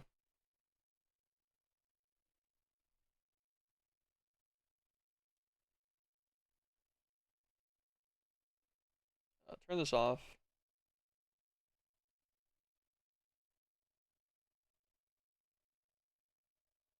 Okay. So he's got 2x outputs for Unguent and Ichor. Should be fine. So we'll take this guy. This will be our alchemist.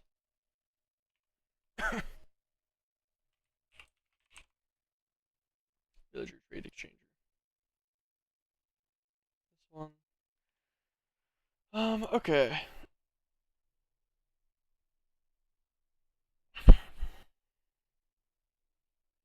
Hmm. Double check that we got everything for this. So, final spinning wheel, trade exchanger. Ooh, I just realized this took wool. My brain just assumed this was stone the whole time. He's light gray.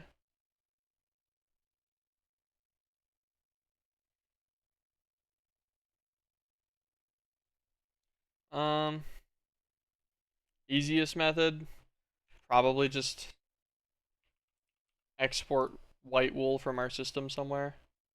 Wait, how are we getting all of these?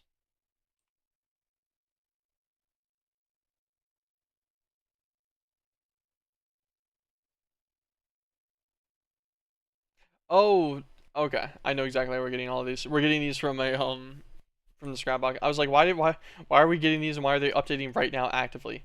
Yeah, it's from opening scrap boxes. All of these give us a chance. 2600 worth. How much does that make? Two goes into three. So it makes like 4,000 alchemist fleece. Yeah, okay. We could probably just import the light gray wool directly from the IMI system into the spinning wheel. I think it'll be fine. Actually, maybe we just buffer a bunch of it. Maybe we just take all the light gray we have out of our system, all 2K of it, and just give it to this system. That'll probably be enough forever, right? Think about it. Hold on. Okay. 2686 times 1.5, because two of them makes three, so it's 50% bonus. That makes 4,029 fleece. Multiply that by the 200 millibuckets. Divide that by the 50 millibuckets now. Wait, does it only make 200 millibuckets each, or is it 300? Yeah, it's okay. It's only 200. So that's 16,100 or 16,116 runs. Divide that or multiply that by 40 to get the seconds.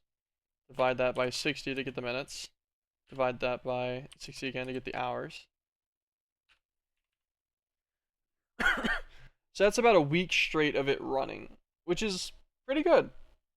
But yeah, probably not enough, so we probably will automate that. It'll be pretty simple. We'll just get wool from the system.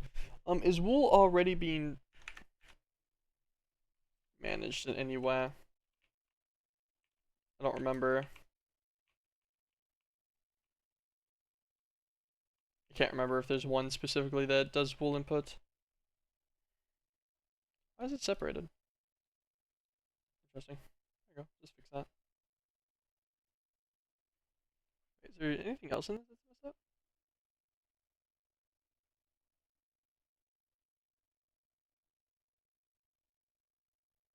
Now we have one extra result in here somewhere. Interesting. Interesting. Ender chest.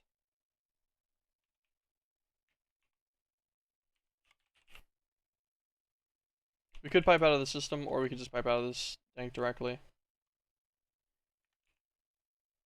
Give him a filter.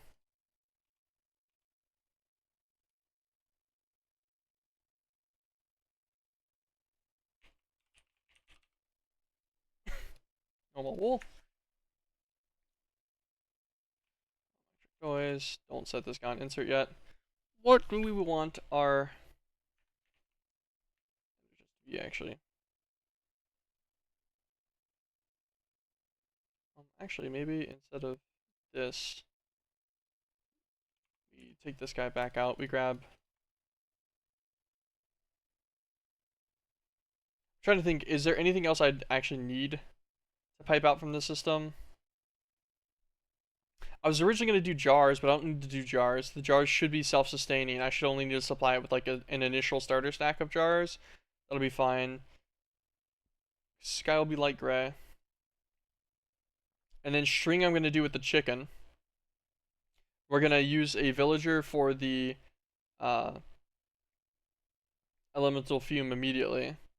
And then we're just going to need to get the wool. And then this guy's going to pipe into a mythical resource crucible directly to melt at no additional anything either. Okay, no, I think we're good.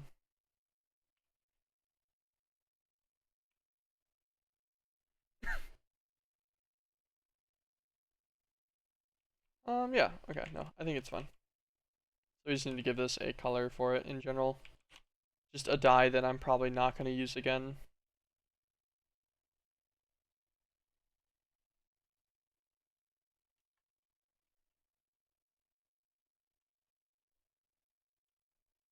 Black lime pink. Black lime pink.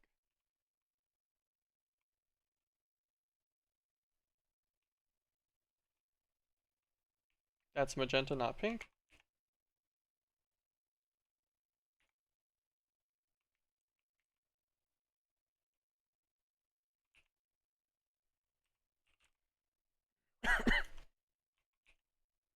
Also, I will do a limited item filter.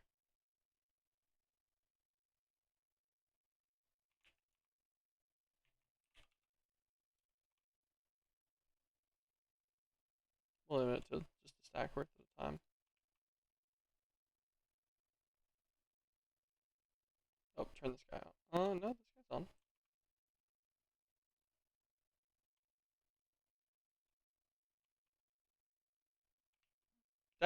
I find great amusement in this. I'd had it misclicked like that. Okay. Insert limited item filter. Extract always.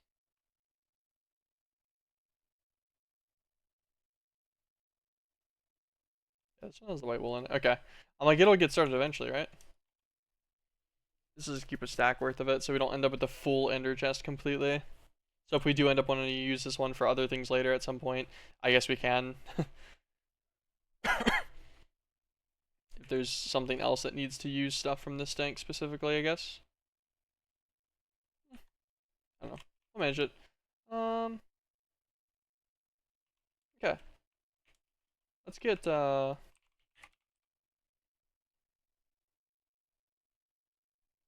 do we need for a string chicken?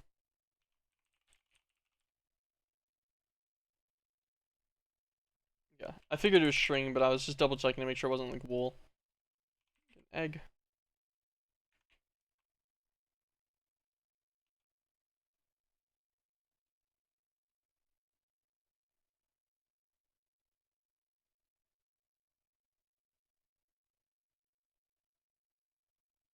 I felt like it started crafting something there for a second. I was very confused. So I was trying to see what it was. That's very fast.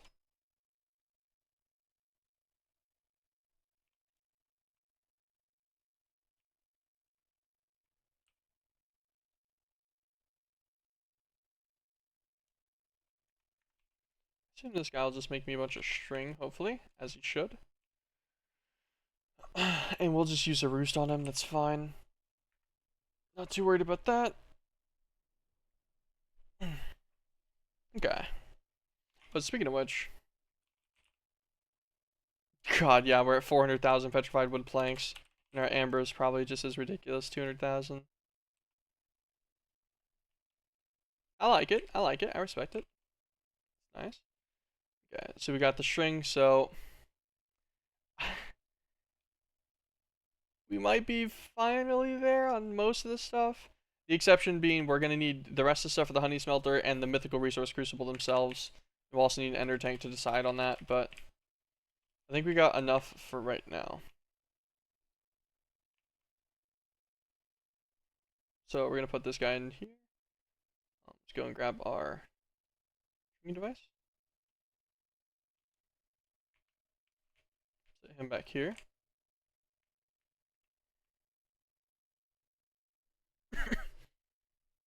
Figure back left, sure.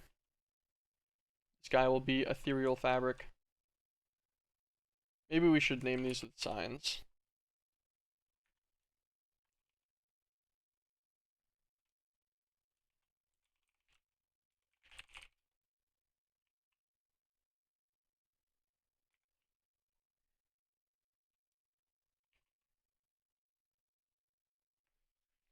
Okay. There's going to be a lot going on in here. I don't know all that we're going to get done yet, but let's try to get started. What is the range on a bewitchment altar?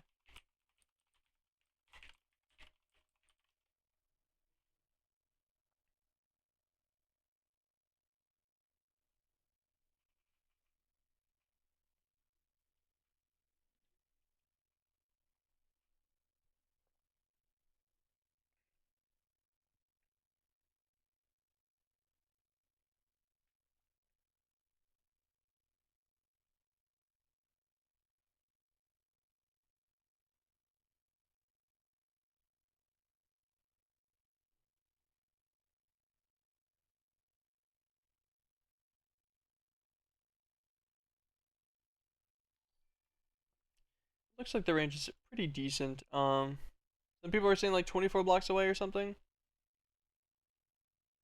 for the giving the power. Thank you, Maya Martin, for the follow. Appreciate it. Appreciate it. Welcome to the stream.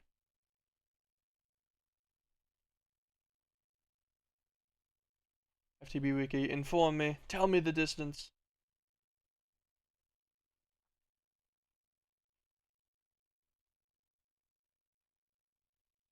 People are saying like, yeah, that it's like 20 something blocks for power providing. So if I just stick it in a corner in here, it should be fine. The reason why I kind of need to know is because it can't move after it gets put down. So I do need to be moderately confident in my position of it. I'm pretty sure it should be able to go in a corner though, and I can work off of that. Let's grab some altar blocks. Okay, well we have 6 of these.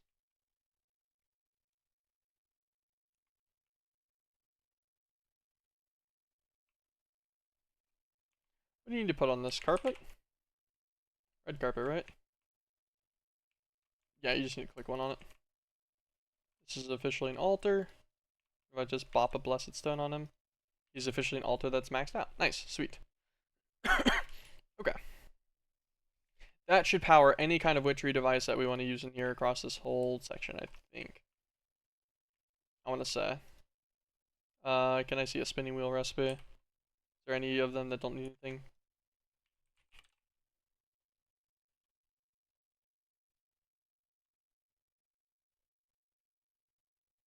Okay, I was like, really? It doesn't work from right there? I'm like, that's going to be a problem. No. Looks like it works just fine. Gotta make a cobweb. Oh, one up here. Up here and in the opposite corner.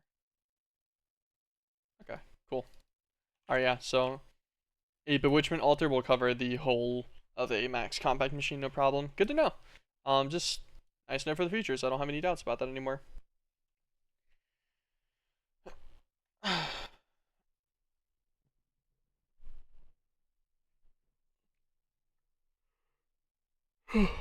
Okay.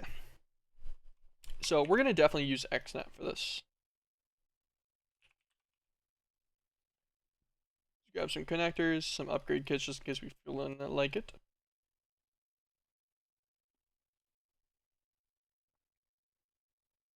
I must have put these connectors down at one point already, and then broken them to pick them back up. XNet controller. Figure just one controller probably gets this done. And then we're gonna put this guy. Let's put him on the side for now. This will be fun. This guy's gonna be an item 1. Item 1. Item 1. Set up 3 of these preemptively. Figure I'll probably use at least a couple. Yeah.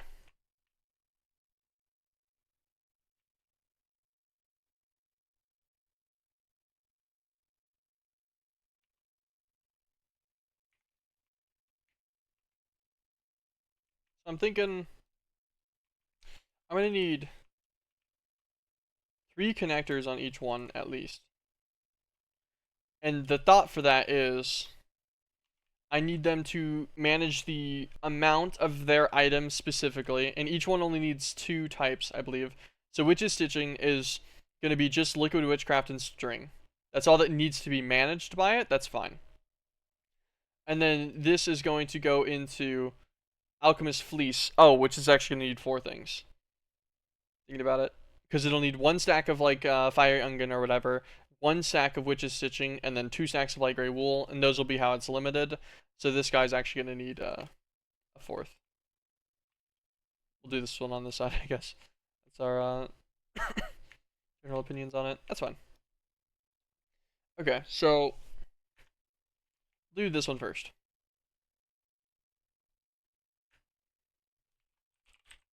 String.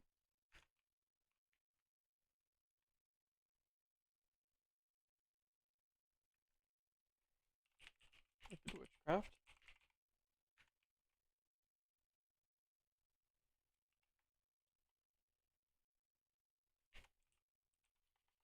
Witch's Stitching.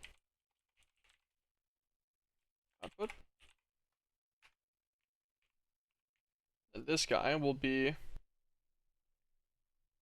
the actual fleece itself. It's going to be witches stitching.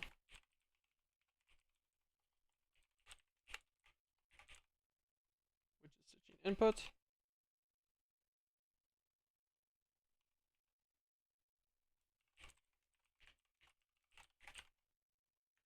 Like a wool input. And then this guy's going to be fiery ungen. I think that's how you spell it. Input. Alchemist fleece output. Okay.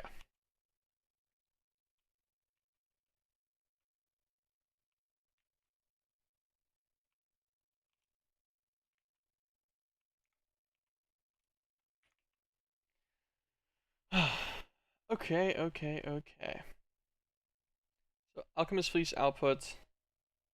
We actually are gonna need the Crucible and stuff set up for that before we can use him effectively. Alright.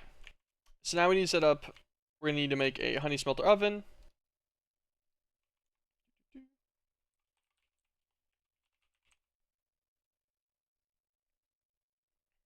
32 blocks of tungsten.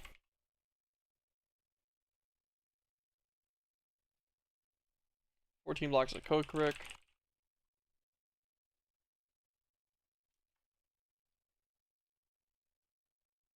8 blocks of blast brick.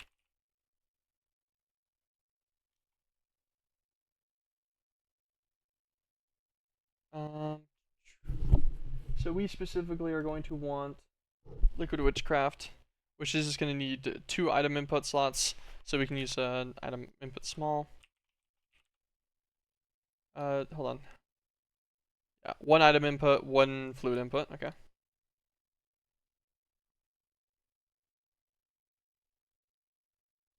Sure. We'll just convert one of these. That'll be fine. We need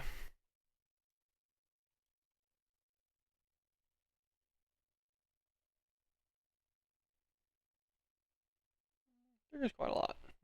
I'm like trying to think about it all. There's a decent amount of stuff that needs to happen here. We are looking at quite the initial setup here. It's fine. Honey smelter ovens got a block gap on each side, so that'll be fine regardless of where we put it. We'll probably put it in that back corner behind screen here. Fluid input. How much does it use? Just 100 millibuckets.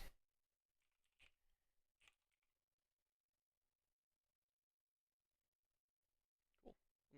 Use the 400 millibucket one. That'll be fine. We got the shielded honey thing. We're gonna need an item output as well.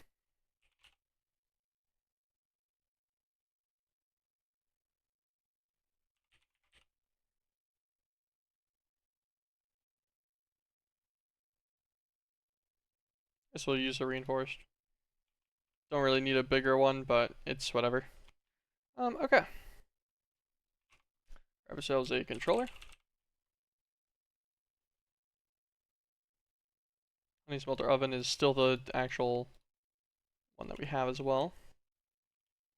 And then the total size of this guy is a 5x5x5, right? Yeah. So he actually can't go back in that corner. I already didn't put enough space. I put him floating, I guess. Yeah, we can float him. Where does the controller sit on this guy? On the front face on the internal block. So 4 off the wall, 2 from the sides.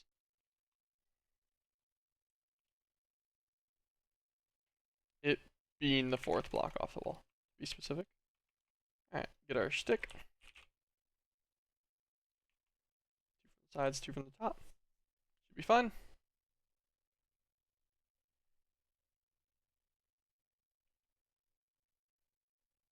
Cool.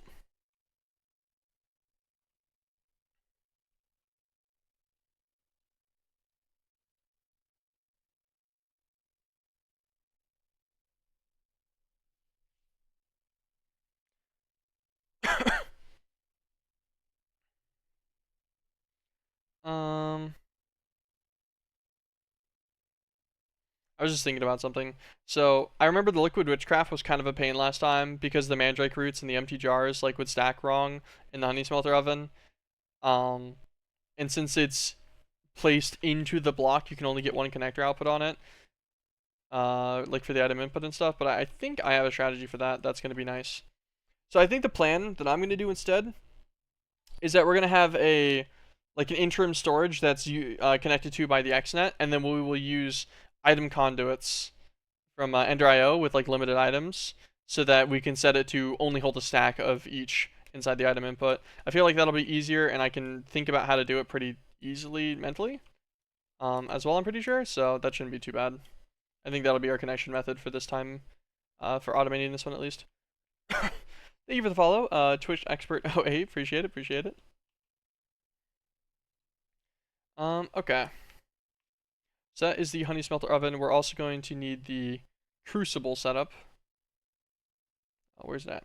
Like we still had it down here. Yeah, mythical resource crucible. We'll need to do another one of these. This guy comes from the same section as what?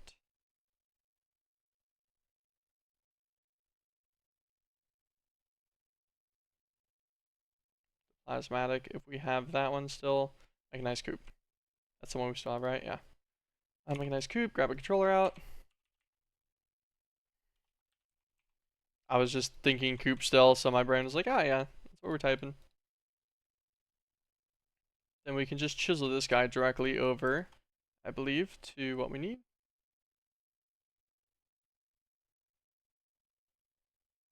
Is the resource crucible. Okay. 48 bedrocks and 18 netherite mini bricks. Let's grab a stack of both. 8 fabrics of reality, 4 blocks of fiery metal.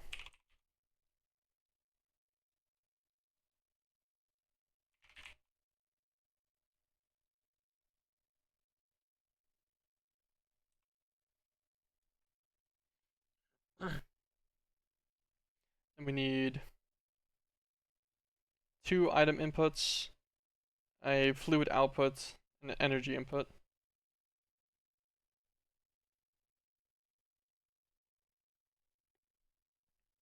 Okay, it only does these 3 guys. It only makes 200 millibuckets of ethereal fabric on the output. So, yeah, we'll just do a tiny one. Item input. 2 tinies.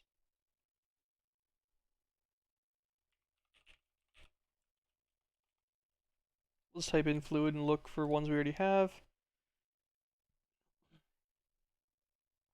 We'll convert one of these to a small fluid output. That'll be fun. Okay, and then we need an energy hatch of any kind. It doesn't take much, right? 15,000 arithmetic? Yeah. We'll just do a reinforced. Okay. The controller falls in the exact center block of a guy that is 11 long. So he'll be, what, 5 from both sides?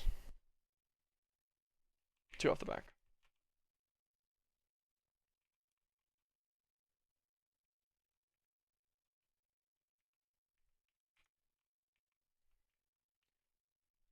There we go.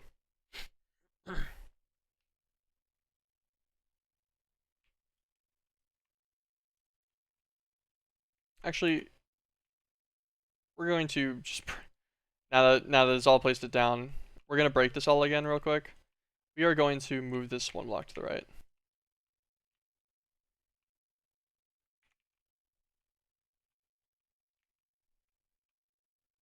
Thinking about it, because this will give me a block gap on both sides as well, and I might as well do that.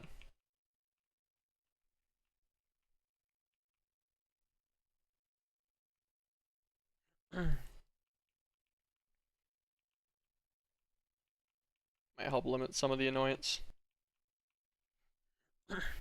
Okay. Now we build them. Aw. I broke my fabrics of reality with my the wrong pickaxe. I'm not using my silk touch pickaxe right now, so whoops. Fine.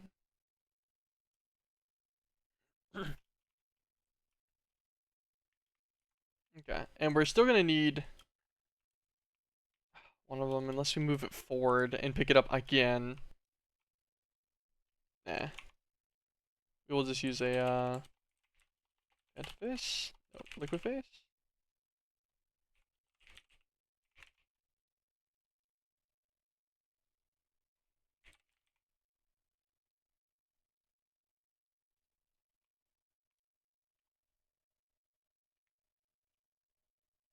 Okay.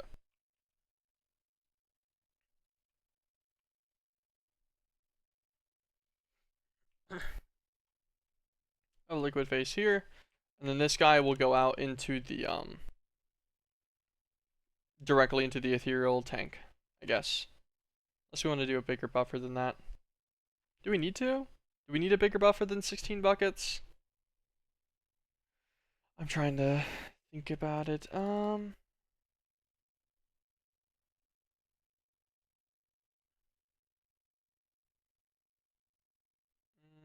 I can use it to make radioactive ethereal goo.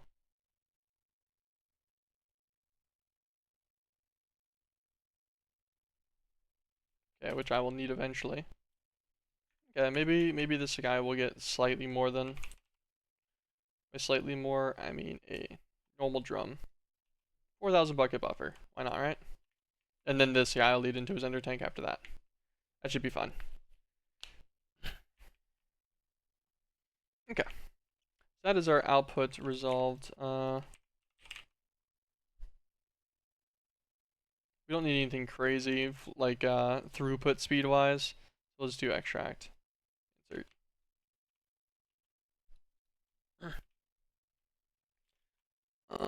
Where does the power on this guy go actually? Is he underneath?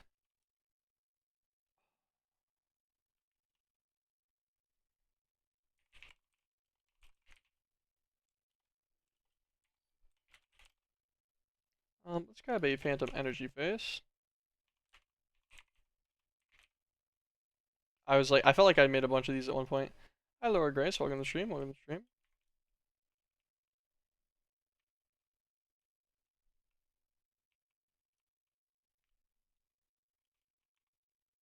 Let's grab a flux point from in here.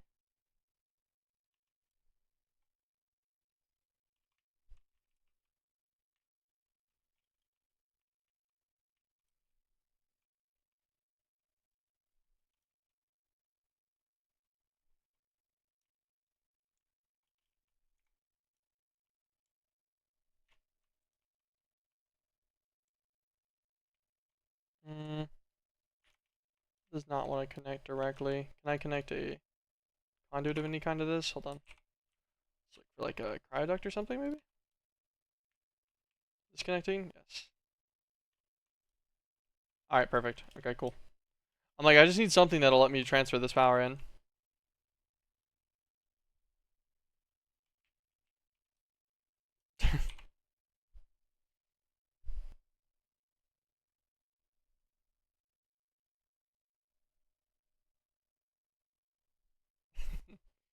I just want you to know, you look like the biggest, like, bot account I've ever seen.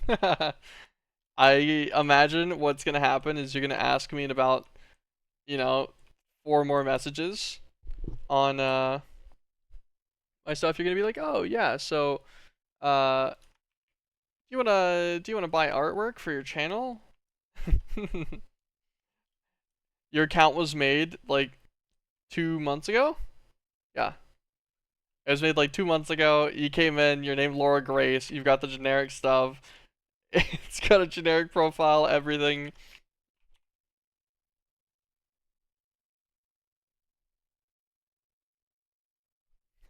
Actually, the funny part, you've already done this before.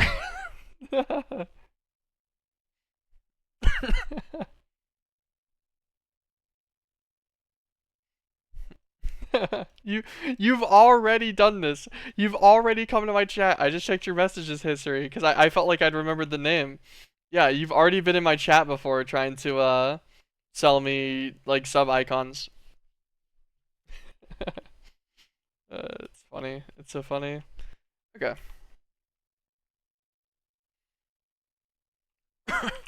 Let's grab a crate. figured this guy will be our small crate. We'll double connect it to this one. Our output should only need the one, I think. Although I guess output could directly buffer into a crate as well. Don't really need it to, but it can. Might as well, right? Double connect to this guy. Honey in Mantric. This guy will be honey in jar.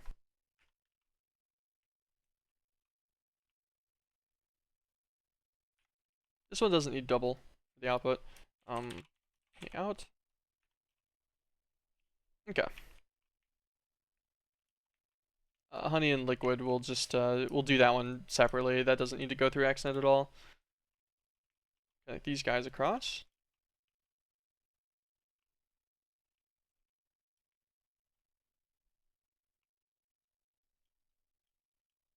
This guy will pull up as well. This guy will be, I guess we could pull across to here. Crucible. What's it called? Crucible fleece insert. I don't know why I said insert on that one and I used in on the others generically.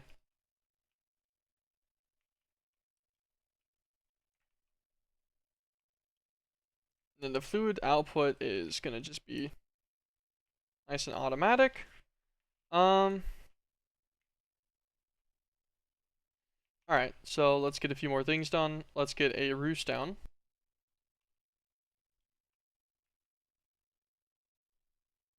With our string chicken in it.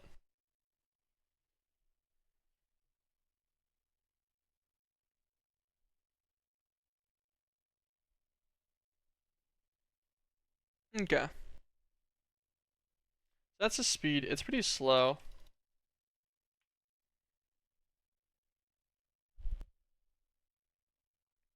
Let's give him a full upgrade, and I need to see exactly what he produces.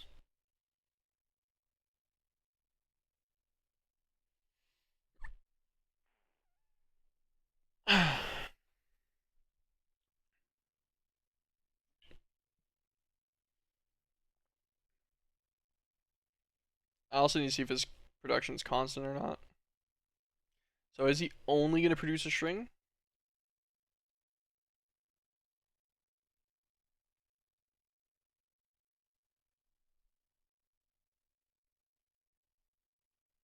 I wonder if he's only ever going to produce a string every time he cycles, or if he's going to produce like eggs and such occasionally too.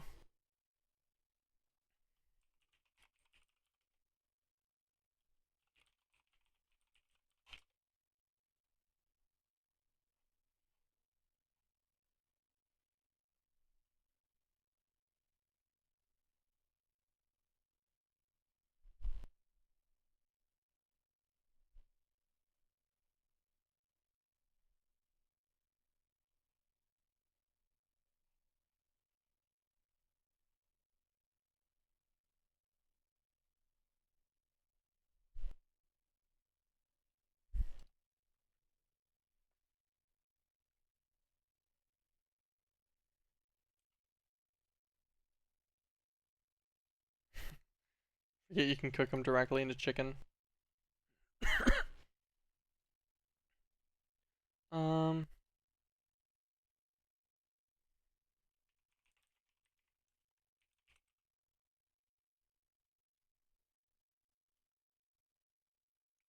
We're gonna run this guy again and then see if he still only drops the one string. For one, that's gonna be way too slow if it's just one chicken, so we should probably breed this guy up if we want to use him this way. Oh, I can like pulverize wool, right? A crusher actually can do it. Which might be nice. Okay, he only produced one string again, so we'll keep that in mind.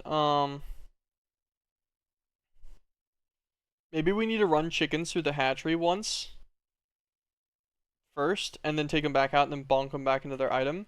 later. I'm just trying to keep this in mind for future reference for whenever I'm messing with these chickens. So I was looking at it. So maybe instead of a roost for this guy.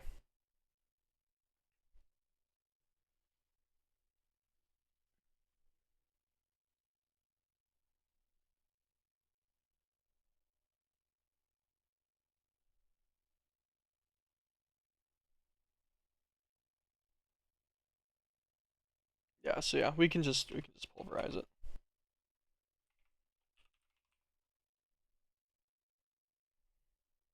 Okay, I don't have another one right now. That's fine. Pulverizer. Easy. Okay.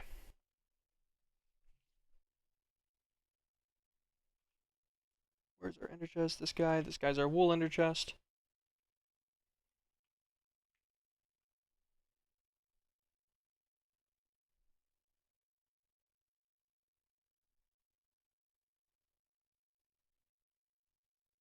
Do them on this side so they're separated a little bit from the others. Input, output to the back.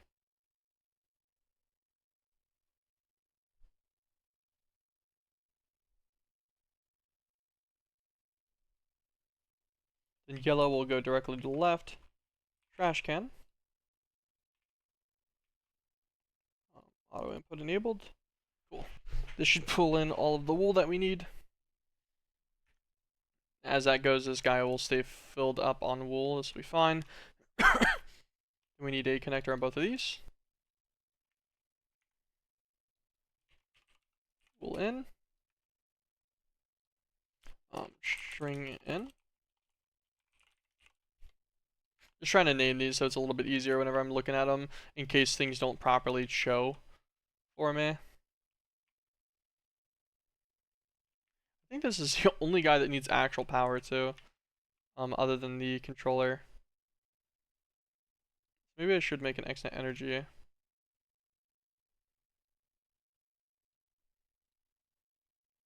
Insert.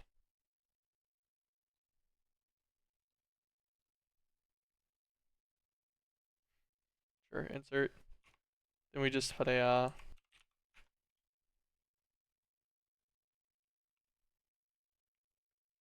I guess I could move that over if I wanted to. It doesn't really matter.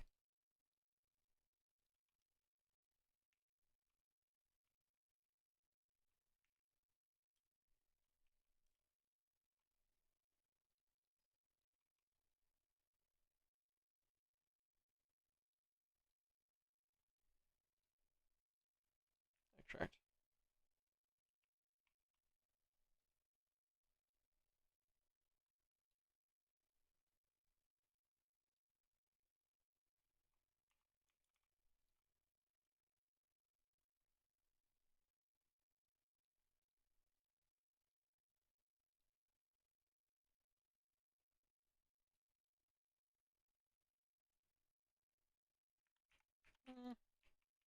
Doesn't look like it's gonna work in a fun way. Um, I could guaranteed get that to work eventually, or I could just use 2 flex points. Eh, is it efficient? No. Do I really care? Not really either.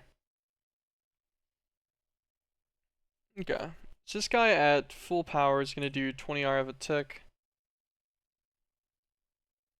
This guy takes 3000 RF, so takes a little bit, but it's pretty quick.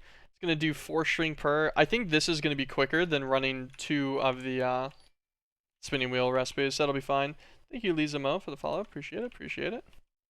And then any pigment that it makes should just spit straight out into the trash can as well. This will be moderately easy to manage. Let's set up a squeezer real fast. Projector. Grab a projector. Grab our engineering manual.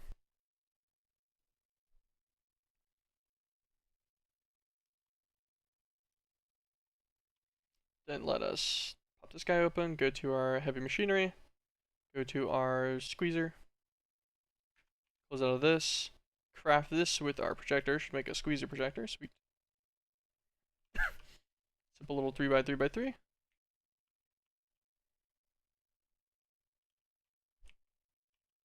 We'll do this a couple more blocks up.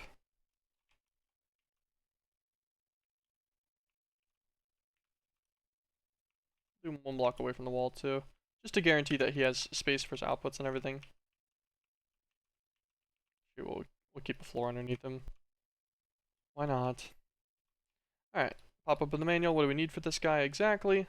6 scaffolding, 2 pipes, redstone block, 2 light engineering blocks, barrels, a piston, and some fences. Piston, barrel. I believe it's these wooden barrels. I think it said 3, but I'll make 4 anyways. It'll be fine. Scaffolding, we need 6 of these. Put this. Okay, and then we needed a redstone engineering block. And then 2 light engineering blocks? 1, 2? I want to say? Where did my guy go? And the 2 fluid pipes, that's what I missed. I was like, I feel like I'm not getting something. I wasn't. Fluid pipe should be pretty easy. Okay, sweet. Oh, I forgot we needed a hotbar for it to work.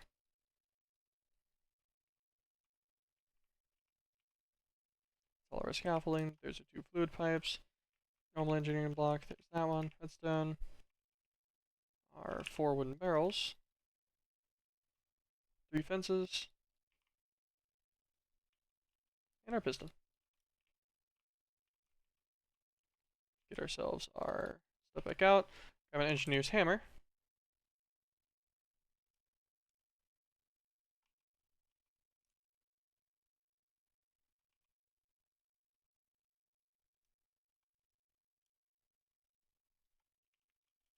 Forget which slot you need to click on. Ah, the left side of that barrel there. Perfect. Throw the projector back in there.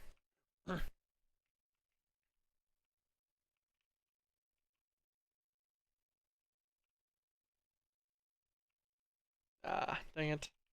I forgot that this is the way that it was oriented. That'd be fine. I think I can pull the fluid out of this piece as well. I want to say you can. Ender fluid conduit.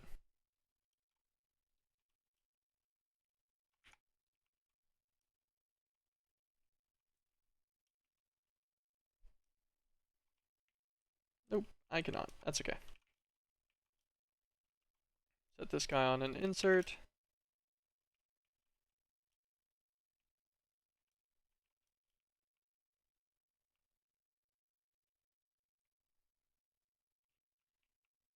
And set this guy on an extract. Okay, that'll be pretty easy. And it's just going to be an EMC link.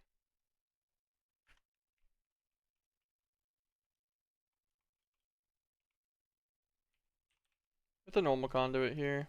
One. Extract always, insert always. This guy will be set to the white colored honey drop. I'll start filling this guy up. And it just needs a flex point. Or, well, any kind of power, but we're just liberally using flex points all over the place currently, so good enough for me. It's fine. This will get squeezed down into honey. Yep. The honey smelter is full. This guy's filling up too. Sweet. And he'll store an extra buffer of 24 buckets at a time. Should be absolutely plenty. Okay, and then now we also need a villager trade exchanger set up.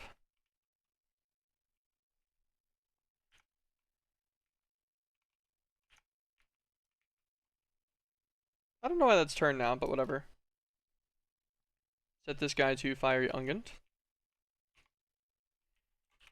Conduit.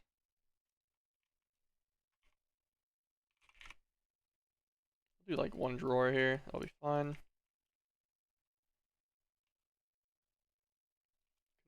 drawer. That's a connector upgrade.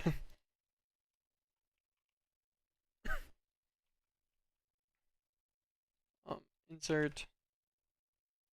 Extract always, it's fine.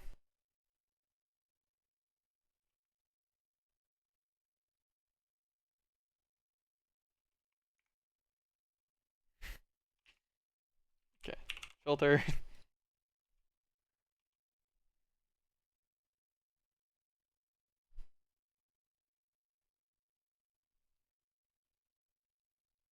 Actually, we don't even need a filter, I forgot we can do it like this.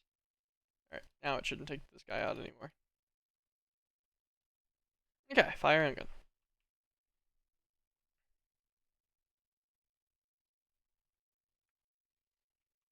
Then we just simply get an EMC link again.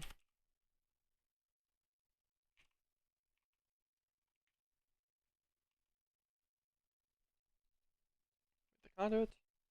This guy is going to insert emeralds.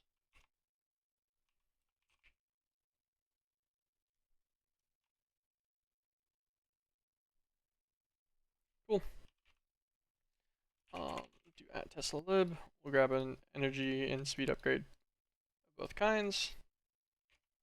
Just to give this guy a shot at being like not miserably slow at least. So he'll go every like 12 seconds. He will make 2 fiery unguent, which means he's making enough for what, 1 fleece craft every 6 seconds? Yes. That's okay. I think that's a good enough throughput, right, for me? Especially since we're gonna have it buffered pretty heavy over there. Okay, so these guys are gonna need power as well.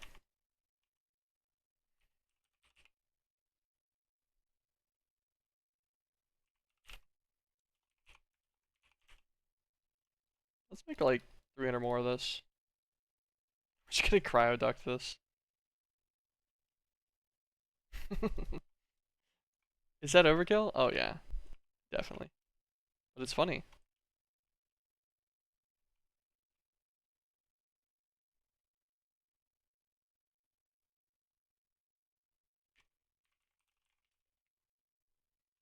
Okay.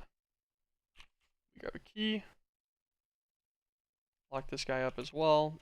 Make sure that he can't get changed. Okay.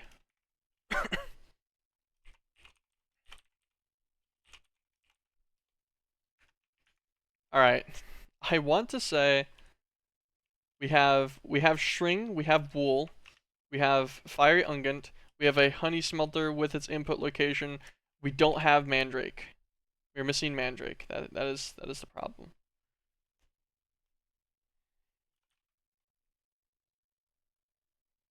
We do have 314,000 of it, which is pretty decent.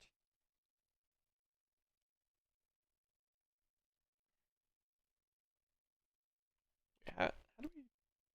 Oh, we have a normal farm for mandrake. That's how we're doing it. I was just thinking about it. I'm like, actually, this would take mana dust to run in the phytogenic insulator, which I could do, but that'd be annoying. I think I just have a farm that runs mandrake root normally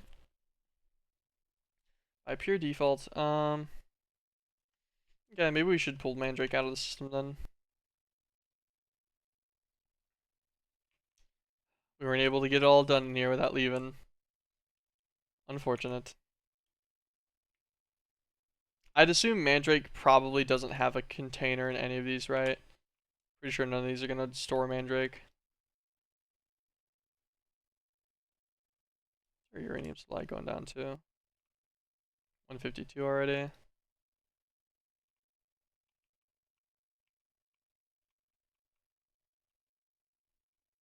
Yeah, mandrake's not allocated to any of these. I'll keep that in mind. Um,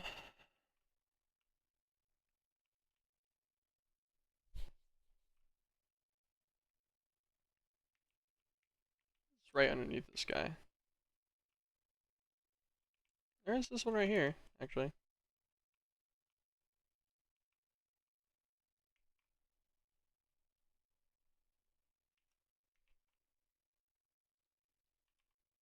Insert on a, what's it called?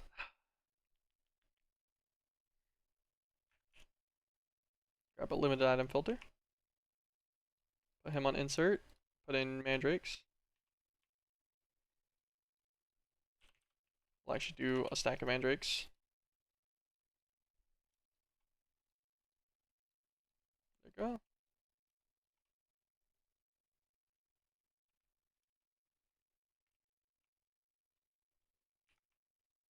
Set this guy to mandrakes. We'll buffer a stack in here. Cool. Now we'll keep a stack of mandrake roots also in the ender chest that's in there now. We'll let it manage those just fine. I think it'll be fine. I'm trying to think about how much it'll actually take. So like, mandrake goes 1-to-1 into liquid witchcraft. Oh my god, my English is failing me. Which then also goes 1-to-1 into the stitching. And the stitching goes 1-to-3 into the fleece. So each mandrake will make 3 fleece.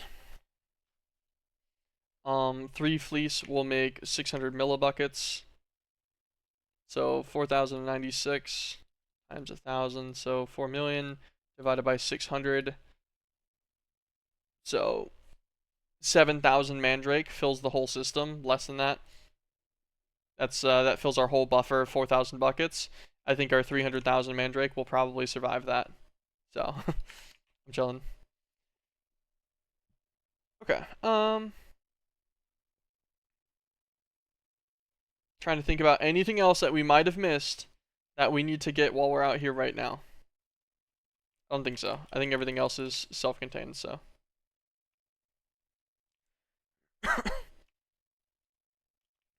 Oh.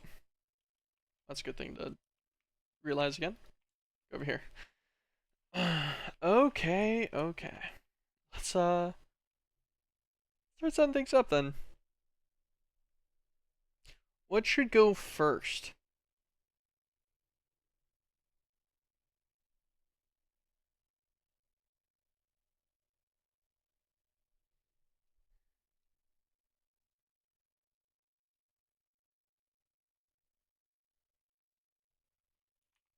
Four. One of these is going to be for jars. We'll do a stack. The other one's going to be for mandrakes.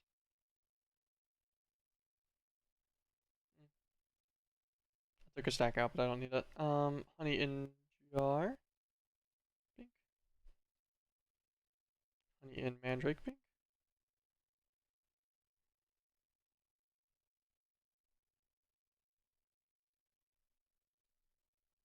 Extract once every 10 seconds. We'll do stacks.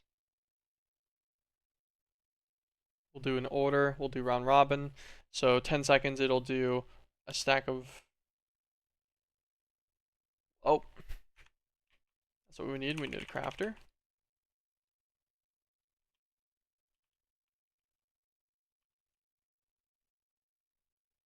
Maybe I should just turn that to mandrake in.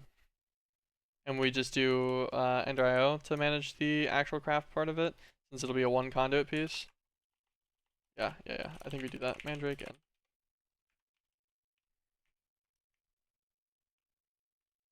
I think if I simply do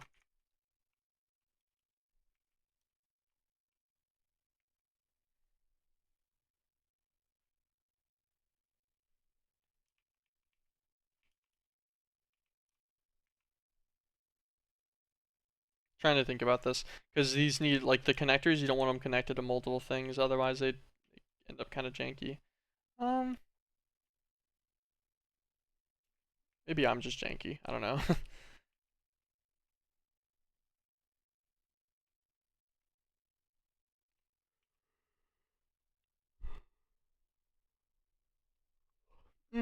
Actually, this really should just be fine. Let's put it on top, we'll just do 2 conduit.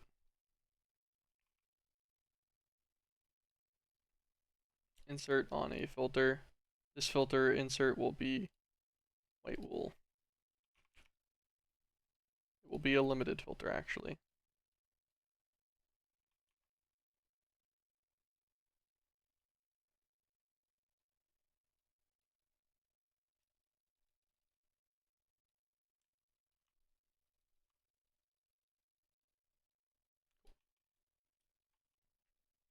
That guy will insert white wool.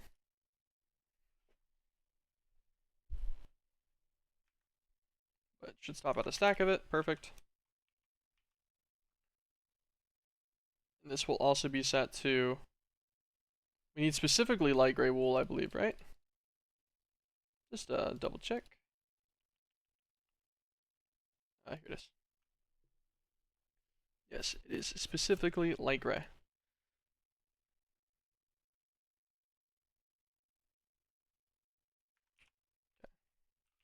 Light gray dye. Grab another EMC link.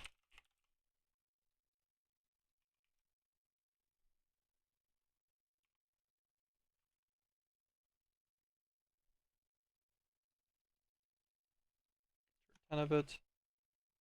Extract always. Go into here. This should insert a limited of 10, yes.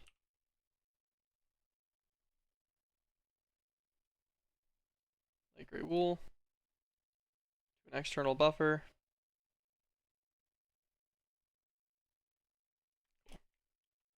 And then this guy can just get a connector connection for gray. Alright. So we've got our mandrakes and our wool and all of our stuff. Okay. So this guy is going to be, he inserts jars, inserts mandrake. This guy is going to be every 10 seconds, he's going to extract a stack of mandrake.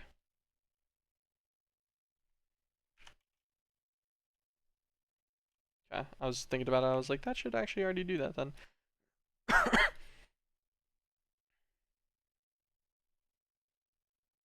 That'll be fine. This is honey smelter out. Do extract, a stack. We'll do them in order. This should be extracting we're gonna get liquid witchcraft and ash.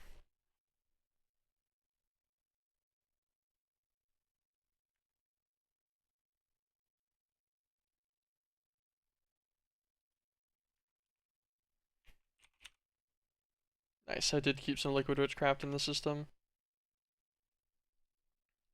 Gotta extract liquid witchcraft. We'll do it a stack. We'll just do it in order. It'll be just the one guy though. I don't think it matters on its mode. I don't think it's like super intensive. So liquid witchcraft will be going into the first one, which gets string and liquid witchcraft.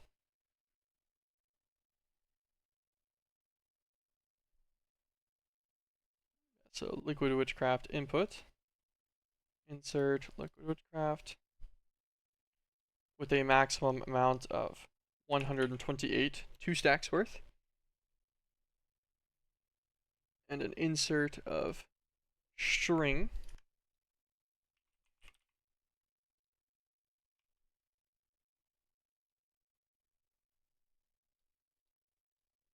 $128, so exactly 2 stacks worth.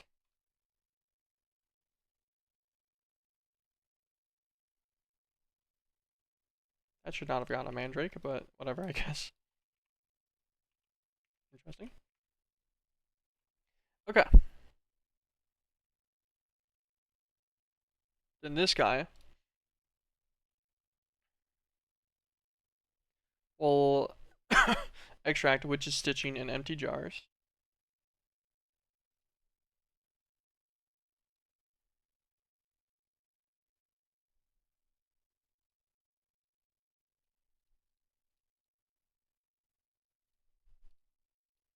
We'll do them in order. That should hopefully be fine. We'll do this one twice as fast since it has 2 outputs and I want them at full. It's a full stack. It'll be fine. Whatever. That'll be good. Then our witch's stitching input. Okay. So this is where it's going to need to be remembered. So 1 stack of witch's stitching, 1 stack of, we'll say, fiery unguent, and 2 stacks of light gray wool. That's how this needs to work. Let's turn processing off on this channel actually real fast. Light gray wool. Thank you.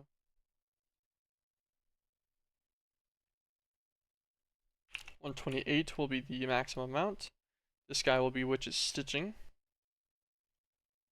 which I'm going to need to actually get some witch's stitching for first. 2 string, 2 liquid witchcraft. That's all I'm going to be able to get for liquid witchcraft right now. Yeah.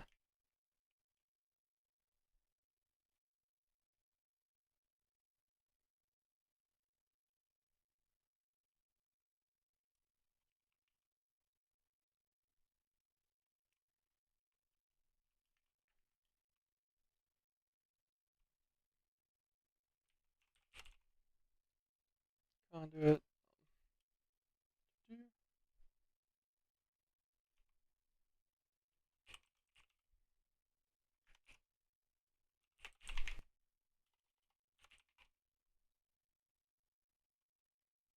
Atom filters.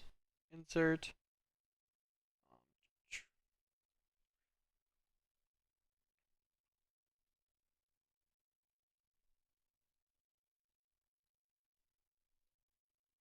We'll let it do enough for 2 sets. That's all it'll buffer.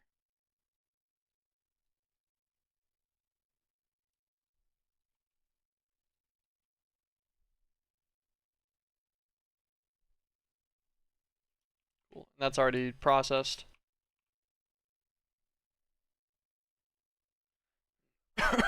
Some more liquid witchcraft, that's fine. Okay.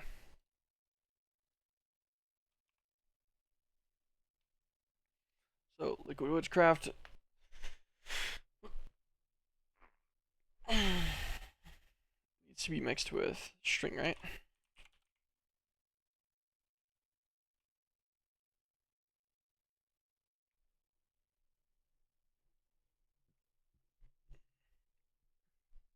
I need this to set the witch's string input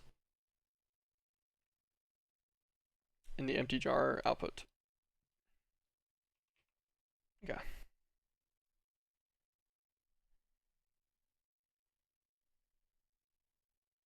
So witch's stitching input, yes. A limit of 64. Fiery unguent input.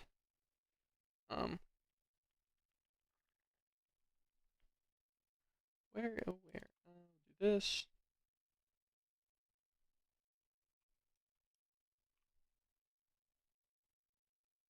I forgot totally that I was gonna get even more. What's up, Fanbrick? I felt like I was very bad with Silver last patch. I don't know. It sounded like you were doing a decent with her. Feels like this new patch turned it around again. Nice, nice. Let's put our chicken stick back. Okay.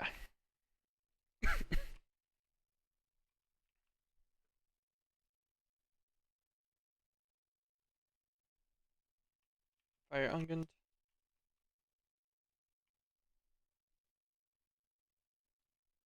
We're gonna do an insert of 1 stack. So 2 stacks of light gray wool, 1 stack of witch's stitching, 1 stack of fire unguent. This is gonna make alchemist fleece.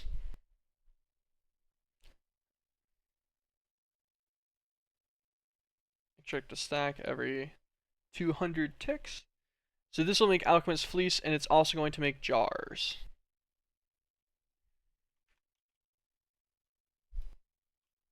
This will be an insert for our jars. What do I do about my extra jars, I wonder?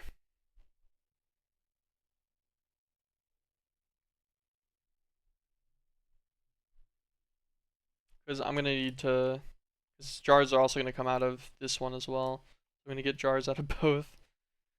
2 of the jars will be extra, and then 1 of the jars... Or no, 2 of the jars will be needed to keep cycling, but then we're going to get an extra jar for every fiery unguent that gets processed as well.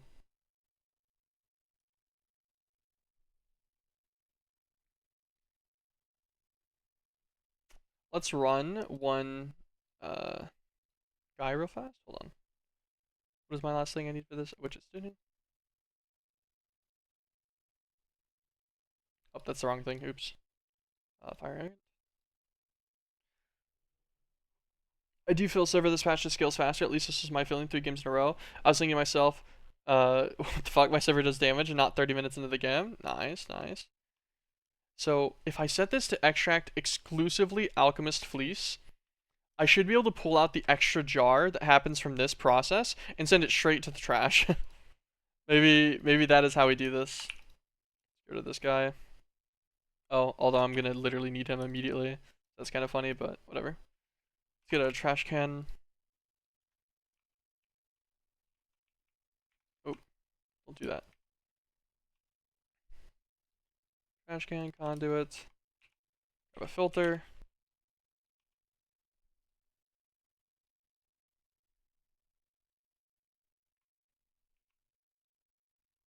We'll filter the extract. Filter this directly to an empty jar specifically. Extract always. Insert always, sure. Alright, and then so now if we do Alchemist Fleece output, and then we limit it to just Alchemist Fleece. We do a stack. We'll do it every 200 ticks. First, that should be fine.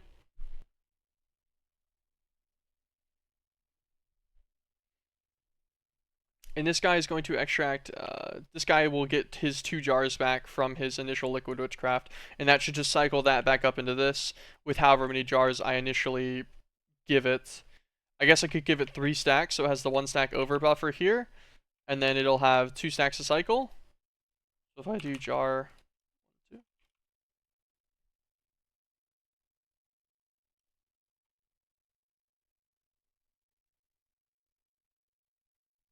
Cool, that'll be fine. And then it won't filter any more empty jars in here until these ones get down to their 1 stack left, but that'll be fine. They did make changes to Essence Reaver so it can be rushed earlier, but it's slightly weaker, but I feel the new price makes up for it, at least for me, since I mostly want it for the passive. These crazy freaks at Riot buff the collector. Eh. Not too surprising. Grab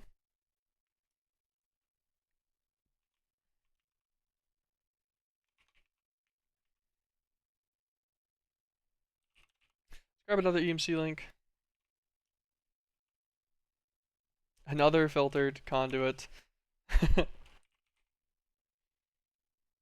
this one since it's already been messed with. Extract filter him to wood ash. Insert extract always. So there we go. The resulting wood ash from all of the Liquid Witchcraft and stuff should just get yoinked out. That shouldn't be an issue. Used it 1 game on Silver just for fun, since I was already smashing lanes. So many collector sounds again. Beautiful. I got accused of smurfing. Yeah, that's a great way to get accused of smurfing in low elo is macro of any kind. Which is an understandable thing to accuse for, I'm going to be honest. This guy's going to be an insert of Alchemist Fleece. You can insert as much as he wants, as much as he can pull out.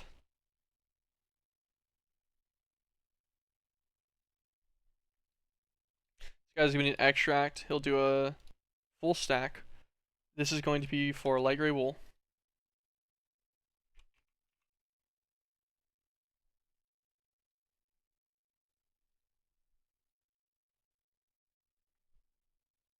This guy's going to be an extract.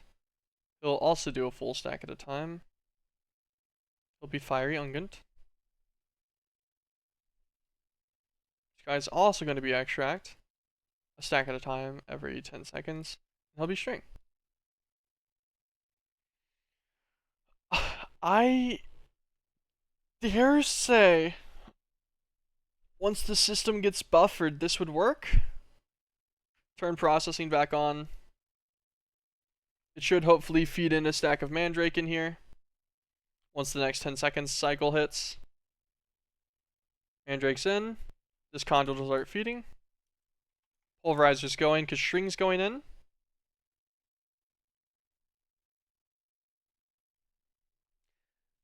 They're starting to buffer their full things, so they're going.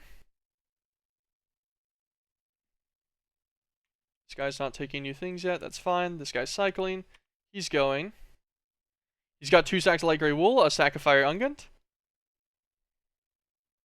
which is stitching. Whenever their next stack gets taken, should go and cycle.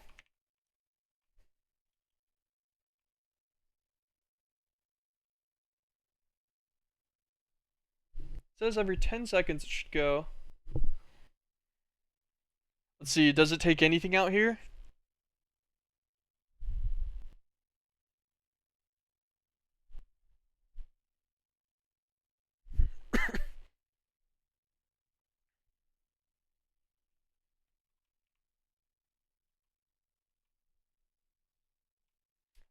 Okay, hold on.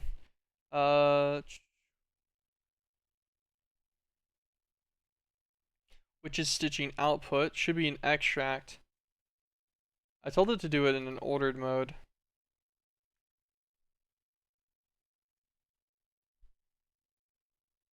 Which is stitching output, extract, which is stitching, and then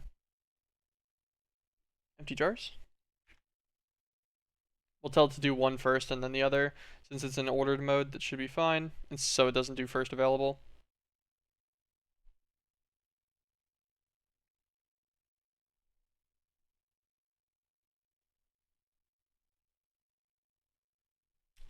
Why oh why, I wonder, is this guy not working?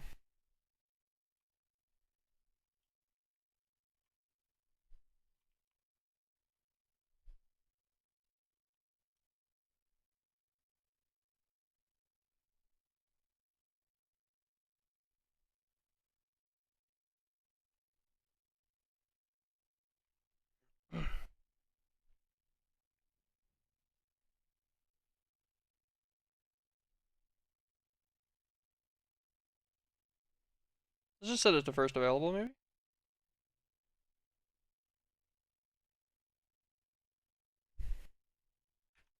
Here, let me actually...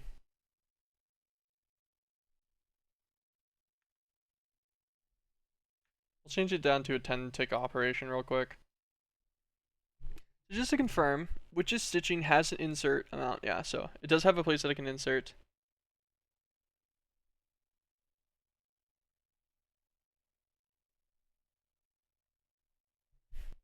Are these sided? I don't think the spinning wheel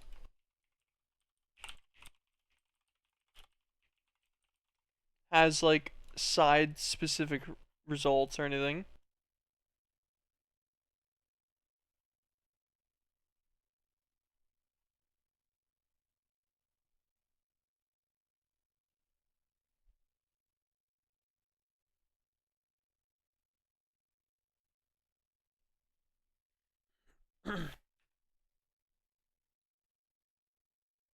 Is it because it's on stack?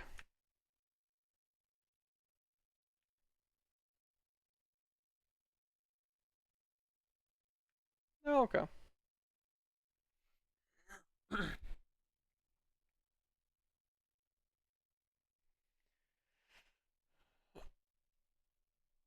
This guy should be on extract.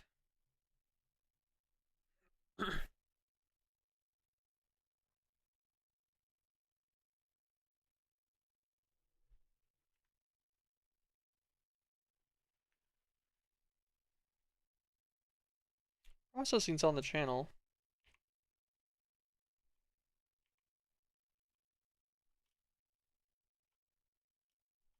Everything else got filtered as it should be. I'm confused on why this is the only thing that seems to have gotten an issue.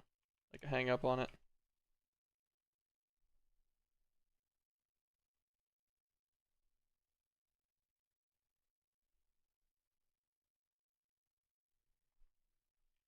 Hmm. um.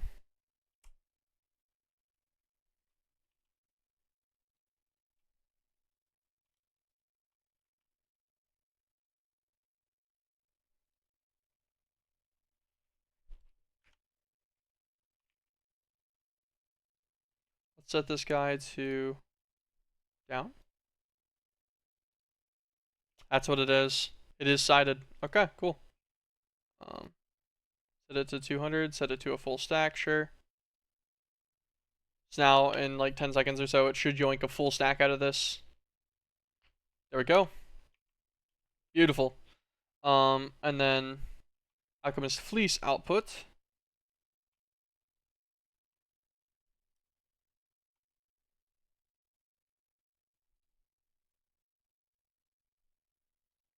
Aimed it down.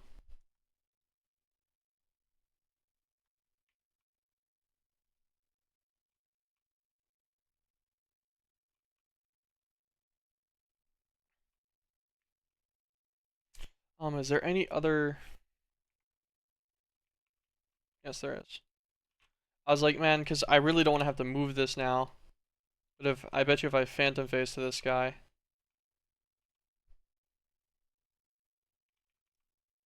I put my conduit down or whatever. I put this guy here.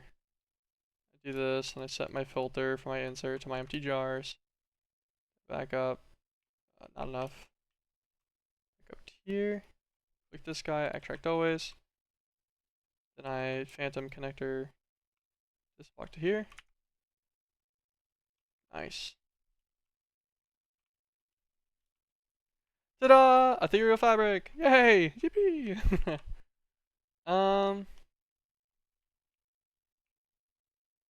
Alright, now let's observe the system for a minute. We need to see if there's any actual problems with this. Every 10 or so seconds, this guy should cycle. This guy will spit up into here. This guy should maintain liquid witchcraft. So there's like going to be like 2 stacks and 42 worth. That's fine. Constantly maintained. I'm good with that. Sounds fine to me. So that runs some.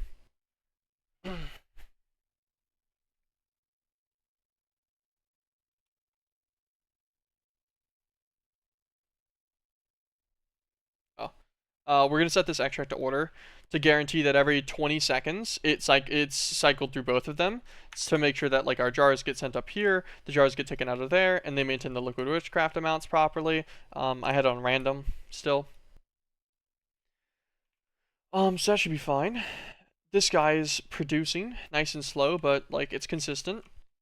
We've got buckets and buckets of ethereal fabric done now. This guy will just keep trashing his extra empty jars here. These jars should permanently cycle forever and always. Back into this container. Okay. Let me double check. There's 2 jars in here. Yep. So yeah, so it's maintaining its jar amount. I'm not dumb. Can confirm that it does work properly. Alright, and this just makes ethereal fabric liquid. It doesn't make it crazy fast, but it doesn't need to. It's not for now.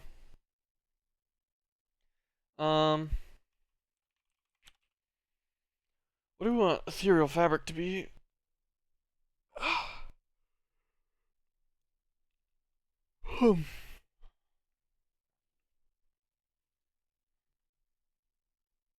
Which one uses ethereal fabric? Vox pawns. So it's like brown and yellow, I guess. Maybe purple, brown, and yellow.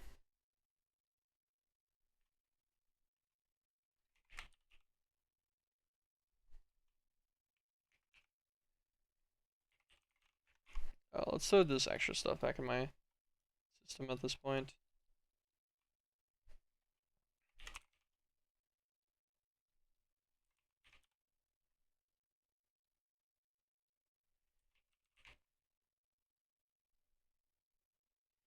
I believe I started all of the minor ones with a purple, so keeping that consistent is probably good.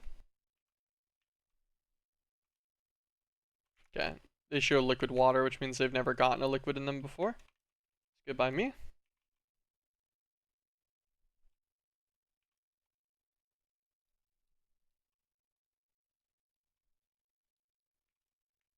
Perfect. Ethereal fabric is good.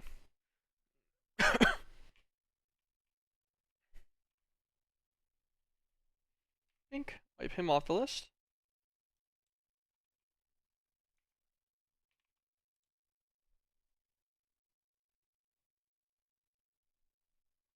Yeah, so yeah, there's no way to see the actual liquid in there, but that's fine. Store that tank away.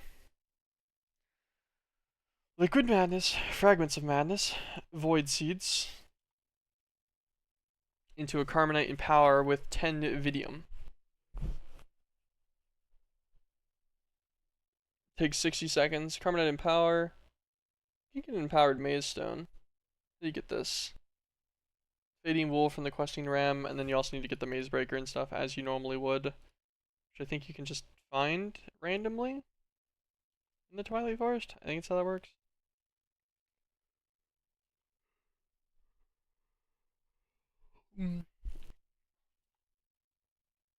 Or I could just make a slow one. I don't really know if it matters if it's that slow. Well, how slow actually, hold on. So every 60 seconds it would make one fragment of madness. And that makes 500 millibuckets once a minute. Like, that's pretty slow. What's the carbonite and power take?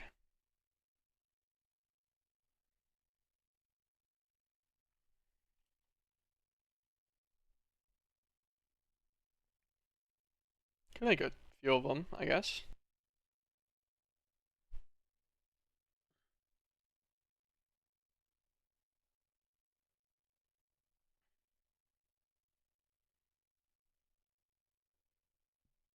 Okay, yeah, so I think maybe we make a few of these carbonite and powers in the next cube. Void seeds, I'm pretty sure we have like a ridiculous quantity of, right? Less than I expected, honestly. Let's throw some speed upgrades on that guy. Aw, damn it, I forgot. We're not like sub-cubed into this one.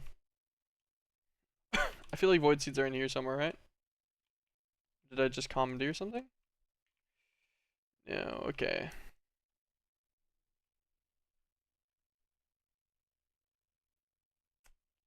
My insulator is just somewhere for these. For the void seeds. I just don't remember the somewhere that I put it. I do remember. It's on the IME system input over here, isn't it?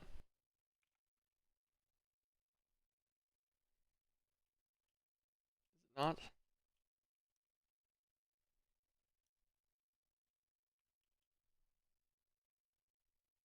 Hmm. I guess it's just tellurium at the two. I thought I joined it at one point and put it in here. I guess not. Okay. So, let's go and find our void seed guy real fast.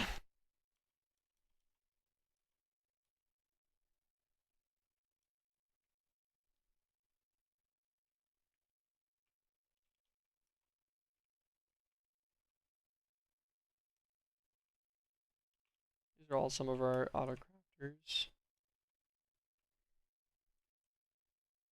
Controller, it's a face.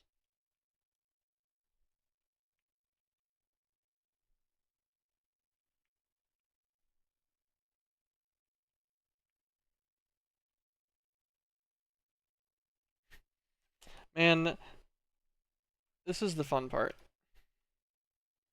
Trying to whenever you do things in like absolute spaghetti like this occasionally.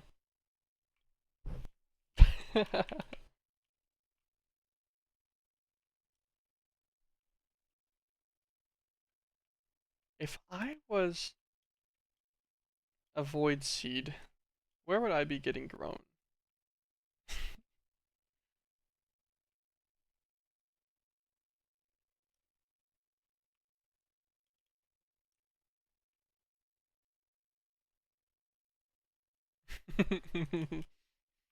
Man.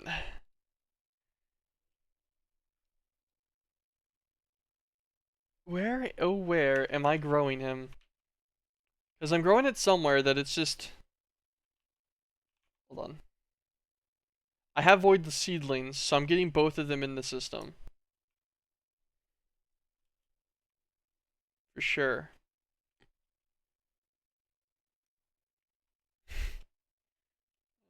Obviously not going to be on reactor floor or chicken floor. Up here is possible. I was pretty confident after I thought about it for a second that I would have thrown it inside the cube. It wouldn't be in any of those cubes. There's just no point. Is it in here?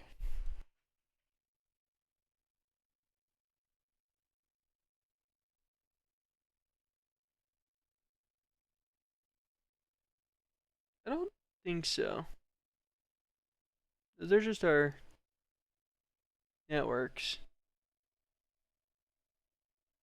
Yeah, I don't think so.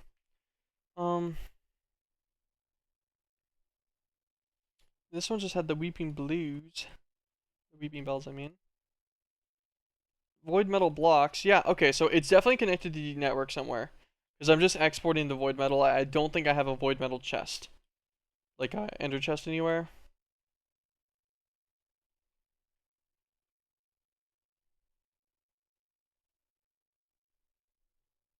Oh, void seeds are in this guy.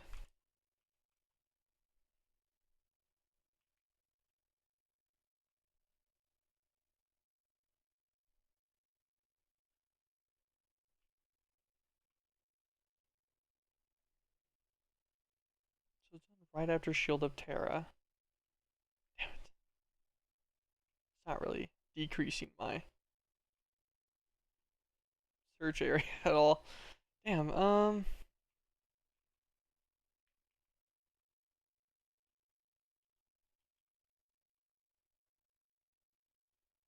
yeah, these are all my basic machines.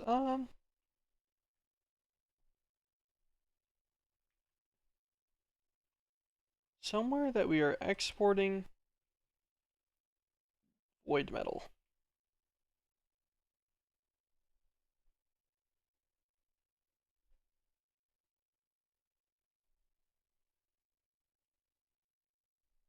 I find great amusement from this. This is quite literally me suffering from the consequences of my actions currently. I'm going to double check inside of this guy that I didn't just simply miss it somehow.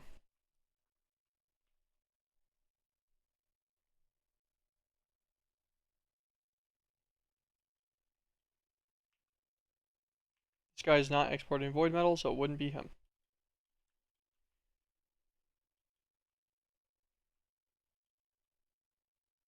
I know there's an interface in here.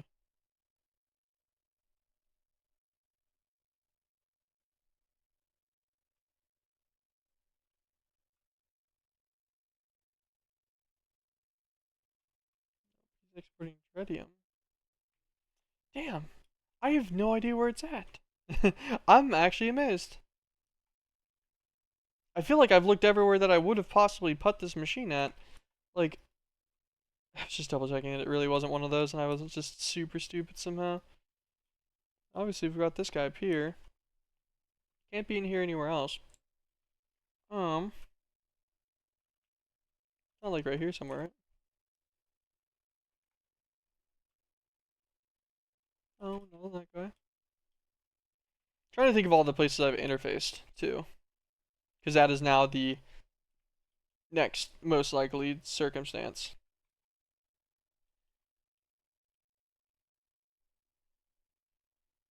All my auto crafting stuff. Um,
Just figured I might as well turn that on while I'm here.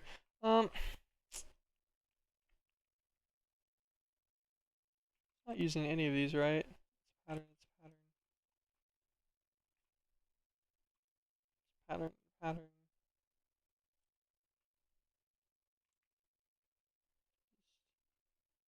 Normal containers.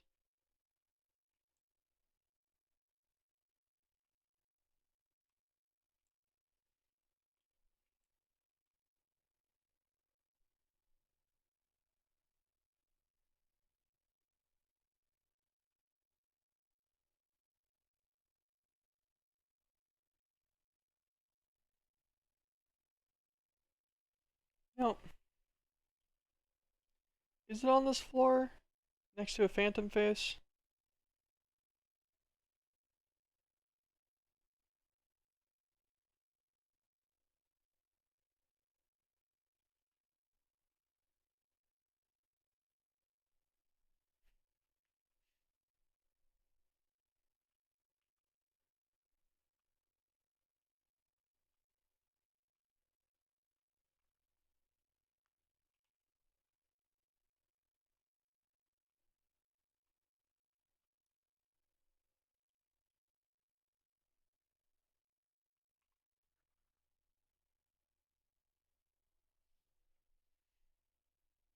I can't tell if I gained another one or not.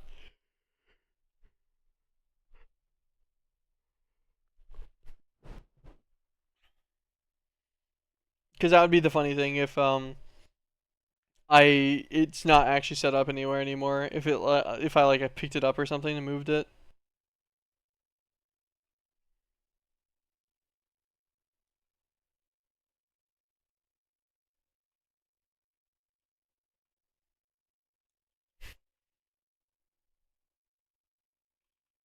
That would be pretty funny.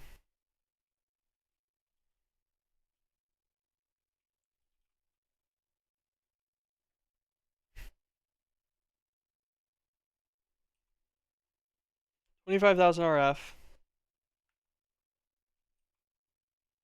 Due to phytogenic with void metal blocks.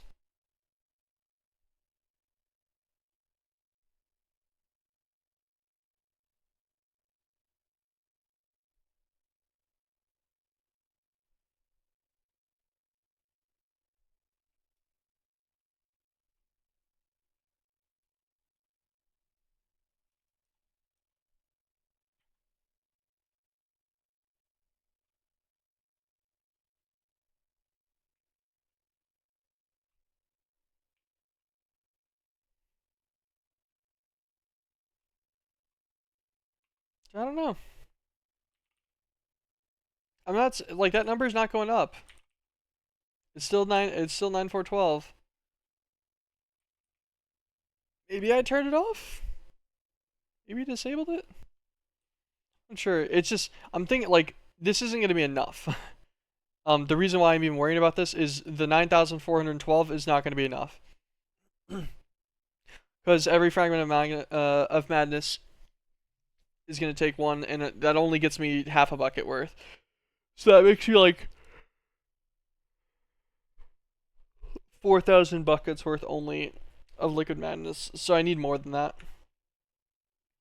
Yeah, it's still at 9412. I'm gonna assume maybe that it just is no longer up. Maybe it was one of the Weeping Blues ones that maybe I commandeered it over for Weeping Blue. And the other one, I don't remember.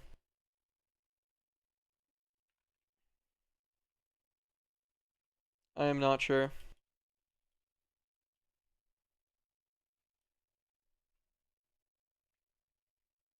Oh, it's going in here now.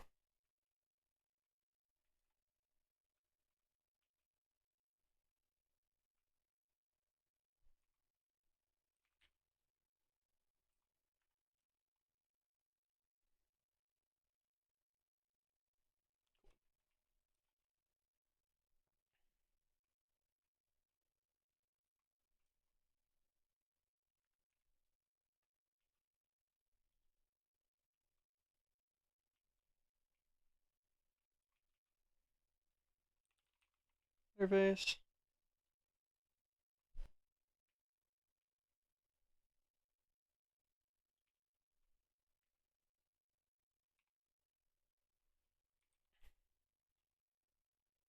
Hydrogen insulator. I'll make one of these guys. I guess there's extras up here actually that I should have just taken instead. I will do that. Take this guy because he's just already upgraded and everything too.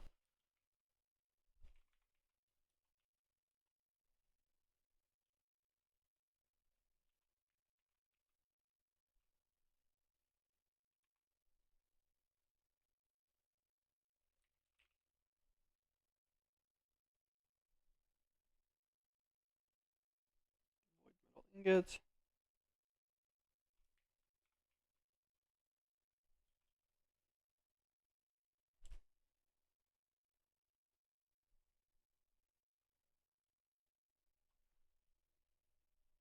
Okay.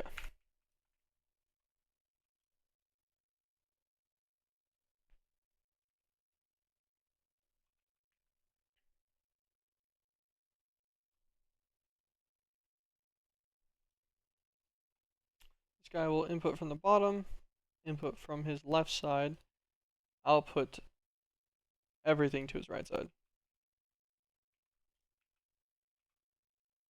Extract all, yeah.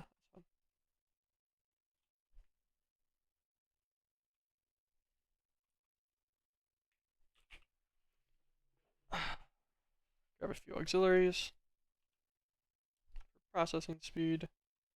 Grab ourselves a void seed. Void seed lean, I mean.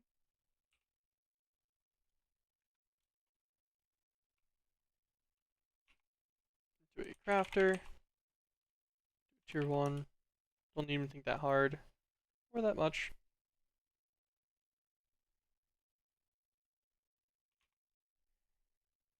I was originally just gonna do a compacting drawer, but then I'd need even more cables. Well, this will require power, I guess. For the crafter. I'll put the water on the face, on the front face, actually. I think I can do that. I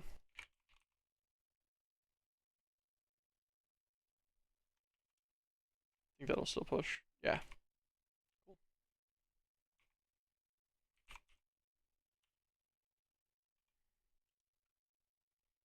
Cryo duct. Okay.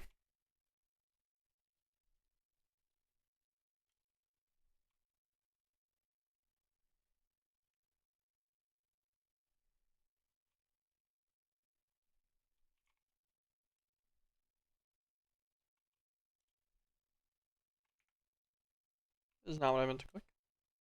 Click this guy down.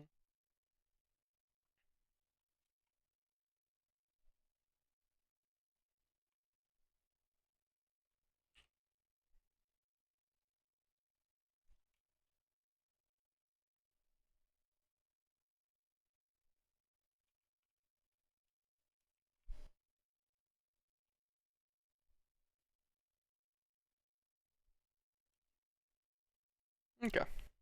There we go. This guy will make void seeds. I was just double checking that that number hadn't changed since the last time I looked at it. Cool.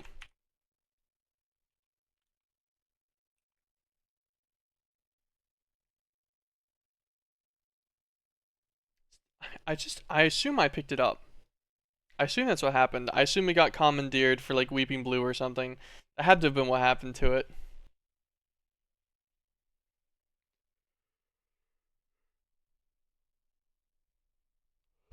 There it was. I'm not positive about it anymore. I'll still do that just so that my stuff doesn't buffer like a million void metal ingots worth.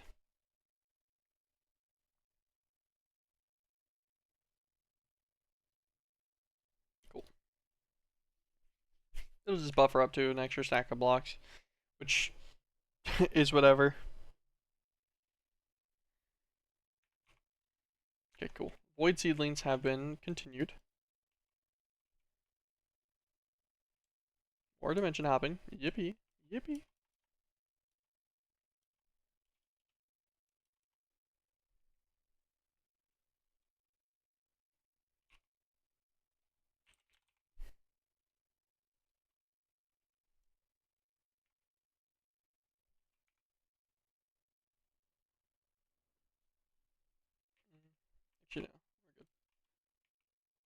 We'll get a separate ender chest maybe. I don't know, I guess we could use this ender chest color actually for all of these automations. How many more things do I think I'm going to need item-wise for automations? This guy's just going to need Void Seeds and Vidium.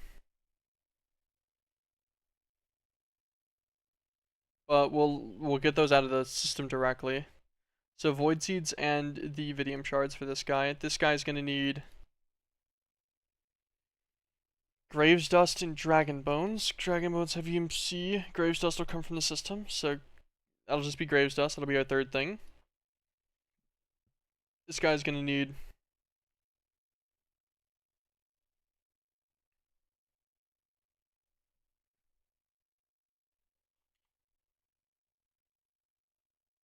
the milkiest chocolate, which will just be molten milk chocolate. So any kind of so we'll take the milk chocolate out. That'll be a fourth item, and the milk buckets can just get fluid transposed. They have EMC, so they're like 20 EMC each. It's whatever. Buckets will just get recycled. So that'll be the milkiest chocolate. This guy is going to need ectoplasm and mysterious combs. So that's another 2 items. So I think we're at 6 now in total.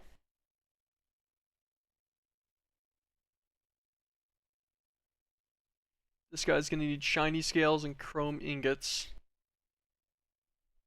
And life essence. Gross. It's 10 items now. It's more than what we can fit inside of a single guy.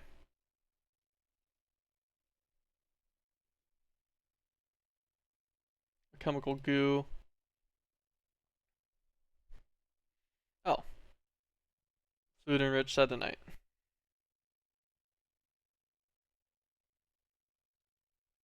Okay.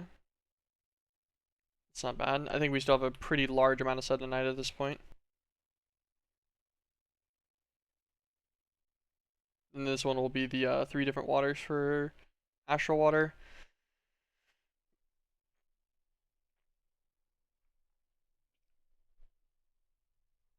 Okay, that's not a ton of items.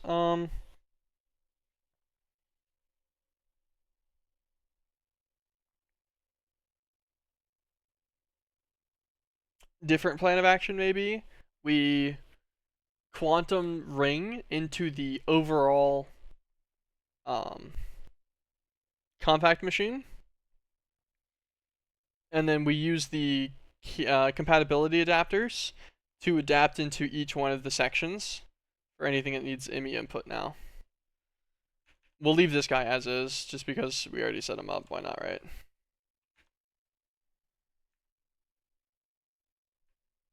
I figure out why I clicked this guy and it didn't click last like a second ago.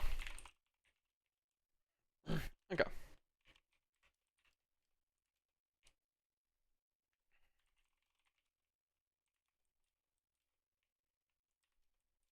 Just looking at what the tick duration on the server was.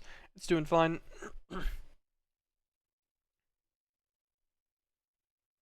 God, and I forgot we need to do cosmic matter at some point still too. Let's do quantum stuff real fast. Let's grab a singularity.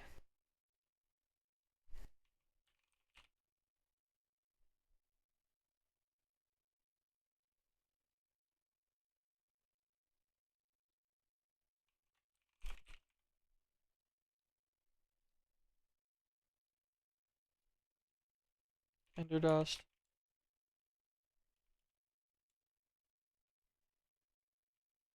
Okay, yeah. Our stuff is starting to get to the limit a little bit.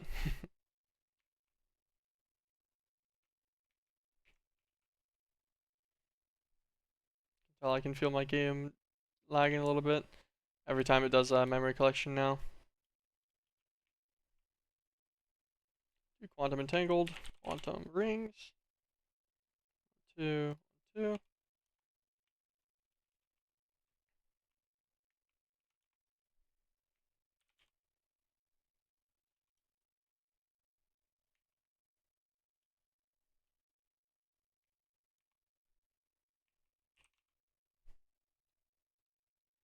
2 wireless connectors.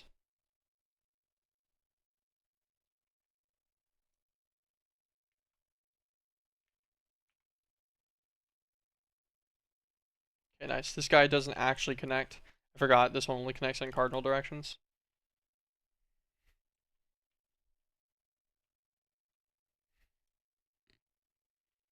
That would be pretty funny to then do this. I'm pretty sure if I put a ring here now. Oh, can I not? No. It's okay. Should I just put a ring like right here instead? Because I don't want to move it too far.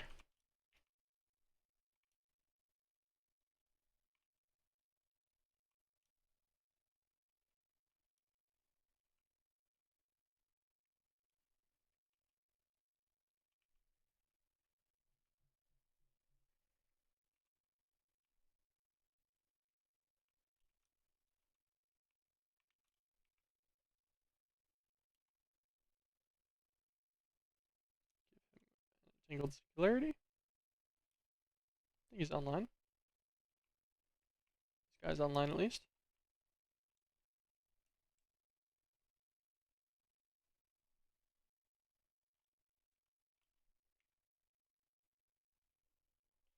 Okay, and then we need just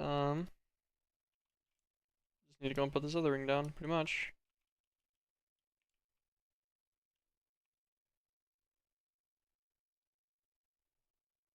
Gel 2 fluids.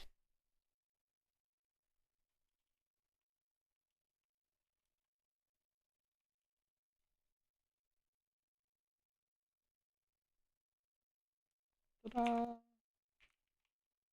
Wireless energy acceptor. Ta-da! Flex point.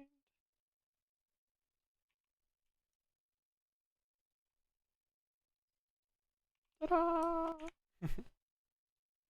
He's online. He breathes. Okay. So these guys work on the basis of there being capability adapters. Let's make like 20 of these real fast. I don't think they were that expensive. Based on the fact that I was just able to make 20, good enough.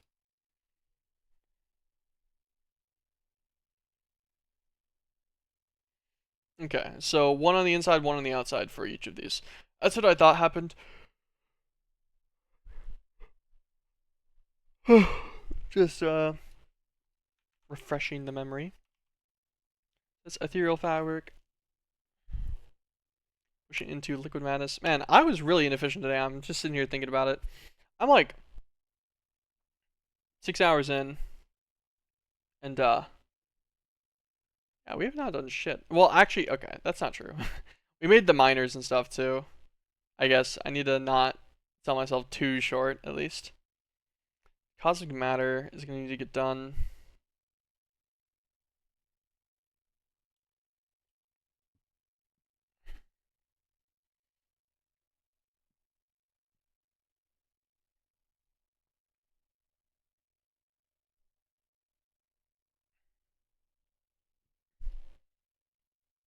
We need quite a lot of cosmic matter.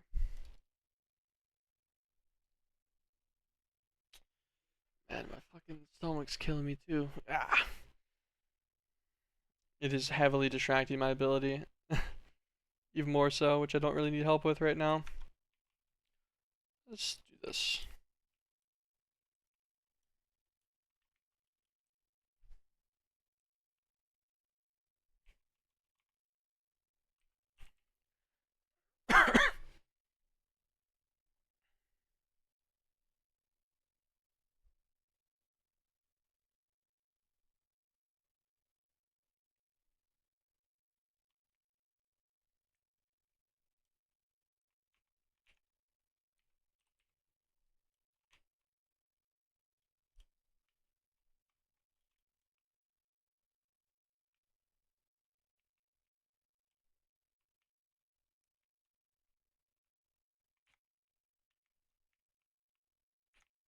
So that's what, 8 in total now? Should be all 8.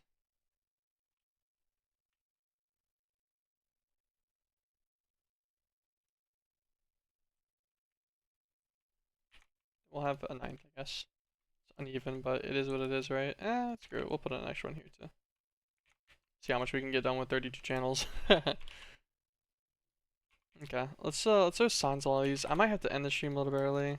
My stomach's getting extremely uncomfortable all of a sudden. Do liquid madness. I can right click on these and change them, right? Oh no. Liquid madness. Seared grave.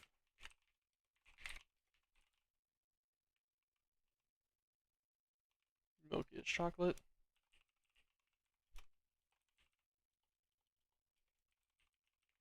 Now the thing about this is I know for a fact I could get a lot of these done in one machine out of these next ones. Like this is one of the biggest ones is ethereal fabric in my opinion. For like just because of the amount of blocks and stuff that you need.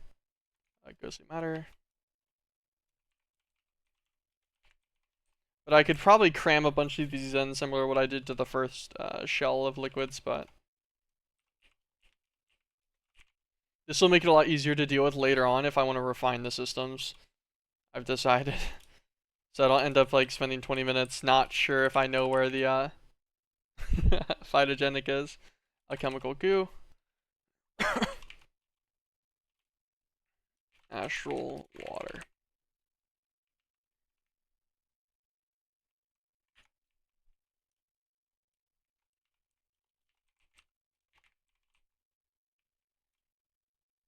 And then this last one will be our cosmic fluid.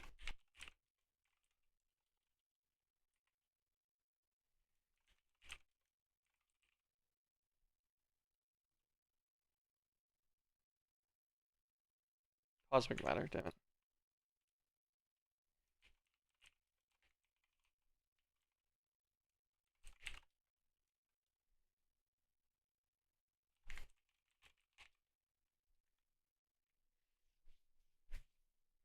Okay.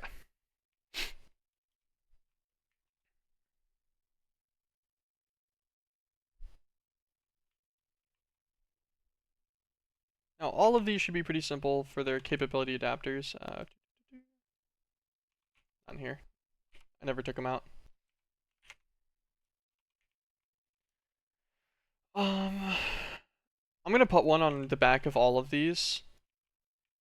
But all of them will probably not use one. Like, I doubt I'm gonna swap to using the capability adapter for the ethereal fabric.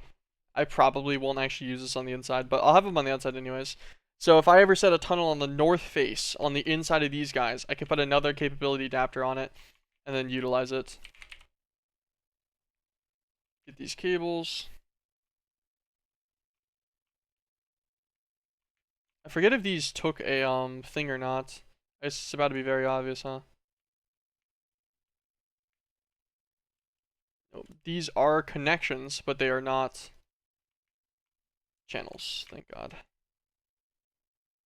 Well, hold on. I'll double check. Yeah. Okay. Cool. Yeah. They're all connections. They don't actually consume channels, though. It'd suck if they did. Okay. Cool. um.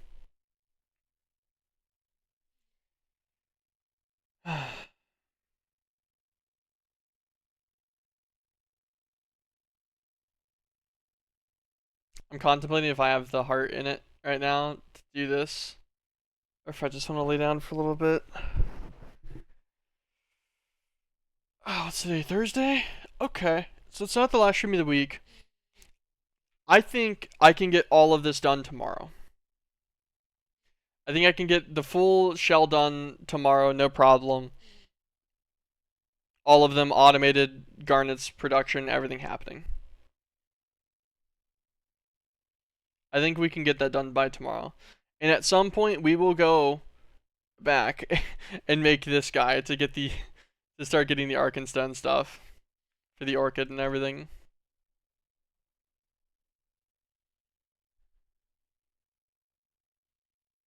This will eventually happen.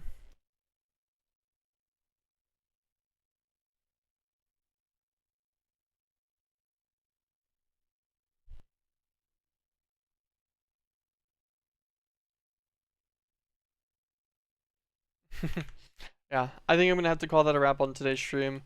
Still wasn't a short stream, 6 hours. We didn't get a lot done, like progression wise. we set up the miners and we got a lot of the theory out of the way for how we're gonna do our automation and stuff. And we did one of the, in my opinion, it's probably gonna be one of the harder automations. Is already done. I don't think the other ones will be too bad. So we've got that going for us too. I think it's not too bad though. I think I'll take it. Yeah. Alright guys, I will catch you guys tomorrow for the stream. Hopefully tomorrow I get all the liquids done and we at least get all the miners online. I think that'll be tomorrow's like major game plan. And anything else that we're able to do on top of that will be just an extra. Sorry for being a bit inefficient, guys. I've just been kind of out of it recently, so it's been messing me up. I'm being a little bit slow compared to whenever I was first starting for sure. Well, I'm going to try to get back into the groove of things and keep it going. Thank you guys so much for dropping by. I do appreciate all the support. I'll catch you guys later. Have an absolutely fantastic afternoon.